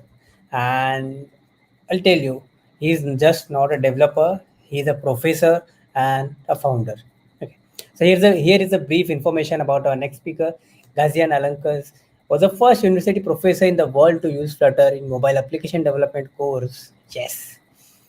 Which he continues to teach in Izmir University of Economics in Turkey. In 2019, he became Google developer expert in Flutter and Dart. Shortly after that, he founded his own company, gbot.dev. He is also a member of program community for this event. In this talk, we will see briefly reviewing asynchronicity in Flutter and Dart, followed by many common scenarios that we will explore in live coding session. So, guys, just join hands with me to welcome Gazian Alankas. Hi, Gazian. Welcome to the Hello. stage. Hi. Thank you. Thank you for having me. Do you want to share your screen? Yes, I'm sharing it right now. If you want to bring it to the, yeah. Okay. Whoops. Yeah, great. Yeah. So I'm in a one monitor setup at the moment, but I think it'll be fine. Okay. Yeah. So stage is yours. Just make it. Bye. Okay. Thank you. Thank you for having me. My name is Gazian Alankush. Thank you for the great introduction. Thank you for the great event, awesome event. Today, well, I'm a Google developer expert in Flutter and Dart, and today I'll talk about common async mistakes and their solutions. Yes, so let's start. Let me talk very briefly about myself. While getting my PhD in the United States, I got the chance to be a Google intern for 3 months, where I met Dart when it was not born yet. And then I came back to Turkey, Izmir. I'm teaching here at a university, mobile application development. For 3 years now, I've been using Flutter with React Native, actually. But I'm going to switch to Flutter only next semester because I think it's time. But it wasn't time 3 years ago, as you can tell. And I have my own company also. We are developing Flutter applications there with my students. So today I want to talk to you about async await, okay? Asynchronous things and what's going on. And, early in your Flutter experience, you meet them, right? You say, okay, I want to learn Flutter. And then you find some code somewhere. It's full of future, async, await. What are these? You're not sure immediately if you weren't exposed to them in like something like JavaScript, the newer versions. And then you say, okay, just copy paste code, it works. And then you find yourself in very tricky situations. You say, oh, Flutter is hard, I can't do it. So these async, await, future, what are these? And what are they doing? Why do we have them? And how should we use them in practice will be today's focus. So in Flutter, we have a single thread. And that's not a bad thing, actually. That's a great thing, because if we had multiple threads, it would be really difficult to program, and Flutter wouldn't be that famous, that popular, and it wouldn't be a nightmare to program. But we do have, even though we have a single thread, we have apps that respond smoothly, right? Buttery smooth, 60 frames per second apps. But they do things that take time, right? Like downloading things, file access, etc. This asynchrony helps us avoid this. Like your applications are responding, do you want to close it? You may have seen it in other contexts. We almost never have them in Flutter. That's why, async await futures help with this, okay? This is why we have them. So I do have other talks about this, so you can look at them for even beginner-friendlier introductions about this. But today I want to focus on something specific, build functions versus this async code, because today's talk is about a lot of what people are making as mistakes. And one of the main reasons is this confusion that I'll try to untangle a little bit. So we have build functions in Flutter, as you know, in which we create a tree of widgets, right? We have multiple of these because we create multiple widgets, and we have multiple build functions in our code base, right? And these are supposed to execute very quickly, and sometimes 60 times per second when there is an animation, when you're scrolling and things like that. These keep executing again and again. So there are some rules for these. You may have read them, but you may be like, whatever, it's a rule. They are very important. We'll see why. But let's remember the rules. They are supposed to be without side effects. These build functions, they are supposed to be without side effects. You're not supposed to start any operations in them, like starting a download, etc. You're not supposed to do that. You're not supposed to update any variables in them. That's a side effect. Don't treat it like a place to do something frequently, right? If you develop the game, there's like a main loop, etc. Oh, this build function is my loop. Don't do that.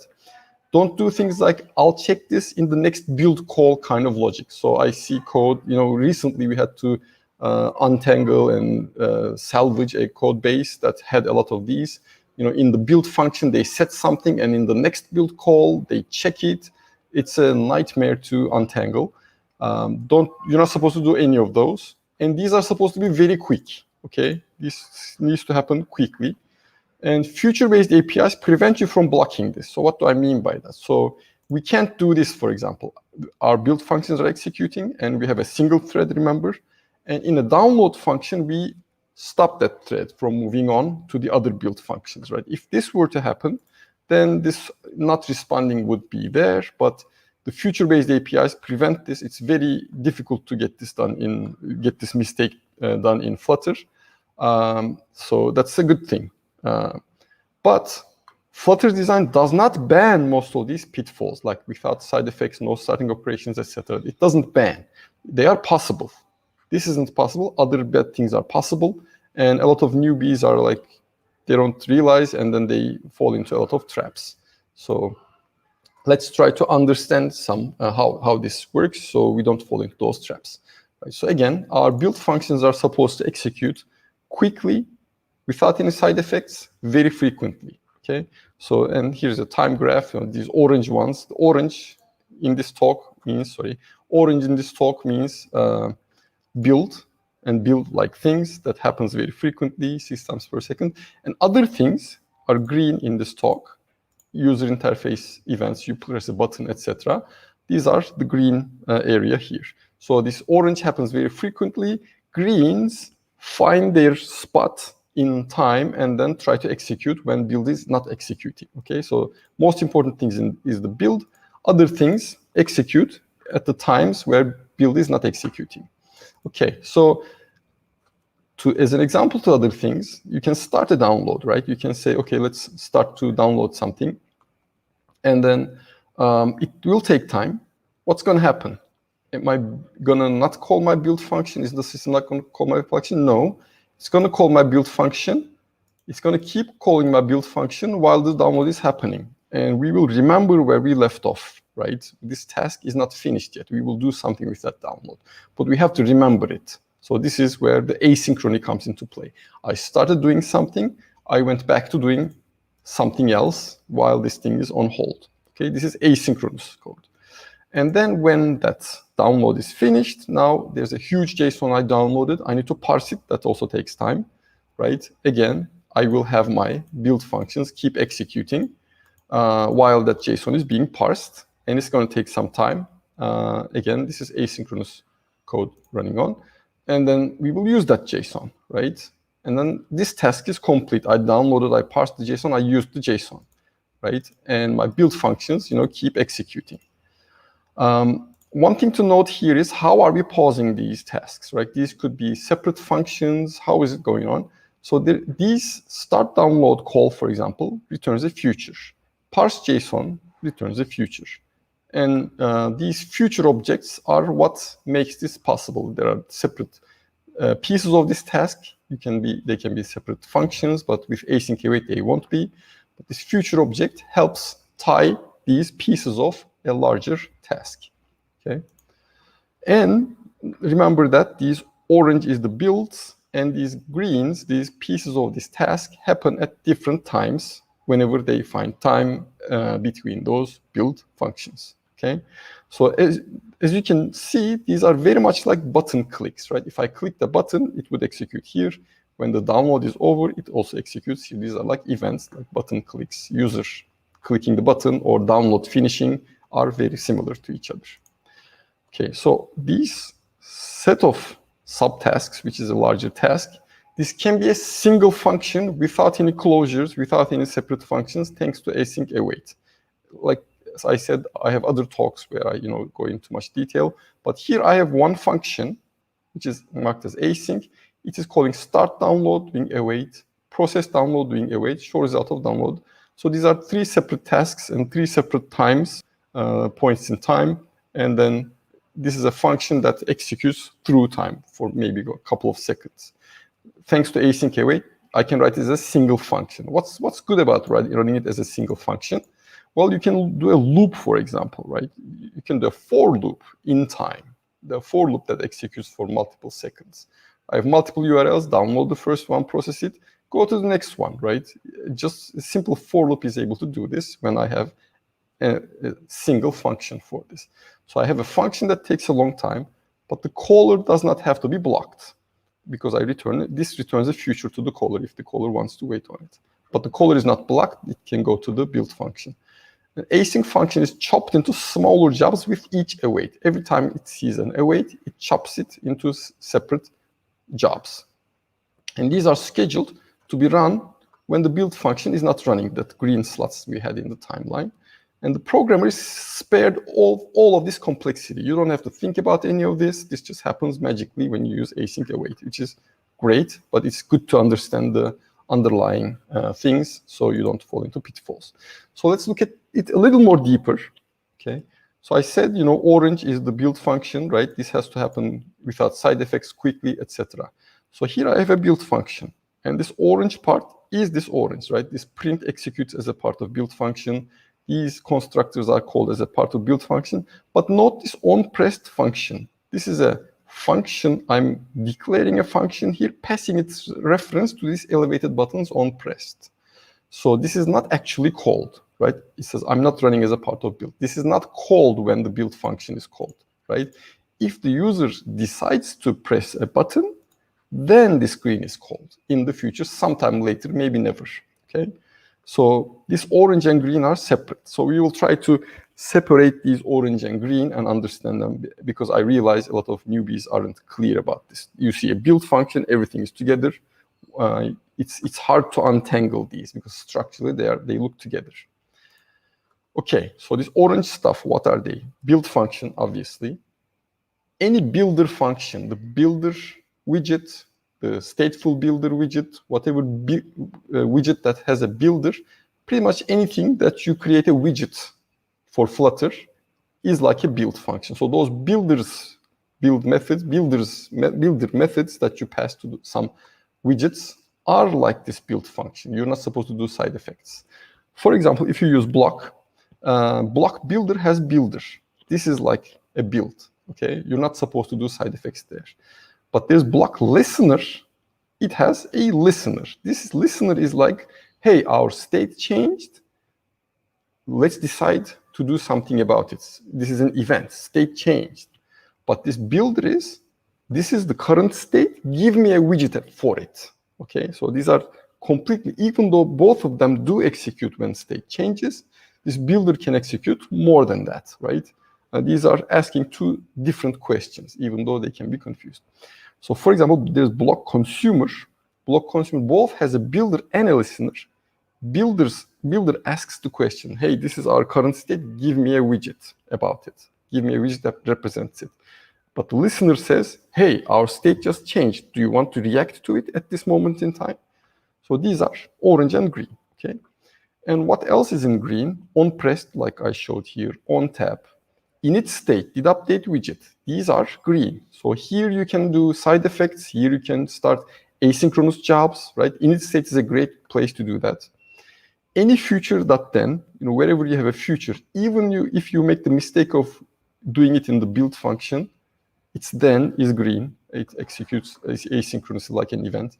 Anything after await, similarly, asynchronous code is very much like someone pressing a button in the future, like I said earlier. Block listeners, block listener, block consumers listener. These are all green. What does this mean? These are like a button press. So intuitively, you can understand this. This is just like a button press. And you can start all your async code in these. But do not start any async code in build functions, build-like functions, these orange functions, okay? So this distinction is very important. If you internalize this, you're going to make much fewer mistakes than before. I like this picture. I use it in my other talks also, but this also leads to a pitfall. Let's take a look at it. Here's a synchronous getVal function that returns a 1, and it is called and it is used. Here on the right, we are building asynchrony. This is returning a future int. We are creating a future and returning, and then the caller says .then to attach a function to it. In the middle, we have something that looks like the left, but it actually, under the hood, runs like the right. It looks very much like the synchronous calls, but I can return a 1. The async wraps it in a future and returns a future. And then the caller can await on that future to get out the val. And then this await, separates this task into two pieces, like I said before. One pitfall that people run into, if it's a void function, they say void getVal async. This is bad. You shouldn't do that, which I have in the upcoming slides. So you should remember this slide and always make sure future is returned from async functions. Linter is here to help. Analysis options YAML file in Flutter is very helpful for some of these pitfalls, but not all of them really. Unawaited futures is really good. If you are in an async function, if you get a future, this is 2, sorry, you're supposed to await on that future. If you don't, then it warns you, hey, you opened the file, it didn't open yet, you're continuing. Are you sure? Maybe you should await on that before you continue. Avoid returning null for future. If your function is returning a future, if it's not async, because whatever you return normally is wrapped in a future. But if your otherwise function is returning a future, you cannot return null. You can only await futures. You cannot have, if there's some other future that you have, and you're in an async function, if you find yourself writing return await that future, maybe you shouldn't be async. Maybe you should just return that future. This is that. Avoid void async. Async functions return a future, whether you like it or not. In upcoming slide, I'll talk about it. I always talked about it. You are supposed to convert that void into future void. This we will talk about also. After some time, your widget may not be there anymore. This also warns you about that. And this is about files. I'm not going to go into detail in the interest of time. So synchronous code, you go to next line to continue. Async is like a separate function call. Other function calls can get in between. You're not blocking anything. Async await is also that, actually. So it's good to remember this. Why? Because if you think that, okay, so now I'm starting with the Stack Overflow common mistakes I like. This guy is trying to discover async await futures, and then he says, oh, let me create delayed future after 1 second. I'll make flag false, and let me wait for that flag to be false while keep running that while. This will never go to print because we are not actually chopping them into 2 separate pieces. This is one piece. You're a single thread. The thread can never leave here. If you had a wait line here, yes, you could then chop it, and then this could have a chance to execute, and you could go to this print. I talked about this earlier. If you have a start download async function, it cannot be void. If you make it void, you're fooling yourself because it actually returns a future. The debugger here is actually telling us this val holds a future in IntelliJ. You can see that clearly. You're just fooling yourself when you say void. It actually returns a future, okay? Some things you can async, some things you can't. I find this useful. So you can make your main function async. You can make functions whose return values are void or ignored. You can make them async. For example, on pressed, its return value is not used, so you can make it async. So for example, I call someone, they return void. I don't use it, I trash it. It's the same if they return a future void. I don't care, right? It can continue to run, and I trash this just like void. So this is, if it returns void, you can make it async. But you cannot async functions whose return values are used, like builder functions, right? They call you, they expect a widget, and then they will use that widget. They call you if you return a future widget. What are they supposed to do? They are supposed to run 60 frames per second, right? This is not good. Overridden methods in the parent class, if they are not async, you shouldn't make them async. You might, but you shouldn't. Set state, the function that you give to it, cannot be async. Callbacks inside async. This is an issue that I like. You don't wait, it goes on independently, right? If you have a callback inside async. So here, let's make sure there's no issues. Okay, so here you have an async function. I will try to show you some Stack Overflow questions like this. In the async function, we have an event handler on a listen, and in it, we try to add stuff to user jobs and then return. Looks like logical, but this will happen in the future.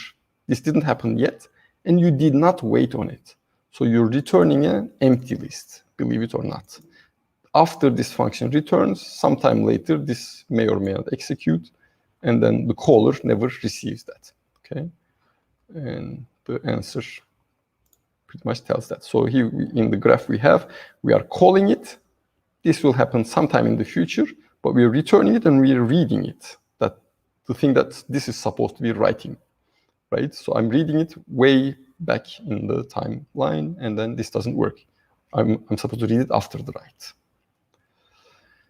Async initerable for each. So this is a very common mistake. You're just spawning things, you're not waiting on them. So here we have a for each.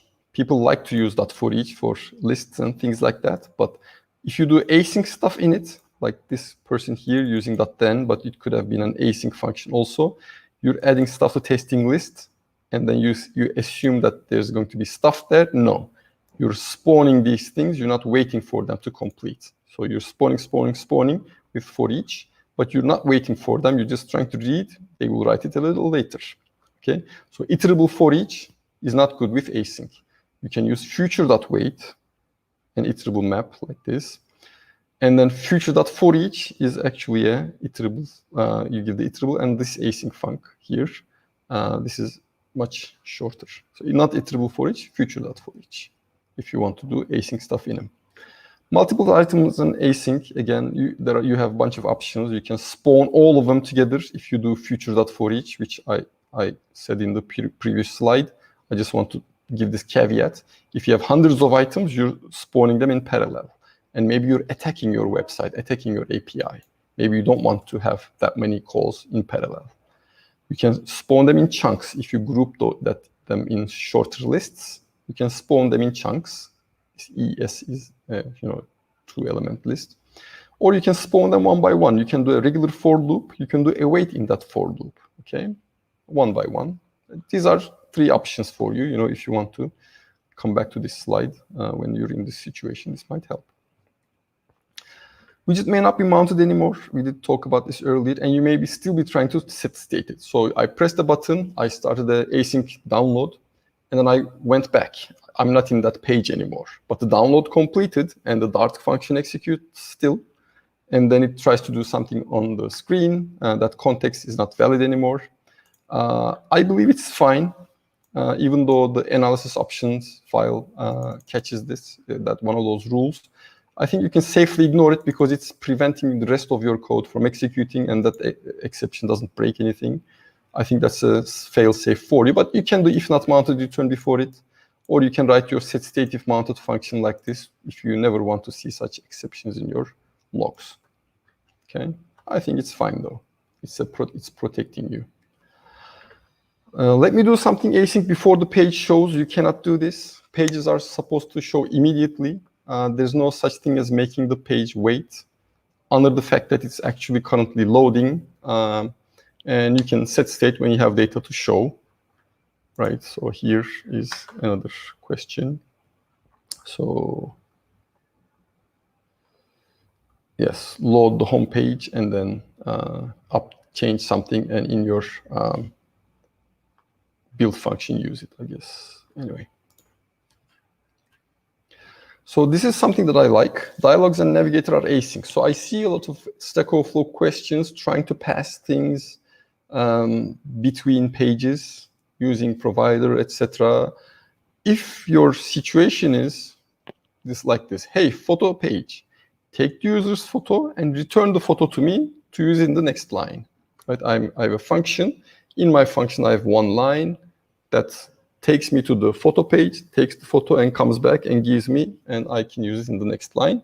This is much easier to do compared to many other ways you may think of, because so this is like a model page. You go to a page, that page creates something, you get back and give it to whoever called that page, started that page.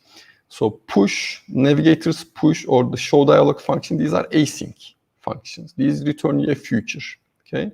You can await on that future for that page or dialog to close, okay? When that dialog closes, if that dialog closes by saying pop result, right, not just pop, but pop a parameter, then that result is given to whoever is awaiting this push or show dialog, right? Then a page or dialog is essentially a function call. You call a page, you get back your result from pop. And here I have an answer about it. So you say await show dialog, and in it somewhere you say navigator pop context result or navigator of context pop result, and then that result finds its way to this await, and there should be a generic here, etc. about the type. You can figure that out, but this is possible and this is very useful. And I suggest you use that rather than trying to pass the data other ways. Okay, so another thing that I like, completers. These are very underappreciated, I believe. So completers help you await on the user. So what do I mean by awaiting on the user? Let's say you have a wizard. You're waiting for the user to press something so you can do something else. And you want to put those somethings in one function, for example. So you can have a function like first download something and show it to users. Just one function. Then wait for the user to do something. After that, turn Bluetooth on, and then wait for the user to do something else, right? If there's one obvious path like this, you can put this in one function, and it's very readable, rather than, that operation, that wizard steps being here, here, here, here, here. You can just have them in one function, and you can see the progression in that function like this. And completers help you do this. So you create a completer. That completer gives you a future. You await on that future. Okay, I created a completer. I awaited on its future. If somewhere else that completer is completed, this future completes also. So I awaited on this future, and somebody completed that future, like a button press, and then I go to the next line. Okay, so this is very useful. And here, another example. I'm very biased again towards my answers, as you can see, but we created a completer, and here something that we don't have a control over, upload ends, etc. Something that happens in the future. I can say .complete, and then I can say await upload completer .future.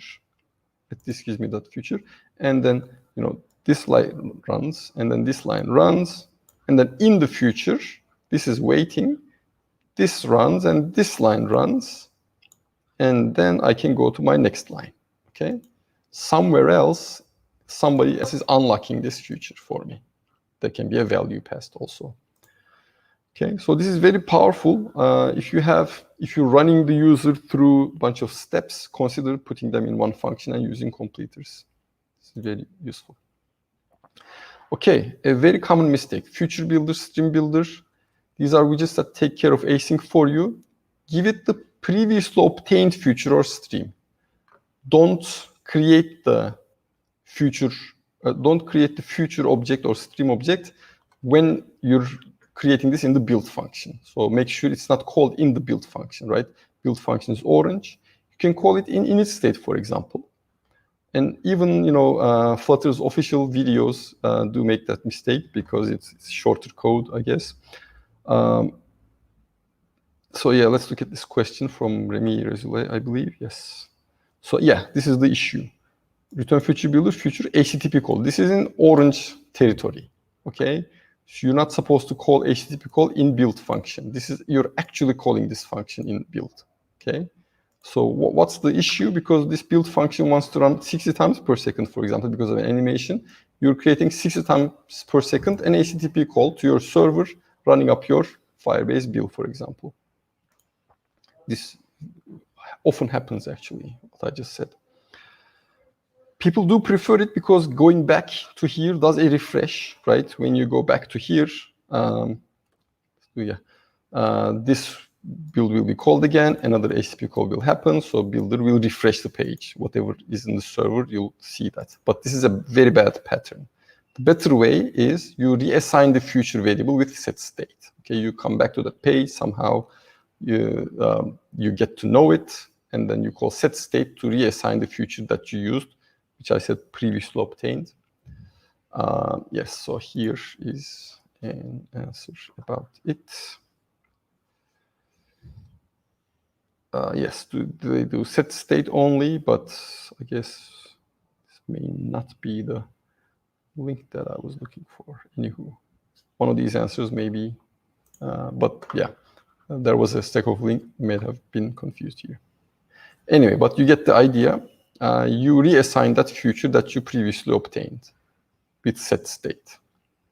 Or you can just call set state again, I guess. But yeah, no, you shouldn't do that because then it means that you're creating the future in the build function. Anyway, and here is an unexpected await behavior I want to leave you with because our time is over. But if you're looking for a puzzler, take a look at this. I thought, the fabric of the universe had an issue when I first saw this, but yeah. I'm just here like a second voice. If you want to share something, we still have some time. If you have what to share, you would like to add something, please take your time. You have it. Okay, I'm actually done.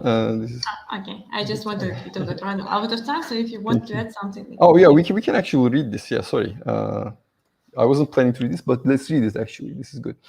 So here, somebody creates a stream controller, okay?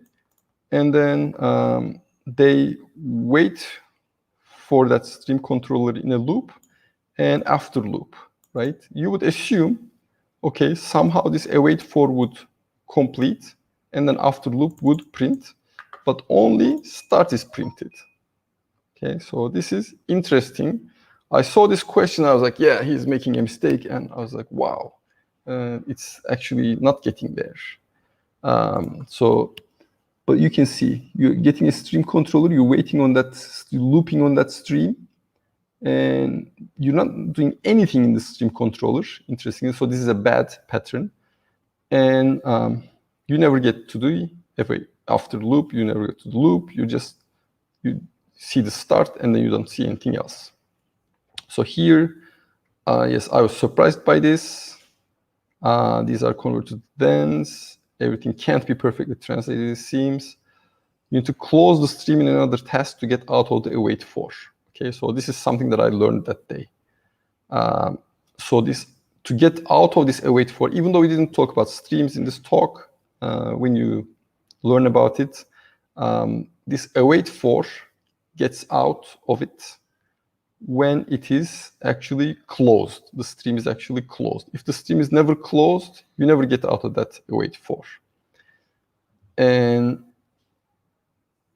what happens? This is a future that started as far as main is concerned.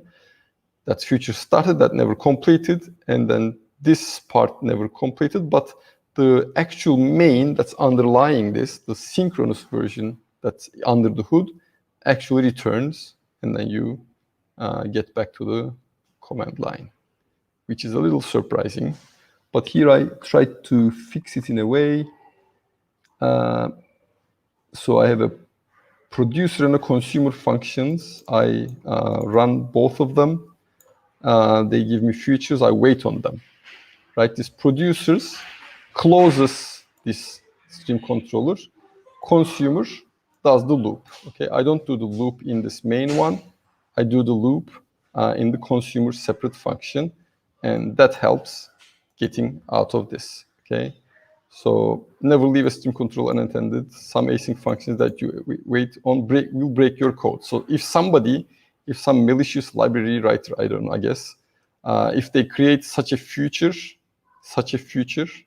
then it will act in a weird way. Is what I wanted to say here. But thank you. I'm glad we had time for it.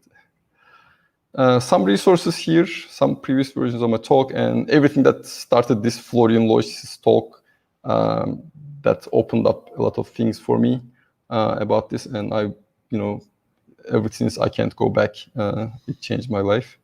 It was a really good talk. And happy async programming. I think it's a lot of fun.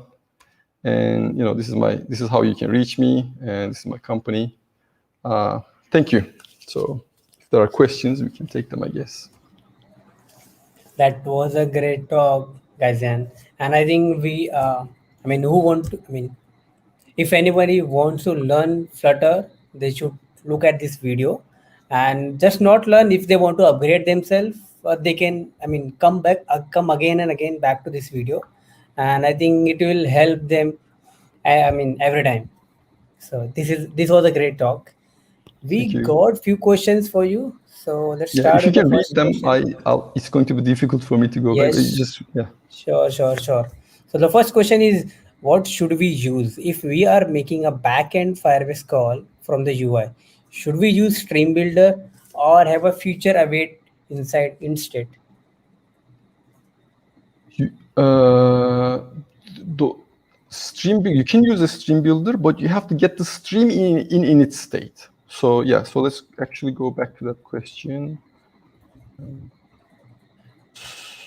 So no, not this one. This one. Yeah. So I just showed you the bad case, but not the good case. Sorry. So in the init state, you're supposed to get a feature and use that feature in the feature builder.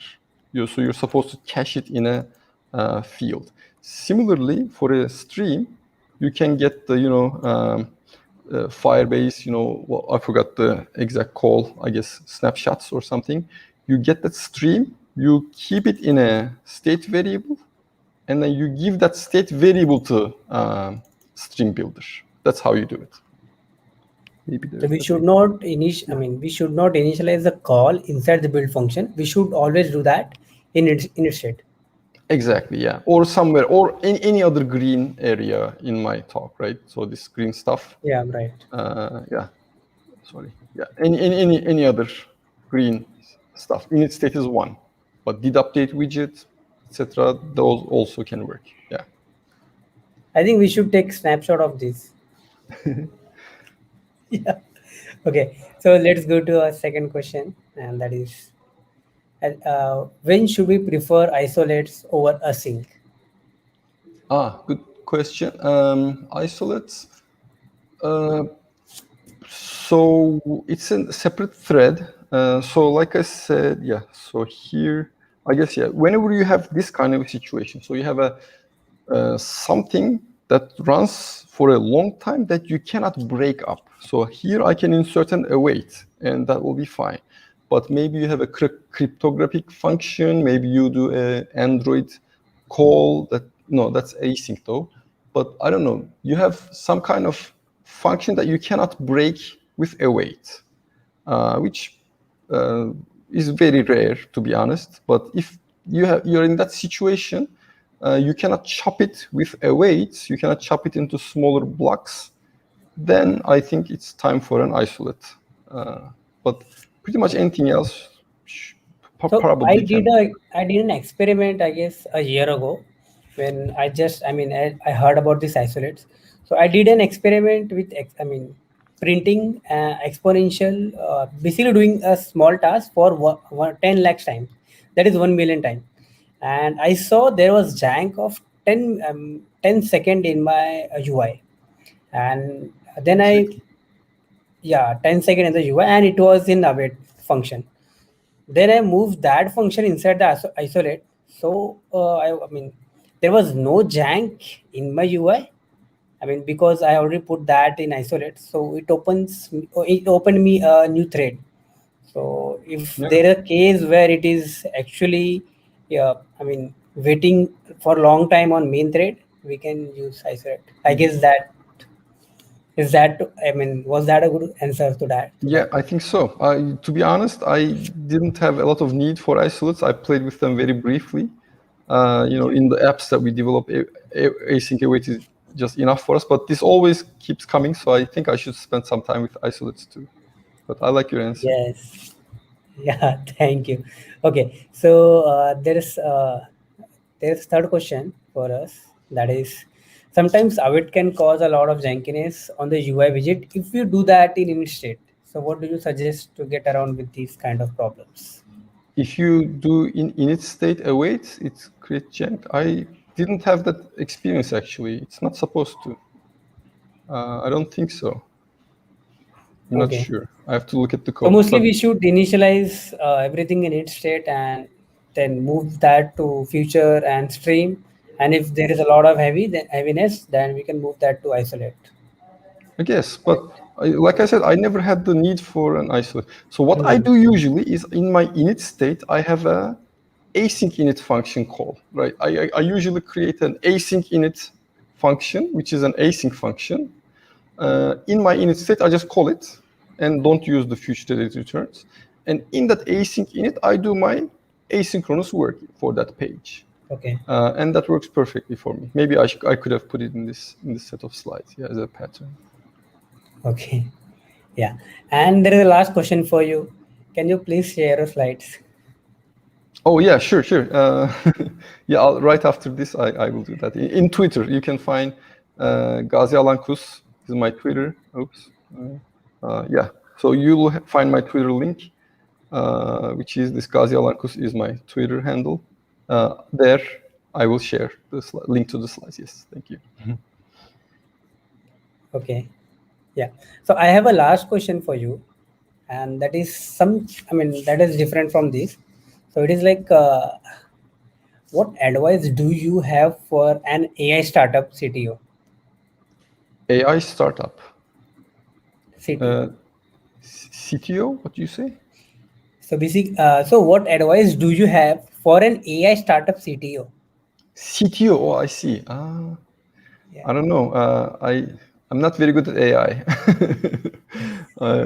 Sorry to disappoint, but yeah, somebody else would have a better answer, I guess. But work hard, I guess. Definitely. Okay. So anything around Flutter? I mean, he's CTO, Chief Technology Officer. So anything around Flutter? I mean, if it is an AI company, when should they use Flutter, and when should they not? Yeah, I mean, I would use it for pretty much. I mean, if you don't need something very fancy in the web, even we use Flutter Web for some web projects. So if you just use Flutter for every user interface, you'll have more time to spend for your AI stuff, I guess. So I find it really easy to just use Flutter for everything, including web these days. I would suggest, just taking care of all the user interface, user interaction stuff using Flutter. And, you'll have time for your AI stuff. Okay, great. That was a great talk, Alankas, and thank you. We are glad to have you. Thank you for having me. Great to be with you. Yeah, I just want to add from my side, it was really a pleasure to have you as a speaker and as program committee member, and I would love to have you for our next Flutter Global Summit. And yeah, I hope you will join us. Oh yeah, I would love to. It was really amazing talk. Thank you. Really? Oh, thanks. Yeah. Well, I teach, so I guess I'm less stressful. Yeah, it was understandable. It was step by step. I was listening to you, and I just like, okay. It was good. It was good. It really easy to understand. Thank you. Yeah, I'd love to be with your other future events too. Thank you so much for having me. Thank you so much. Also. See you soon. Thank you, guys. Thank you. Bye. Yeah, and Vivek, thank you for being with us, for moderating these previous 3 talks. We have 2 talks more, and we are like our speed run, so like a little bit. And our next moderator is like on backstage, and we will join him soon. So Vivek, thank you again for joining us, for Thank being you, with us, Anna. for Thank you, Anna, moderating. for having me here. See you soon. Yeah, see you. Bye. Hi, Dorian. How are you doing? Hi, hello. How are you? I'm fine. How are you? You have a great event. I think you are so tired right I'm now. still smiling. I'm still smiling here. I'm That's trying nice. to be That's here. good. Yeah, sometimes I can skip some words, but I'm still smiling. I'm still here. So stage is yours. Please feel yourself comfortable and ask our next speaker on the stage. So stage is Okay. Hello, everyone. My name is Dorian. I am one of organizer of Flutter Guatemala. So I'm glad to hear with all you helping to in this great event. So we have the last two talks of this day. And right now we are going to introduce Rasmus Bay. He is a consultant and will tell us about a case in Flutter and the what, why, and how on case, what is, why do it. So I'm going to introduce him. Hello. Okay. Hello, Rasmus. Can you hear me? How are you? Yeah, I can Oh, hear you. thank you. Thank you. I'm good. I'm good. It's a little bit late here. I don't know what time it is at your place. Here is 3 p.m. 3 p.m.?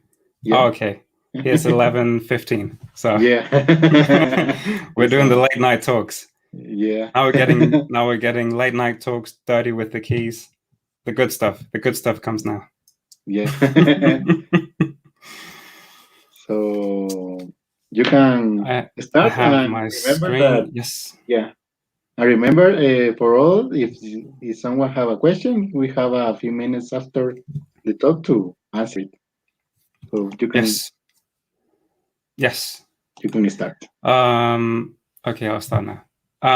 Yes. So, hey, my name is Rasmus, and I'm a freelance software developer. I do everything software and data related. Today, we're going to talk about keys, which I admit is not the most sexy topic within software development or within Flutter.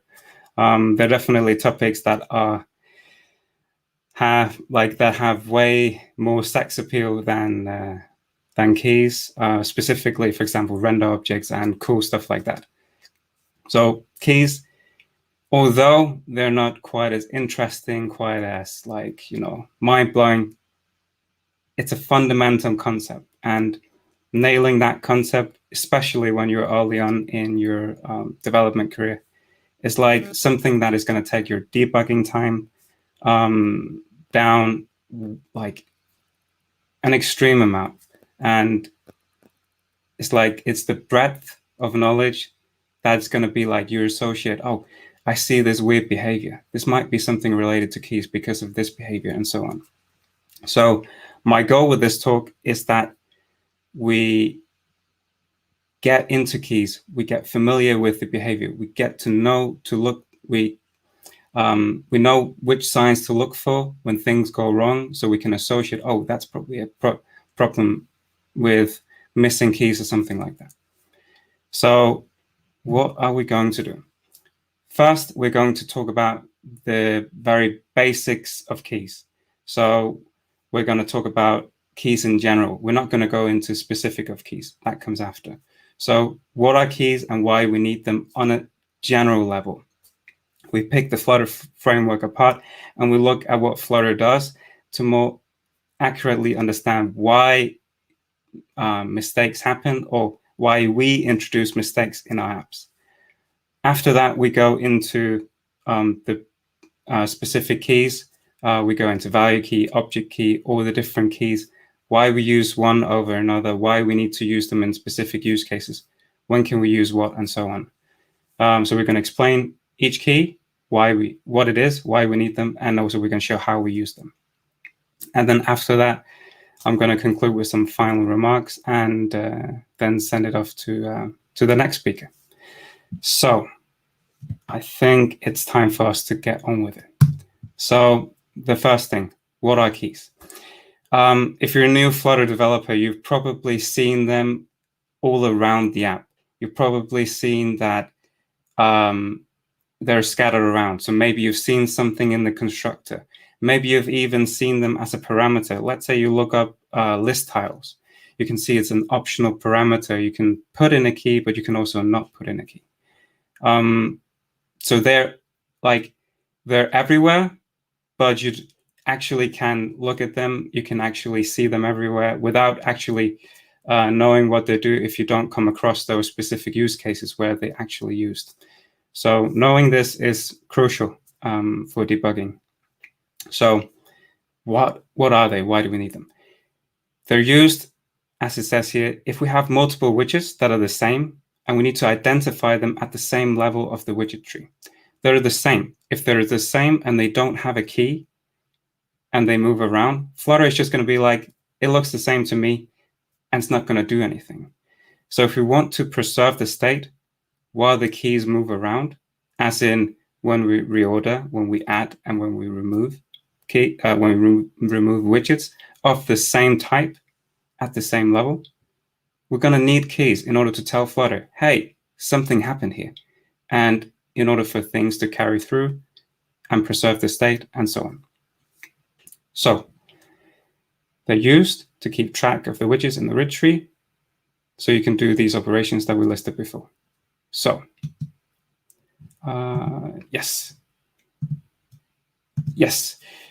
As I said before, if we inspect the list tile, we can see that we actually have the key parameter here. So we see them everywhere. And this is not the only widget that we can see it if we inspect. But it's awesome to see it, to put it into real world practice. Like it is there. It is key, type key, and we can use it when we want to display a bunch of list tiles. Because you can imagine if you have a bunch of list tiles in a list view, they look the same to Flutter. So we need to do something which makes them look a bit different. And also when we construct our own widgets. So let's say we just construct a really basic widget, like that's basically nothing. Here in the constructor, where we also take our arguments, we also can take an optional parameter key, which we can also see with a null safety with the question mark. So the key is optional in this case. We can use it or not use it. So we have the key, and then we call the base class constructor in order to initialize it. So this is really good practice. Let's say we have widgets that maybe we want to display. Maybe we want to display multiple of them, and maybe we want to do something to those multiple of widgets.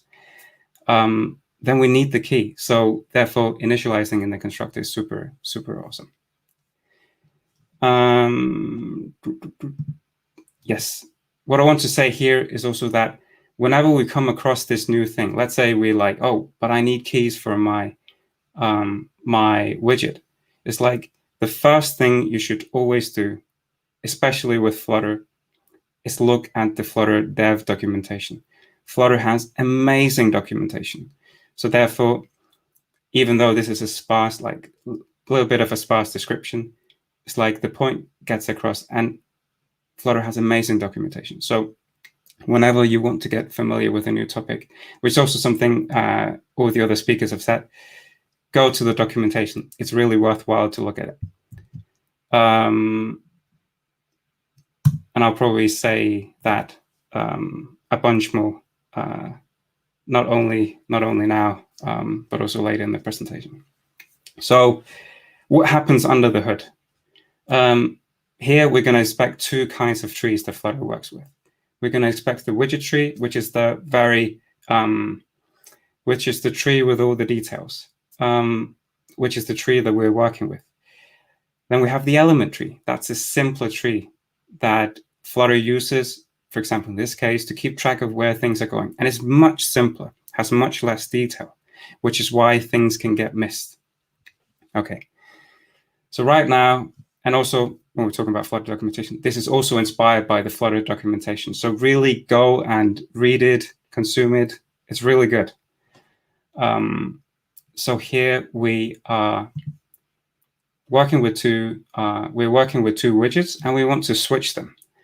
So what happens is when we switch them, then we check with the element tree, and we check each level of the tree and see if something has changed. So as far as the row part, nothing has changed to Flutter. As far as the second level, the tile hasn't changed. It's the same to Flutter. This is also the same. So right now, what happens is that nothing happened. To Flutter, this is the same. These list tiles, these tiles are the same. They don't look any different, which is why we need keys, because Flutter just has this very simple element tree. And to Flutter, this is the same. So we need to help Flutter. We need to give it more description. We need to provide it a key so we know when things move, it can actually see where things are moving so it can preserve the state and update things correctly. Otherwise, we get weird behavior in the app, weird behavior that we don't want to get, that will destroy user experience and also make our lives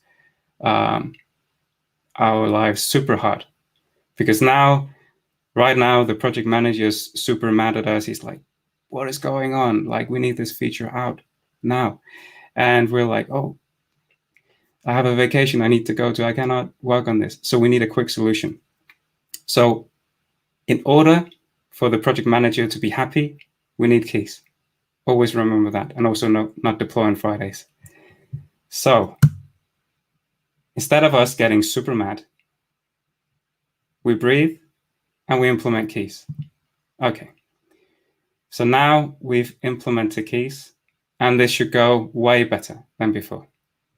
So what we do is that first we switch the widgets, we check again, the row match, the tiles match, the keys don't match, the tiles match, but the keys don't match. So now Flutter knows, oh, something is up, because now it doesn't look the same, right? So what happens is these connections, these two connections, they're going to be dropped. That's the first thing. So these two connections are going to be dropped. We're going to search again, and we're going to take the first child, and then the second child, and then we're going to update. All the references once more. And when we do that, we actually have the proper result. Guys, can you believe it? Can you believe it? This is, of course, a very simple example. This is a very general example, but this is essentially the inner workings of what is going on. This is essentially what is going on. And it helps to realize that the element tree that we're specifically trying to help is actually a much simpler tree, and it doesn't see all the things that we see, right? So having this under the hood will save us a lot of time. It will make the project manager happy. It will make everyone happy, and no delay in plans, hopefully. So we're going to go through a bunch of keys, and this might seem very overwhelming because there are a lot of keys and there are enough keys for everybody. But we're going to go through them one at a time, and we're going to go through each and go through what they are, why we need that specific key, and how we implement that specific key. It's not as crazy as it looks. We have an app on the side here that is going to help us understand what can go wrong. What can go wrong when we don't have keys? What can go wrong? In this user behavior aspect, because sometimes it's not even like that things go wrong. Sometimes it can just be enhancing user experience, as we will see, for example, especially in the page storage key. That is not that is super important for like having great user experience, where some other parts it might break the app, or break is a strong word, but cause unintended behavior. Again, the value key. When we want to acquire like new knowledge, new concept, we first go to the Flutter documentation. And essentially what the Flutter documentation says here is that we want to find a key that is unique. It's not the same. It's not duplicates across. So basically something fabulously unique. In this app that we're working with right now, in this part where we're displaying it, we're working with ice creams. But we could be working with users. But here we're going to display some ice creams, and it could be ice cream ID. In this case, for example, there's the ice cream name is the differentiator. It's unique in this case. But if we had a user, we displayed a list of users. We could also use the ID, which would probably be unique.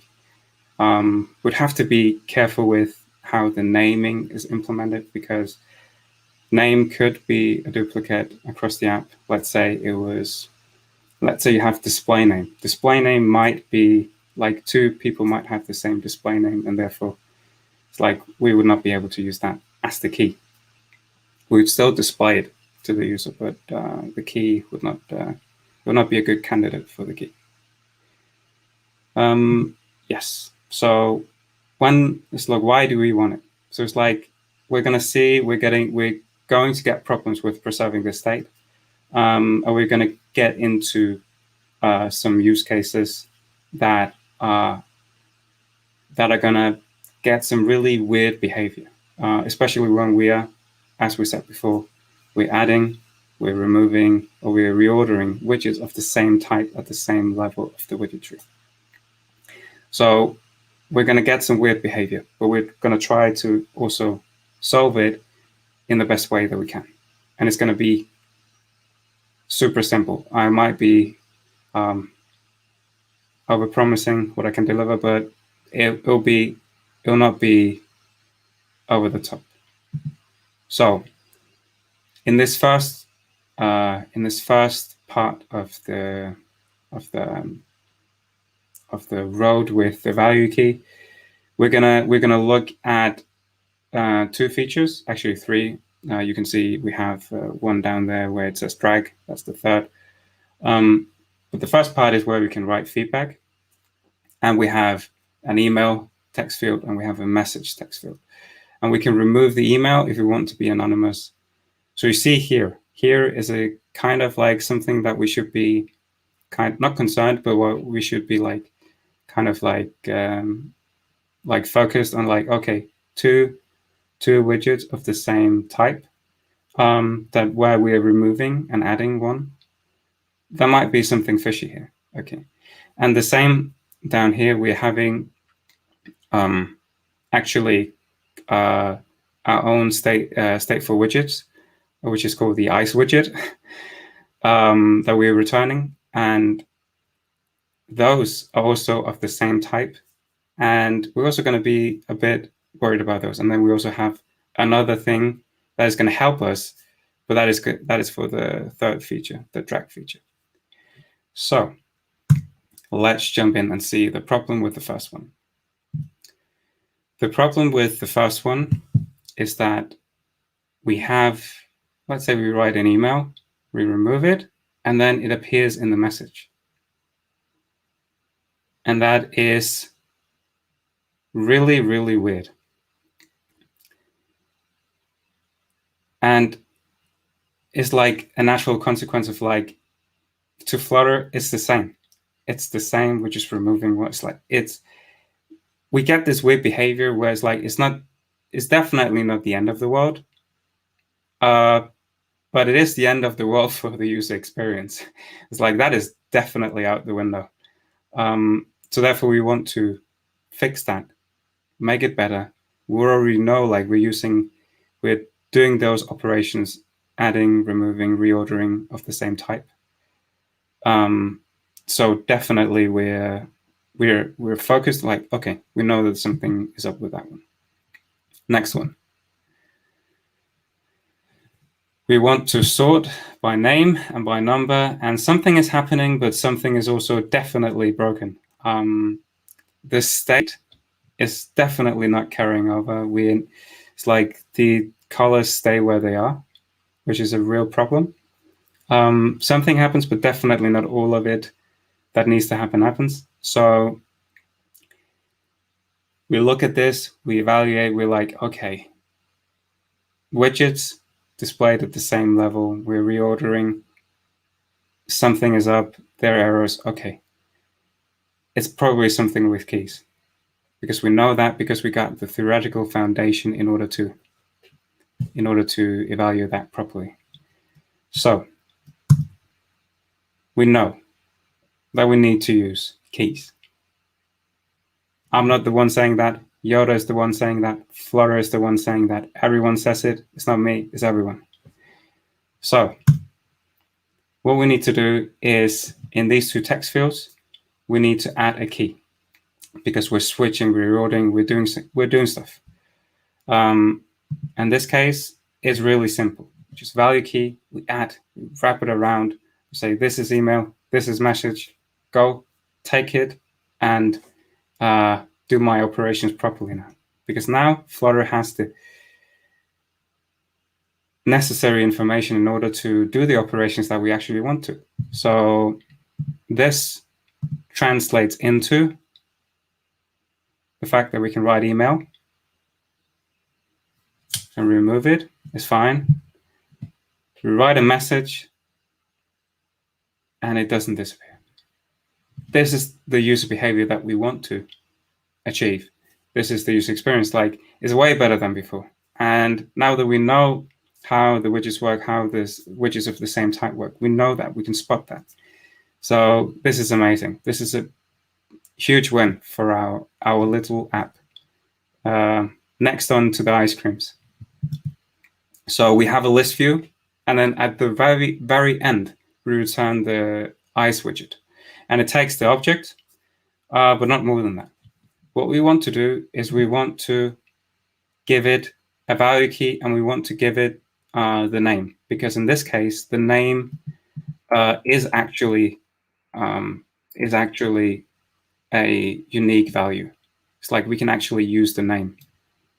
And we'll get back to why in some cases that we can't use it. In this case, we can use it. Get type there. And now we get the right functionality. This is just beautiful. Now we have our favorite ice creams. We have them with our score, with our with the name, with our notes, everything.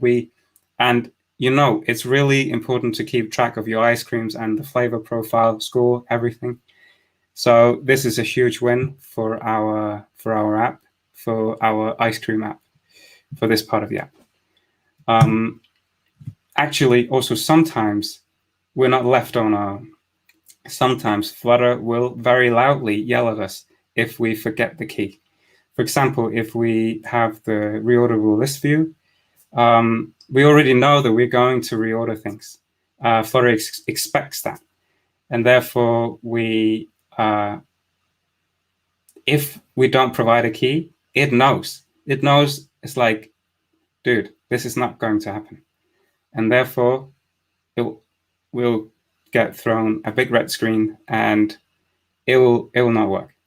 So sometimes Flutter actually helps us, which is amazing. So it's also like for a beginner, it's also really amazing that you can like get a little bit of help by the framework. It will yell at you if you do it wrong, but it will also tell you where to go. So here we have the reorderable list view. And down here we have the value key that we provided, which makes sure that it won't yell at us, which is definitely a plus. And when we do that, then we can drag and drop to our heart's desire. This is amazing. So depending on the day, whether we're a vanilla kind of guy or we end with a strong strawberry, we can, throughout the day, pick, we can drag and drop our favorite ice cream. So we know, like, so everyone knows what kind of ice cream profile that we have, what we like, what we're into. So this is a huge win. So next, we are going to talk about the object key. The object key is a key, it's a particular type of key, because what we need to do with the object key is we need to refer to an object as a whole instead of just one value, because as we talked about before, sometimes we don't have a unique value that we can tell for this is the unique identifier. So therefore, we can actually refer to an object as a whole. And how this would pan out is that we have these ice creams, and the first one would be essentially refer to ice cream 1, and then ice cream 2, ice cream 3, ice cream 4. So 1, 2, 3, 4 ice creams, and they each have their own reference and be referred to uniquely. And this is huge, because then we don't have to worry about this unique aspect of having a unique name or unique ID or unique anything. And then we can get the desired result, even though we don't have the wanted data or the data that would be unique for the value key. And why do we want that? Why do we want the object key? It's the same reason as the value key. We want to add, we want to remove, we want to reorder. It's the same as the value key. Just let that sink in. It's the same. It's the same goal we're trying to achieve. So, therefore, sometimes, as I said, we don't have, like in this case, ice cream name is not unique. We have 2 strawberries. This is catastrophe. So, therefore, in the first part, I just show you where we swap. We swap, nothing happens. And it's the same if we use the other functionality where we sort as we did before. Nothing happens. Nothing happens. And this is a problem. So we're going to do the first thing with the swapping. For example, there, we add a key, and then it should work buttery smooth. Let's see. Because if it works here when we swap, it will also work when we... Exactly. Amazing. So if it works when we swap, it will also work when we reorder the list. So here we are adding the object key, taking the entire object of the ice cream, which is a sentence that I don't normally say. Take the entire object of the ice cream. And it works buttery smooth. Sometimes you don't even have a key that you can combine with values, or you can like you have an object, or you don't even have one value. You have nothing. You have literally nothing. And when you have nothing, you do have the unique key. And this will become our savior when we have two widgets, have 2 ledgers in a row, and we want to switch them.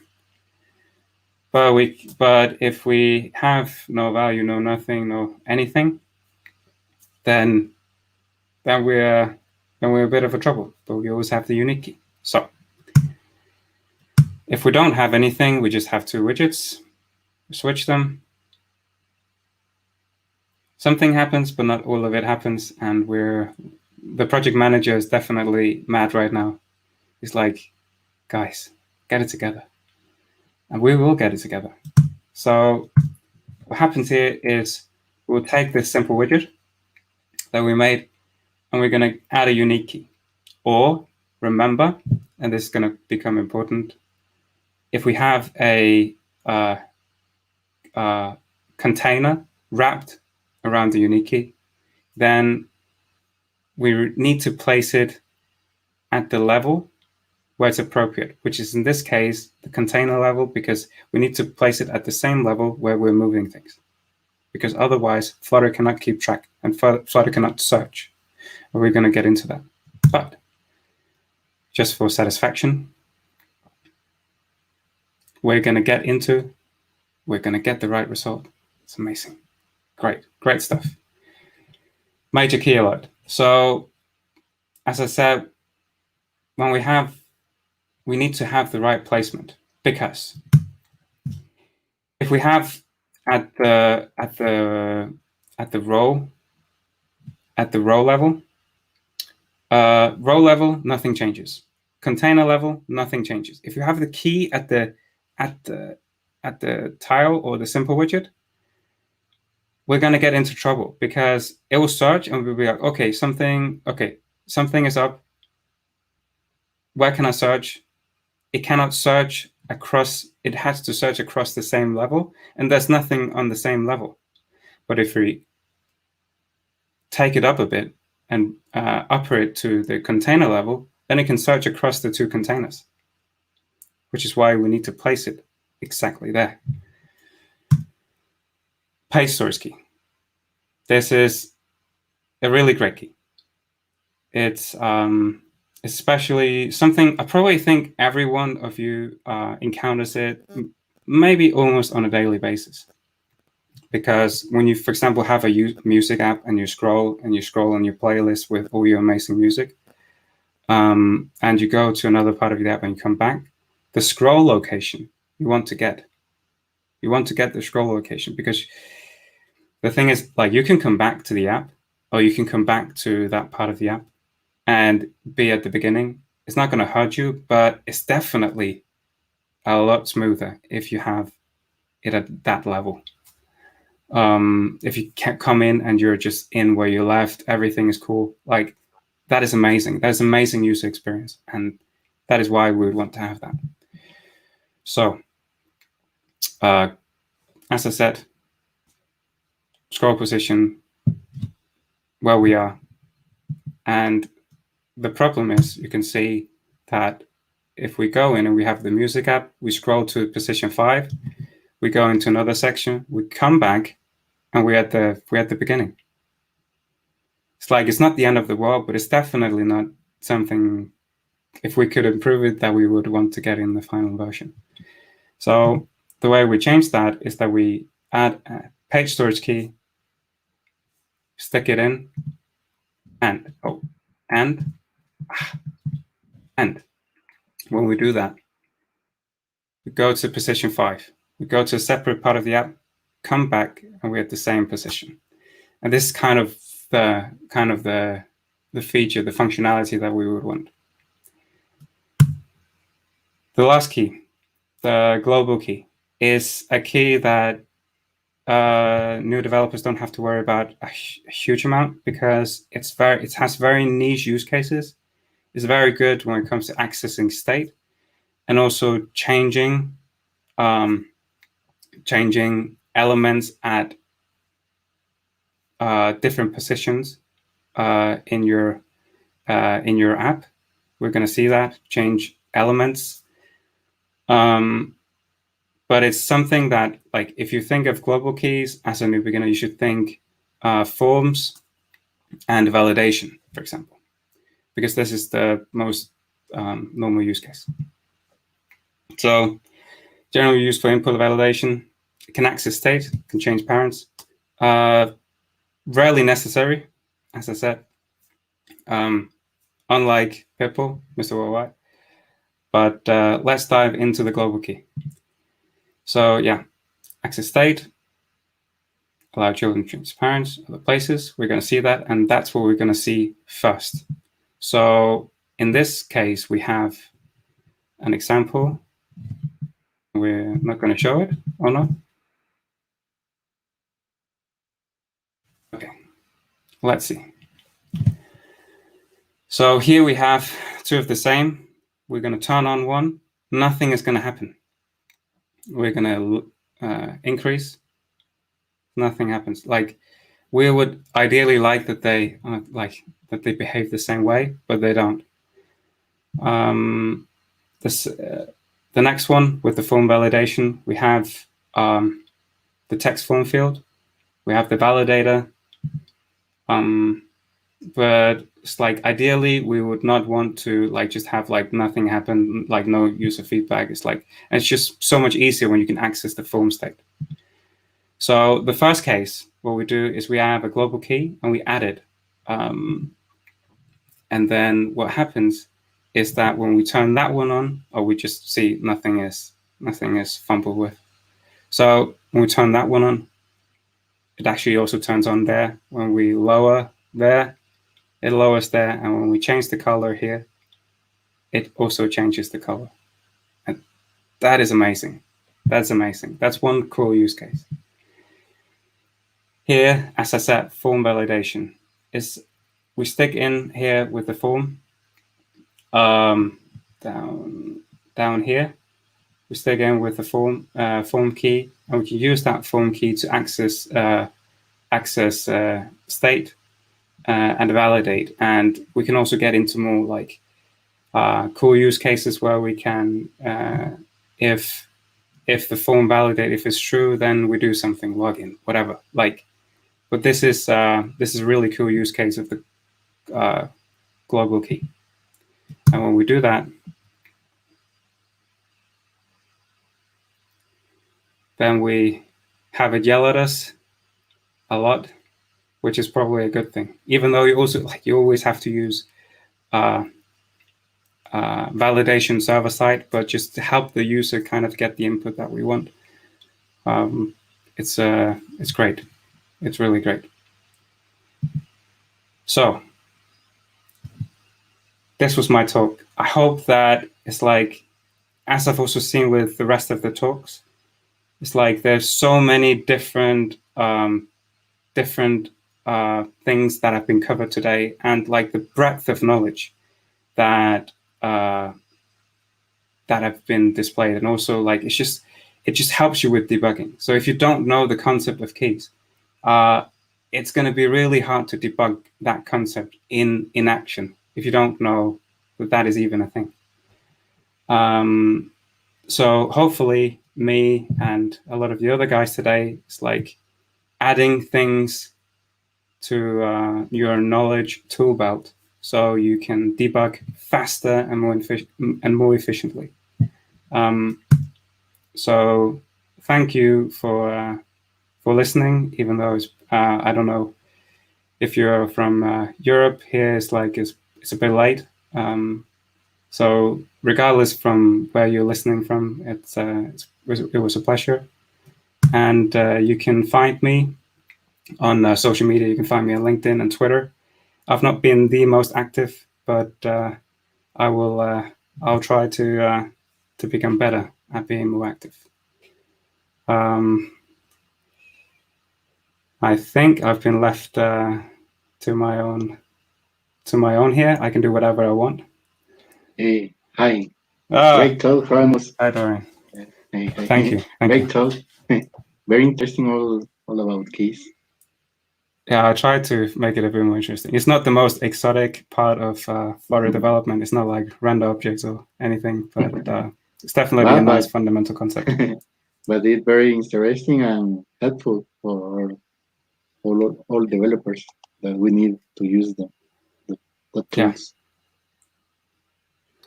I think it's my bad that I put your talk so late, but I really had too many. I had to manage it somehow. By the way, we don't have any comment here, and in case if you have it, you can join us in some our chats, and we can just answer there if we will have it. I think Yeah. it will. Yeah.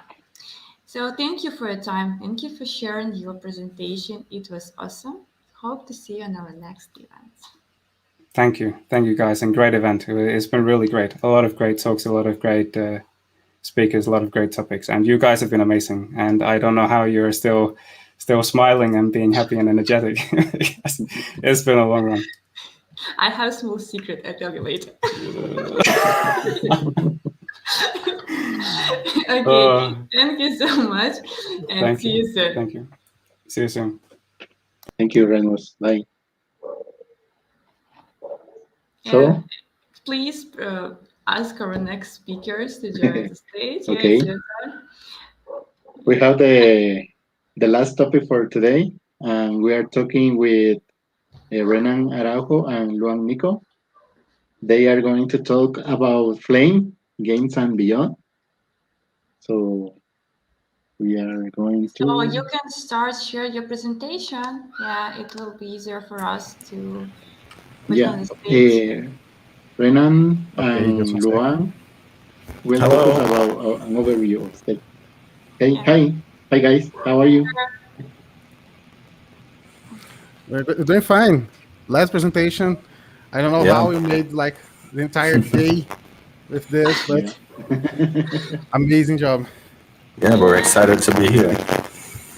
I was waiting for this talk. Honestly, I put on almost all our emails and messages we will have talk about games, and a lot of people were really waiting for this, and I think that we'll be able to watch it in record on YouTube as well.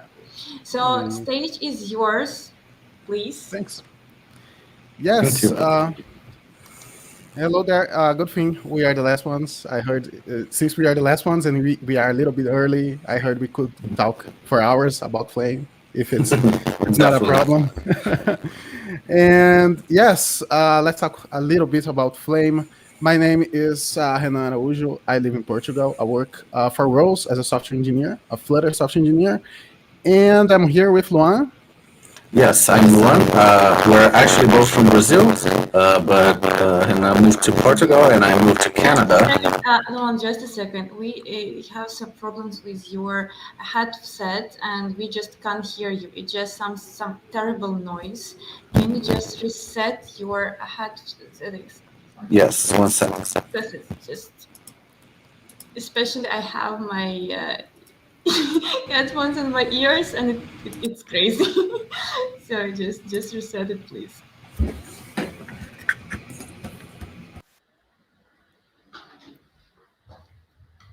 So what's your secret? You just talking about secret tool, still smiling after the entire day. Anna? Yeah. Oh, great. It's here. Yeah, I can hear it. Can you hear me better? Yeah. It's amazing. Yeah, thank you. Okay. Sorry about that. Yeah, so I'm Luan, and let's get into it. Let's get into it. So let's talk a little bit about how things works. Why do we need exactly a game engine and what it is for? So everything comes down to a little small difference that makes that actually it's actually very important on API wise. So when building widgets and using widgets or similar declarative UIs, frameworks like SwiftUI or maybe even React, we are used to a different way of updating UIs as we are usually on games. So for normal apps, most apps, we need to be passive to external events. So most screens, most UIs will be updated from external events like a user gesture or a network result or something like that. So that's why we call it passive UI. The UI is passive for events. But on some games, on most games, the updates on the screen comes from internal animations, internal physics, internal constraints that are not necessarily dependent on external events. So that's why we have the active UI. Differently from the passive UI, where we have normally widget trees and set states and stuff like that. On the active UI development, we have a different concept that's called the game loop. Yeah, and the game loop is a very interesting concept that basically allows you to render the game all the time. So unlike, as Anna said, the regular way where you only re-render when you need it, the game is always running and things are always happening and things are moving and changing places. So the game loop is running all the time, and you can think of it like as an infinite loop or like a while true. It's just always running. And hopefully it's running at like 60 FPS, which means the entire thing has to be done in a certain amount of milliseconds so that it can just happen again and again. And there are two important things that happen during the game loop, and these are the update and the render. The update, in order to understand these functions, you have to think of your game as having some sort of internal state, right? So the game will probably have, like the position of the player, the health of the player, position of the enemies, velocities, maybe an XP bar, anything that represents the current state of your game is saved into your state. And then the update method will just update that state to the next state, given that amount of time has passed since the last update. So basically you are evolving the game state using, your physics or whatever, the rules of your game to the next state.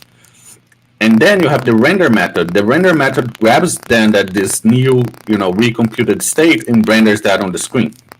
So it's basically a function that's mapping that state to pretty much an image that you're going to see on the screen. So you're going to pretty much draw every, the player where the player should be, the enemy where the enemy should be. And then you get back to update and you update the state again. So you move things a little bit and then you draw them again. And that's pretty much how the game loop works, except that if it's a game, the most important thing is user interaction, right? So you have to have some sort of input. And the thing is that can happen at any time, right? Of course, your game will keep running. The game loop must keep running regardless if the user is not doing anything.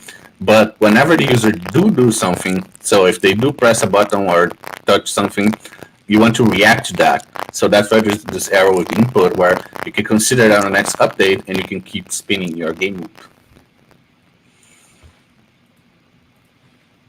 Yes, and this concept is translated to code mainly this way. We have a game, extension of a game. So this is the cornerstone of the Flame API, where we have the two steps of the game loop. The render is where you put stuff on the screen, basically. It receives a canvas, and from the canvas you can draw on the screen. And the update is where you essentially update the state. So we have a delta time as a parameter. So it's the actual time since the last game loop iteration. So yeah, this is basically how the game loop translates into code. Yeah, so let's talk a little bit more about Flame. Like, what else other than the game loop Flame helps you with? Basically, when we started looking into making games with Flutter, Flutter already gives you this 2D environment to build on top of. So sorry, Luan, we are going trouble with your microphone again. So okay, let me actually switch to the notebook microphone. Maybe that will be better.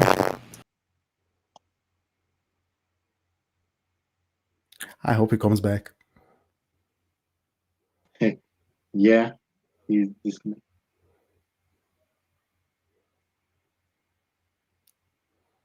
Yeah, I think he will just try to log in again. Just it happens. It's live stream. Yes. Just a second. Let's try again. He's back. Is this better? Amazing. Yeah. Let's continue like this. So I basically can throw this one away because apparently the notebook is better. Yeah. Now it's much better. Yeah. Sorry. Let's continue. Don't worry. Sorry about that. So Flame is very modular and minimalist, which basically means we try to, we provide a variety of things of all the kinds of things you might want to use to build your game, but it's very modular in which you can pick and choose what modules you want to use. So it's kind of like Lego bricks where you can, I'm going to use this bit, this bit. So it's very easy to get into because you don't need to know everything that exists. But one of the most important things is the component system that we offer. At the most fundamental level, the component system is just a way to thinking about those render and update functions in your game. Basically, you don't want to put the entire game there, right? Your entire logic in like a single file, right? So a way to split that into multiple files, multiple components, is to use the system where each component has its own render update. So you can basically have like a player component, maybe an enemy component, or a background, or if you have like a moving platform, and you can create abstractions that will help you more easily understand the code of your game. And not only you can use this abstraction to create your own components, Flame offers you an array of components that are already made that you can pick. So if you want to like render a sprite or make an animation, so things very common that games have, or maybe render text, you have the text component. So you can see there like a little hierarchy of our components. But again, you can make your own. You're not restricted to only what it's there. Yeah, and besides the Flame component system, there's also a huge set of features that we provide in order to attend the huge markets that's games and diverse markets. So we can games can have several type of assets, or you can put several different types of things in the screen. In different ways, depending on the philosophy or type of the game. So we have things like SVG and isometric map, and also things like parallax, particle system, and also ephemeral effects that you can put into games, into components. So yeah, let's today we're gonna explore some of this, but yeah, we would need a lot of time to go through all of this, every single API here. So yeah. And another thing that Flame will help you with is controls, because again, you need to have input, otherwise it's not a game, right? I guess. Or maybe you can think of some game that has no input, I don't know. But probably you want to have some sort of like mouse or keyboard detection, or if you're mobile, you have the touch screen gestures. And the thing is, Flutter already gives you all you need for if you use Flutter, about the detectors, and you already have all that. So Flame will just give you a thing wrapper on top of that with some like handlers, like on tap down, things like that. That will make your life easier, but underneath is just using what Flutter already gives you. So that's really cool. And also beyond the package, you may want to integrate or use some external things, just like a For2D, which is a part of Box2D that provides a set of it's actually a physics engine ported to Dart, and actually going to have a talk about this tomorrow on the center track with Lucas Klingsbo. We also have softwares like Fari Atlas that's good to just map sprite sheets and translate directly into code to be ready to use inside your Flame game. And Oxygen and Bonfire, of course, that's something like an RPG Maker made by the community, built on top of Flutter. So yeah, today we're going to build this kind of game. So it's kind of a breakout game, and the idea is to explore and kickstart a game and show how to kickstart a game using some of the basic features on Flame. So yes, first of all, how to start. I'm gonna just demonstrate a little bit here of the Ignite CLI. It's a CLI. It's a command line interface for creating for kickstarting a Flame project. So just running Ignite Create, you can choose the name of your game. So some name for this game, and some org, and let's go. And this should create a project with a basic structure, just like this one on the main Dart here. So it's looking a little bit into it. should be a little bit familiar to any Flutter engineer. This is a widget, is where everything starts. So here it's directly under run app, but it could be inside any widget subtree, and it receives a game. A game usually is a subclass of base game that will include the logics of a particular game. Or you can have, since it's a widget, you can have several in your widget tree, or depending on your user case, you could have one per phase or something like this. So yeah, let's start with a basic implementation of a game. Let's call it breakout game, and this is a mixing. So mixings are very important in the Flame API. It adds characteristics into games and also components. So in this case, it's telling the engine that this game is going to have draggable components. So just like this platform right here that the user can drag all around, it will be the component that's going to be draggable. So that's why we have this one. Let's just import this dependencies, and also let's pass breakout game here. Yes, and I think this should run. And the next step is I'm just gonna add some stuff that we're gonna use in the future. Don't mind this. And also gonna have a component. So yes, this is our first component here. Component is it's like part of the game, a little slice of the game with a particular role. In this case, the role of this component is to be the background, and since it doesn't change or do anything, it doesn't have update, but we have render, and the render calls a draw rect. It's a simple rect with a paint border, so it's just a border. It's just the stroke part. And yeah, let me just execute this, and should be running here. Oh yeah, I forgot some very important thing. We have to tie this component into the game. So let's just add the instance, and it should be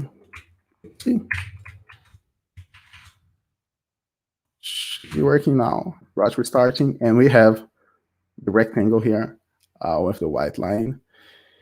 And I think this is a good kickstart, and I will let Luan to go forward. So I'm just going with this one.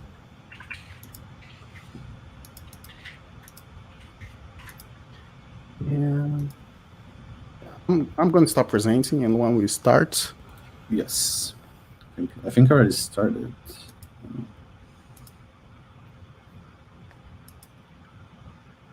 I think my screen share needs to be brought forward. Yes, there you go. So let me just pull Renan's code, and it's right here. So let me restart. You can see the rectangle. Okay, but the rectangle is not a very fun component, is it? Because it doesn't do anything. So let's add a component that actually does something. So we're going to add a little platform that you can drag around on the bottom, right? The white rectangle here. So in order to do that, we're going to create another component. This one we're going to call platform.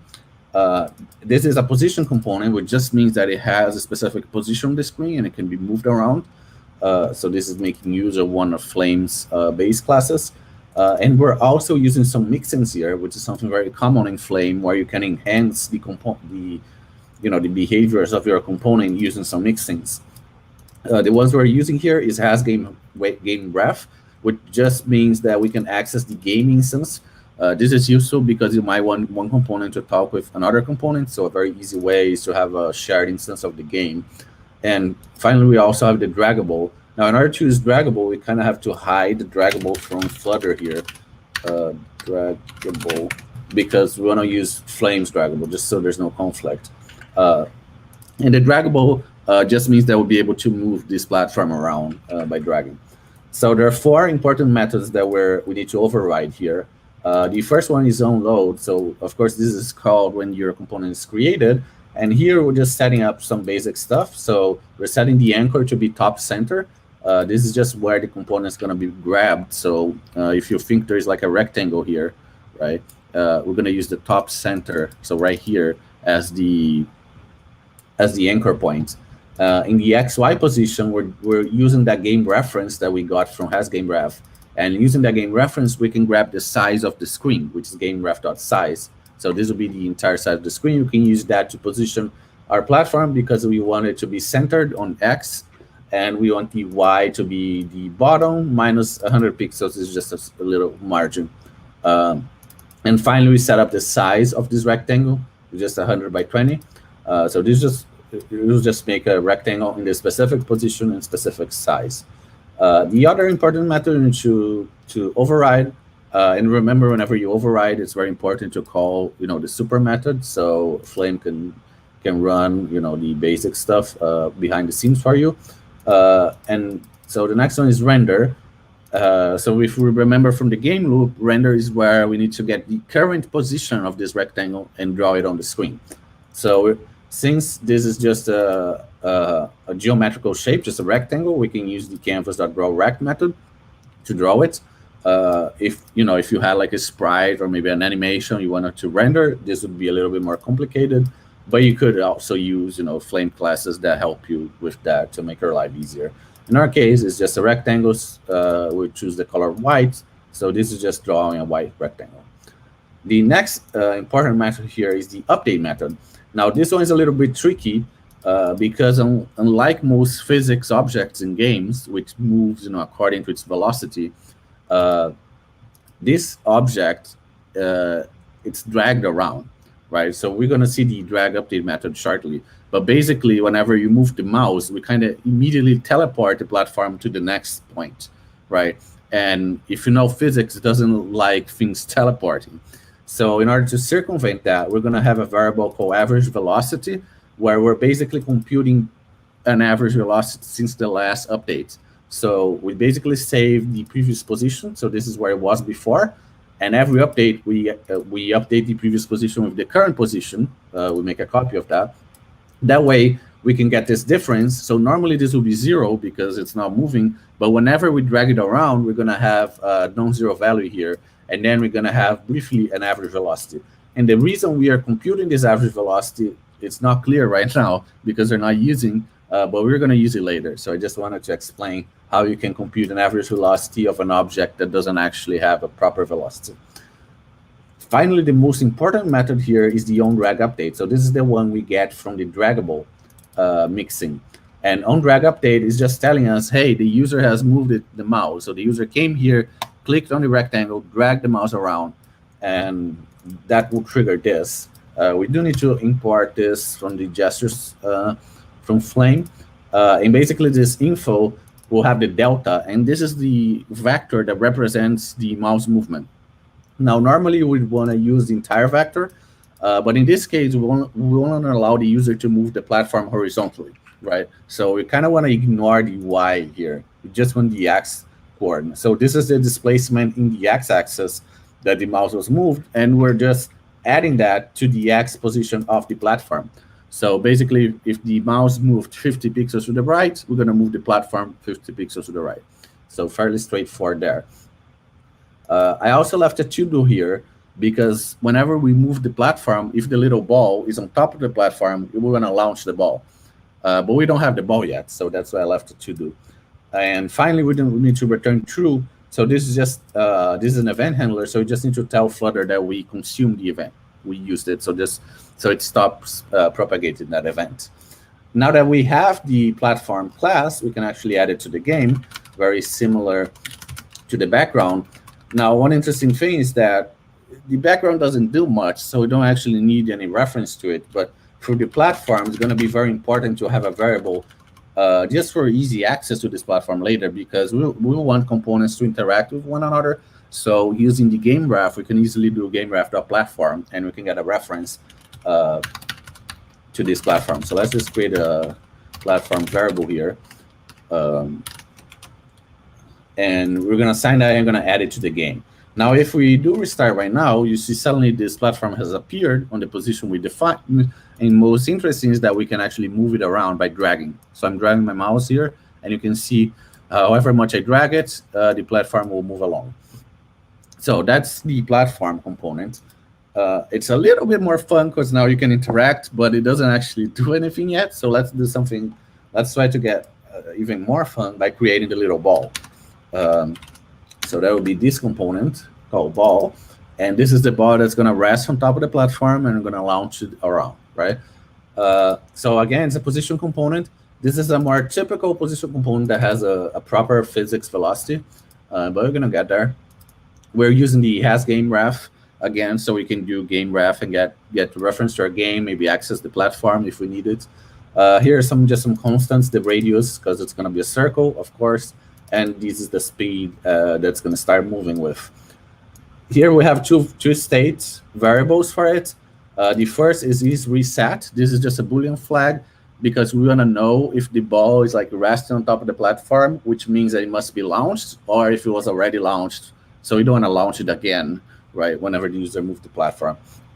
And the second one, the most important variable here, is the velocity of the ball. So this is the vector, so it's the direction and the length of the velocity of where the ball is going at the current instant.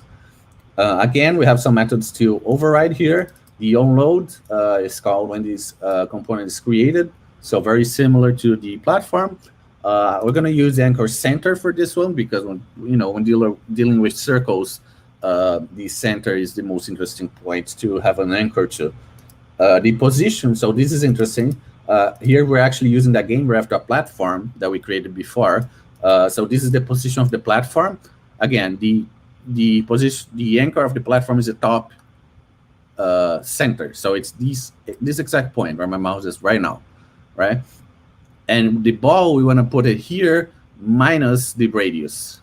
That'll be the center of the ball. And then the ball will be like right here. And the center is right here. So we're basically grabbing the position of the platform minus 0 in X and the radius in Y. So this is going to be the starting position of the ball on top of the platform. The starting velocity is going to be 0 because it's going to be, not moving. And again, this is reset flag, very important. We're going to set it to true. This is just to control, we only want to launch it once. The next method we need to override is the render method. And the render method, again, is very simple. We're just drawing the geometrical shape. In this case, it's a circle. Again, radius and white. Interestingly, to remember, we're drawing it at 0. That's because when you call super.render, Flame will translate the canvas for you. Since it's a position component, you don't need to draw the circle where the component is. Flame will bring the canvas to where your component is for you. So you always render at 0. The most interesting method here is the update. So different from the other one, this update actually is going to do something. Again, never always remember to call super.update. But the actual logic here is that we have the current velocity and basic physics. You want to multiply that by time to get the displacement or how much you want to move your ball, and then you're going to add that to the position. So basically, the velocity multiplied by time is the delta space, and we're going to add that to the position. And then finally, we need some way of changing the velocity, right? Because right now, velocity starts with 0 and kind of never changes. And to do that, we're going to create this launch method. So this is the method that's going to trigger, when you want to propel the ball to a certain direction. This is just going to set the velocity. This is a base angle that we pick. It's kind of like diagonally to the right, multiplied by the speed. So it has its modulation. And we also need, very important, to set is reset to false. That's just so we don't, launch the ball again. Now that we have this ball component, we can actually go back to our to-do here on the update, on the drag update of the platform, and we can add a little if statement here. Now, this is a ball reference. We haven't created yet, but we're going to do it very shortly. This is just saying, whenever you move the platform, if the ball is reset, we launch the ball. And that will set reset to false, and this will not happen again. So this is just the first time. Now let's create this ball reference here. So again, we need to create a variable here to hold that reference so they can talk with each other. And we also need to add our ball to the game. So this is just adding the component. This is all like dealing with component setup. So maybe I'll create a setup function here just to organize it a little bit. So when you set up, you add the background, you add the platform, and you add the ball. Let's restart and see if we did everything right. So now the ball is here, right, where it should. Now, whenever we drag, it should launch immediately, right? Yes. However, there's no collision. So there's not much we can do yet because the ball is just going to go there forever in this direction and never do anything. So let's add some collision detection code. I'm going to do this very simply by hand on the update method of the ball. So let's add, I have a snippet for that one as well. Yeah. So this is just checking the position of the ball against the borders of the screen. So like this is the x = 0 border, and this is all the 4 cases. So it's a very simple check. What we want to do when we collide is, first, we want to reset the position so it doesn't go past. Second, we want to multiply the velocity by -1. So this is just going to do elastic collision in physics. Like if you think like billiard balls, you just go back and forth, same angle. And third, we want to shake the camera. So this is just a nice effect just to make the game look nice. This is going to, do a little shake on the camera just to let you know that you're hitting the wall. So it's the same thing for 3 walls, except the last wall. Now, this is the bottom wall. Now, this one is pretty different because if the ball hits the bottom wall, we don't want to reflect it. That actually means you lost the game. So let's create this onLose method here on the game. Now, I'm not actually going to implement anything here, which means that when we lose, nothing will happen. But at least we have the placeholder here for later if we want to do maybe like a model, like to let you know that you lost. So let's restart again. And now it should at least collide with the walls. So that's nice. However, we can't pick it up with the platform because we haven't done that collision yet. Also, it's going down forever and ever because we don't have like the onLose handler. So you never actually lose, it just goes down forever.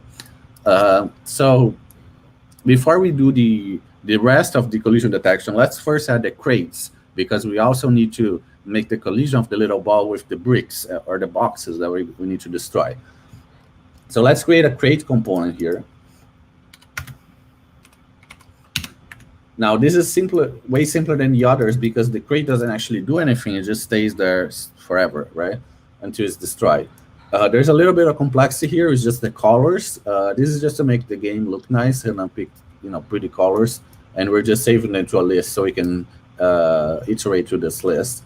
This is the size of the crate. Again, it's just a rectangle, similar size of the platform, a little bit bigger. This is just a row variable, just so we know the row where the crates are on the grid, just for the coloring. As you can see here on the render method, again, it's just a draw rect. The difference is that instead of using white, we're using one of those fancy colors that, they're fancy colors because they don't have names, right? You can use colors like white. Designers don't like that, apparently. However, we need to add our crate to the game, and this is not going to be a simple add because we actually want to make a grid of crates. So let me create a method here, create crates. This method, we're gonna make a grid of 5 by 8, and this is just computing where each crate should be in the grid. This is just making sure it's centered, so it's using the size of the screen, the total dimension, just to center everything. And this is just 2 nested for loops to create a matrix, a grid of 5 by 8 of adding crates. So if we just call this create crates method here on the setup, we can now restart, and suddenly our crates pop up, and they have the pretty colors, but we don't have the collision. So now we need to make collision with the crates and with the paddle. And finally, after that, we're going to have something that we can actually play. Now let's go back to our collision detection code. We have the collision with the 4 walls. I had this else to do here. This is where we want to make the collision with everything else. So if we're not colliding with any walls, we can actually check the collision with the other stuff. So this code is a little bit more complicated, and the reason it is that we want to avoid tunneling. You can see the ball is going like back and forth, like on -y outside the screen, just shaking the camera there. It's funny. So tunneling is basically when the ball like passes through the object. So we don't want to let that happen. So in order to prevent that, we need to check the previous position of the ball and the current position of the ball. And any point in between, you want to make a bigger rectangle that represents all that path. And you want to check the collision of that path with whatever object we're checking. So the first object is the platform. So we have designed the toRect method. This returns a Flutter rect, similar to how the path is also Flutter rect. And luckily for us, Flutter gives us this intersect method, which is a very easy way to check if two rectangles are colliding. It actually gives us the intersection object. We just check if it's not empty. So this means that our ball has collided with the platform. So what we want to do is very similar as before. We reset the Y position as before. We multiply the velocity by -1 again to make that angle collision. However, we also do a little bit of boost to the velocity based on the average velocity of the platform. So this is what we computed before. So this is just to make it a little bit more fun. Basically, if you're moving the platform and the ball collides, the ball gets a boost of velocity on the direction that the platform is moving. So this is the collision with the platform. Now, else, we have the final collision, which is with the boxes. So here we're just grabbing the list of all the crates or boxes, so all these objects here, and we just want to check for each box if we collided. So we're using exact same method here, intersect, to check collision. Now here, if we do collide, we always want to remove the box. Now this is because you possibly collide with more than one box at the same time, so we need to account for that. We want to remove every single one that you touch, but we only want to run this code once, and this is the code that's going to multiply your velocity by -1. So we want to make sure we only run this once, because if we multiply by -1 twice, you're not doing anything, right? So even if you touch two crates at the same time, we want to do this once. That's why we have this boolean here. Now, if we save this and restart again, hopefully we should be able to have collision now, and you can see we do not, because I did something terribly wrong. Maybe I didn't save. Let's see. Oh yeah, now I saved. Okay. And you can see we also have collision with the platform, and let's see if I can do the boost. See how it's faster because I did a little boost? So that's fun. You can grab more crates like that. Nice. Now there's a little problem, which is if you lose, nothing happens. But it's already looking like a game now. We just need some tidying it up. So maybe Hanan can pick this up. I'll just commit everything here to you. Yes. I guess if you're using, I don't know if you're using Firefox, but we didn't see in the last parts, we didn't see the crates. Something went wrong with the screen share. Yes, but okay, I can show it here. Well, hopefully you can show it then. Yes. Yes, let me just present my screen. Mm-hmm. Yep. Is it here? Nice. Thanks a lot. So yeah, the one made this an actual game, but there's two things until we finish it. I have to tell the user that he lost, that the loser lost at some point, right? Because the user starts playing, and at some point it drops the ball. The ball keeps hitting the walls infinitely, so it never stops. So yes, we're gonna need to add that, a way to add that feedback, and also a way to restart the game.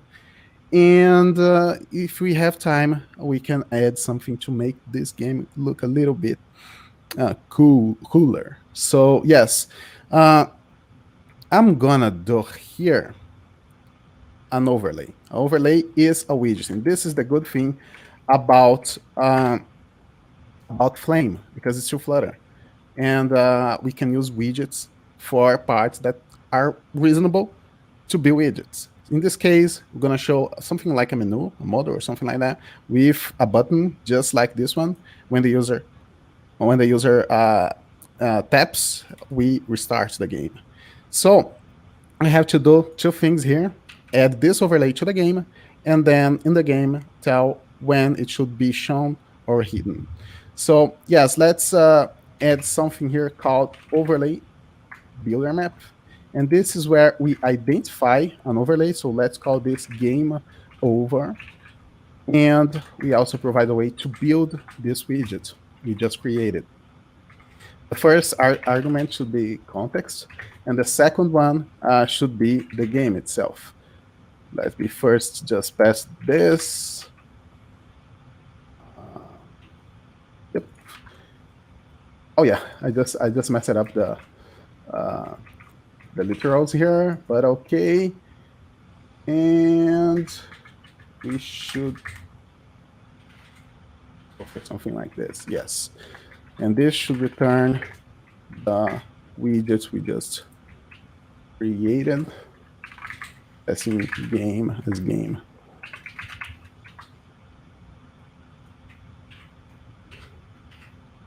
And trailing com, of course. Yes.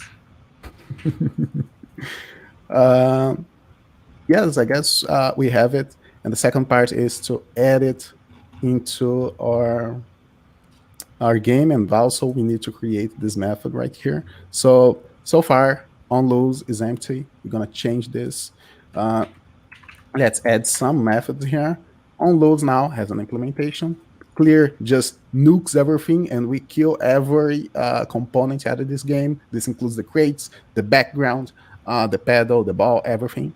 And we're also gonna call setup right away. So we just add new instances of our components in their original places in the start of the game. We also do a shake because this is like a shame shake. You lost shake, you know. And also this is where we show the overlay by its identification. And when the user taps restart or dismiss, we hide the overlay. Other thing is, whilst the overlay is shown, we should not let the user interact with the game. And the only way the user can interact with a game is by dragging the platform. And let's just prevent this on drag of the platform. Just let's prevent this event resolution. So let's go for game ref and is paused. If it is paused, we are not gonna resolve this gesture. So let's just return false and we're gonna prevent this gesture to occur. And let's go.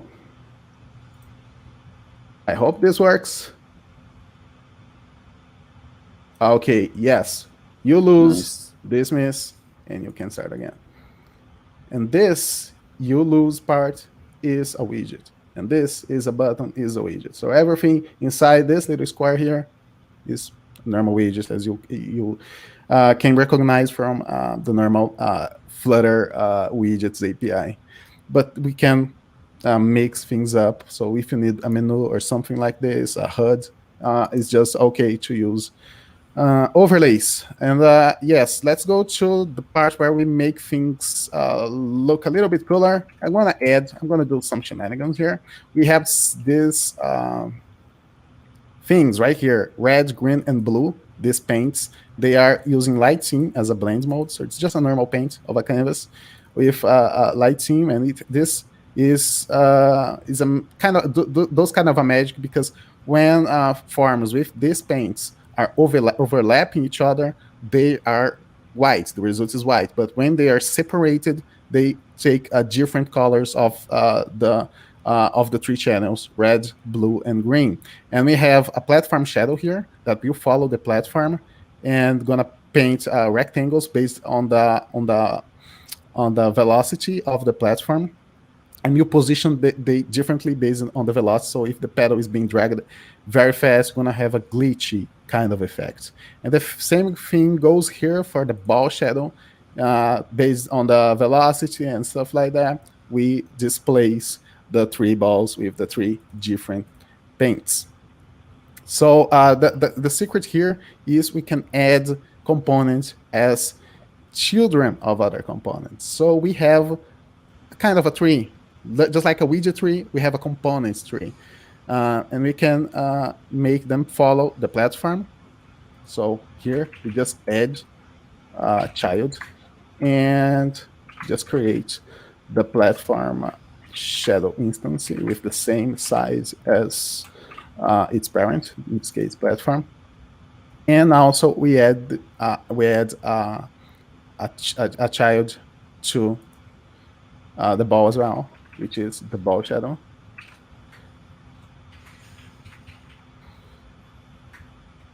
And I think I'm gonna just restart here. I don't know if it will be very visible on the screen, but if I drag the pedal very fast, we have a glitchy effect. And I guess this is all for game today. This you can develop this a lot more through some hours, but this is what we have for today. And the good thing is, good news, you can play this right now on this URL using Flutter Web. We have uploaded to this URL, breakout -flame.surge.sh, and it's also, all code is open sourced under Luan's GitHub breakout. And yes, get involved. This is ways you can get involved in the entire Flame initiative and community.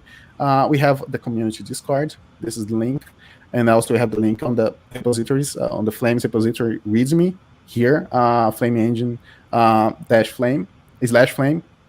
Also on our website, we have some more documentations and tutorials, and also the examples on examples.flame-engine.org. And yeah, these are some useful links if you want to keep learning about Flame. And this is us. This is all maintainers of Flame: Lucas, Jochen, Eric, Luan, and me. And yes, thanks for having us. Thanks, Geekle. I think that's it. Okay. Great talk. This was on all games. Thanks a lot. Thanks for the opportunity. I was watching it, and that I'm new to Flutter, completely new, and I was watching it. It was so exciting. I even told here in the office, like, watch, it works. It works in Flutter. So thank you, guys. It was amazing. Thank you, Dorian, for moderating this part of the event. Thank you, guys, for joining London. And I hope that we don't have, honestly, we don't have questions because we are too late. It was my bad, I told you.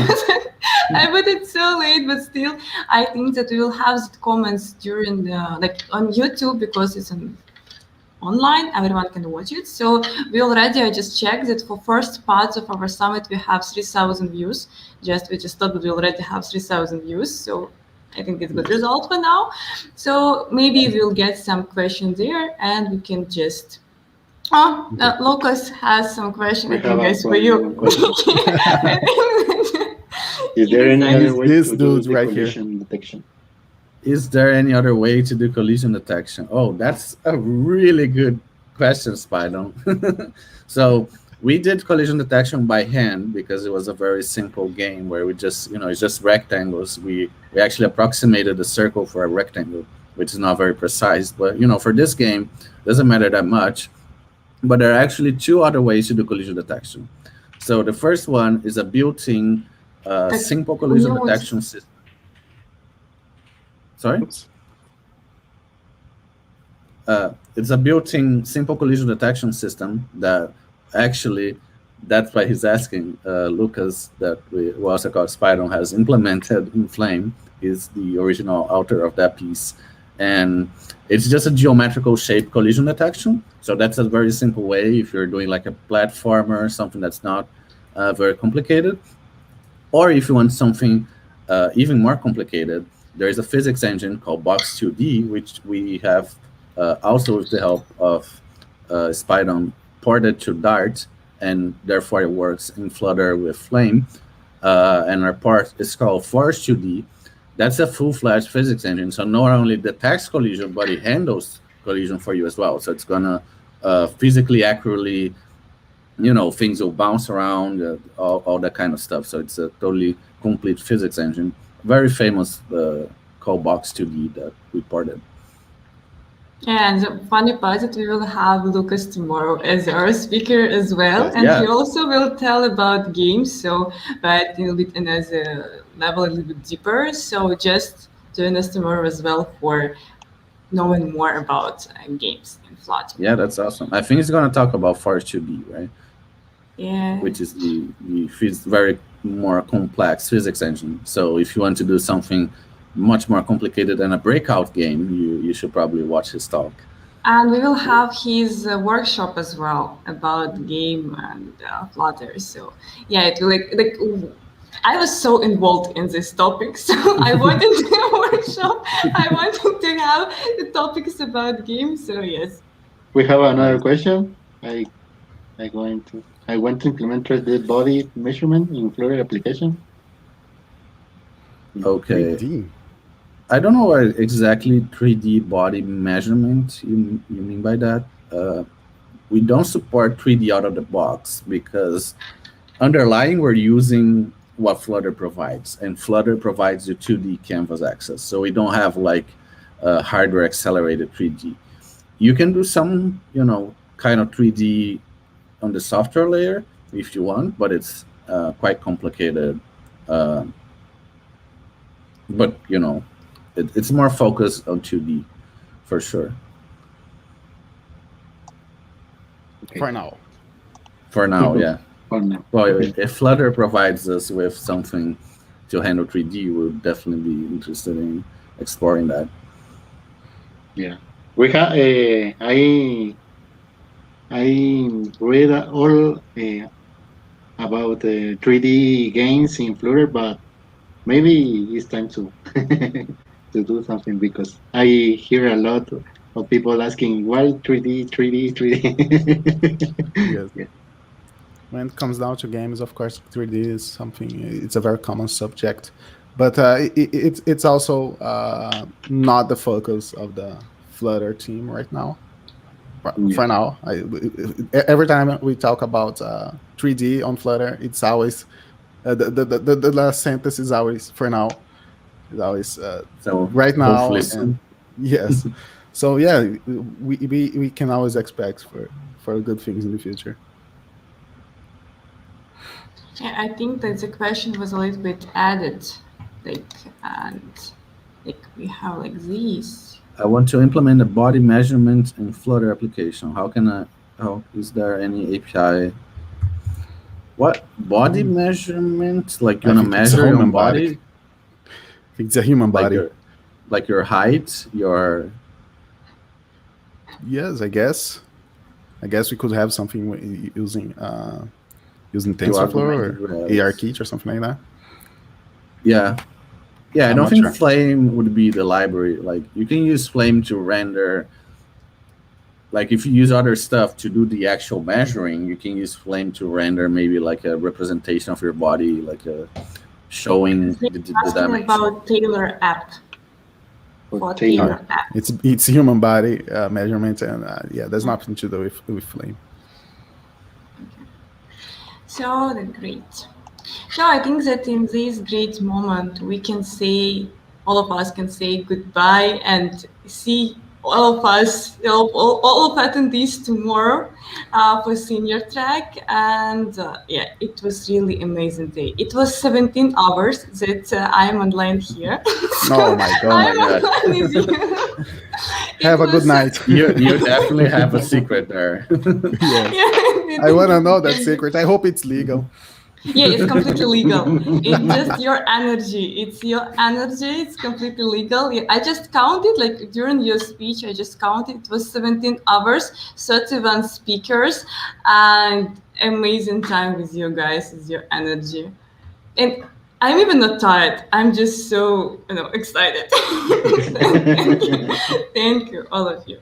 So then see everyone tomorrow, and I will have small time. I have small time to sleep, a little bit, just a little bit. I will try to sleep. Good luck. Yes. So bye everyone. See everyone later. Bye bye. Bye. Okay. Thank you so much.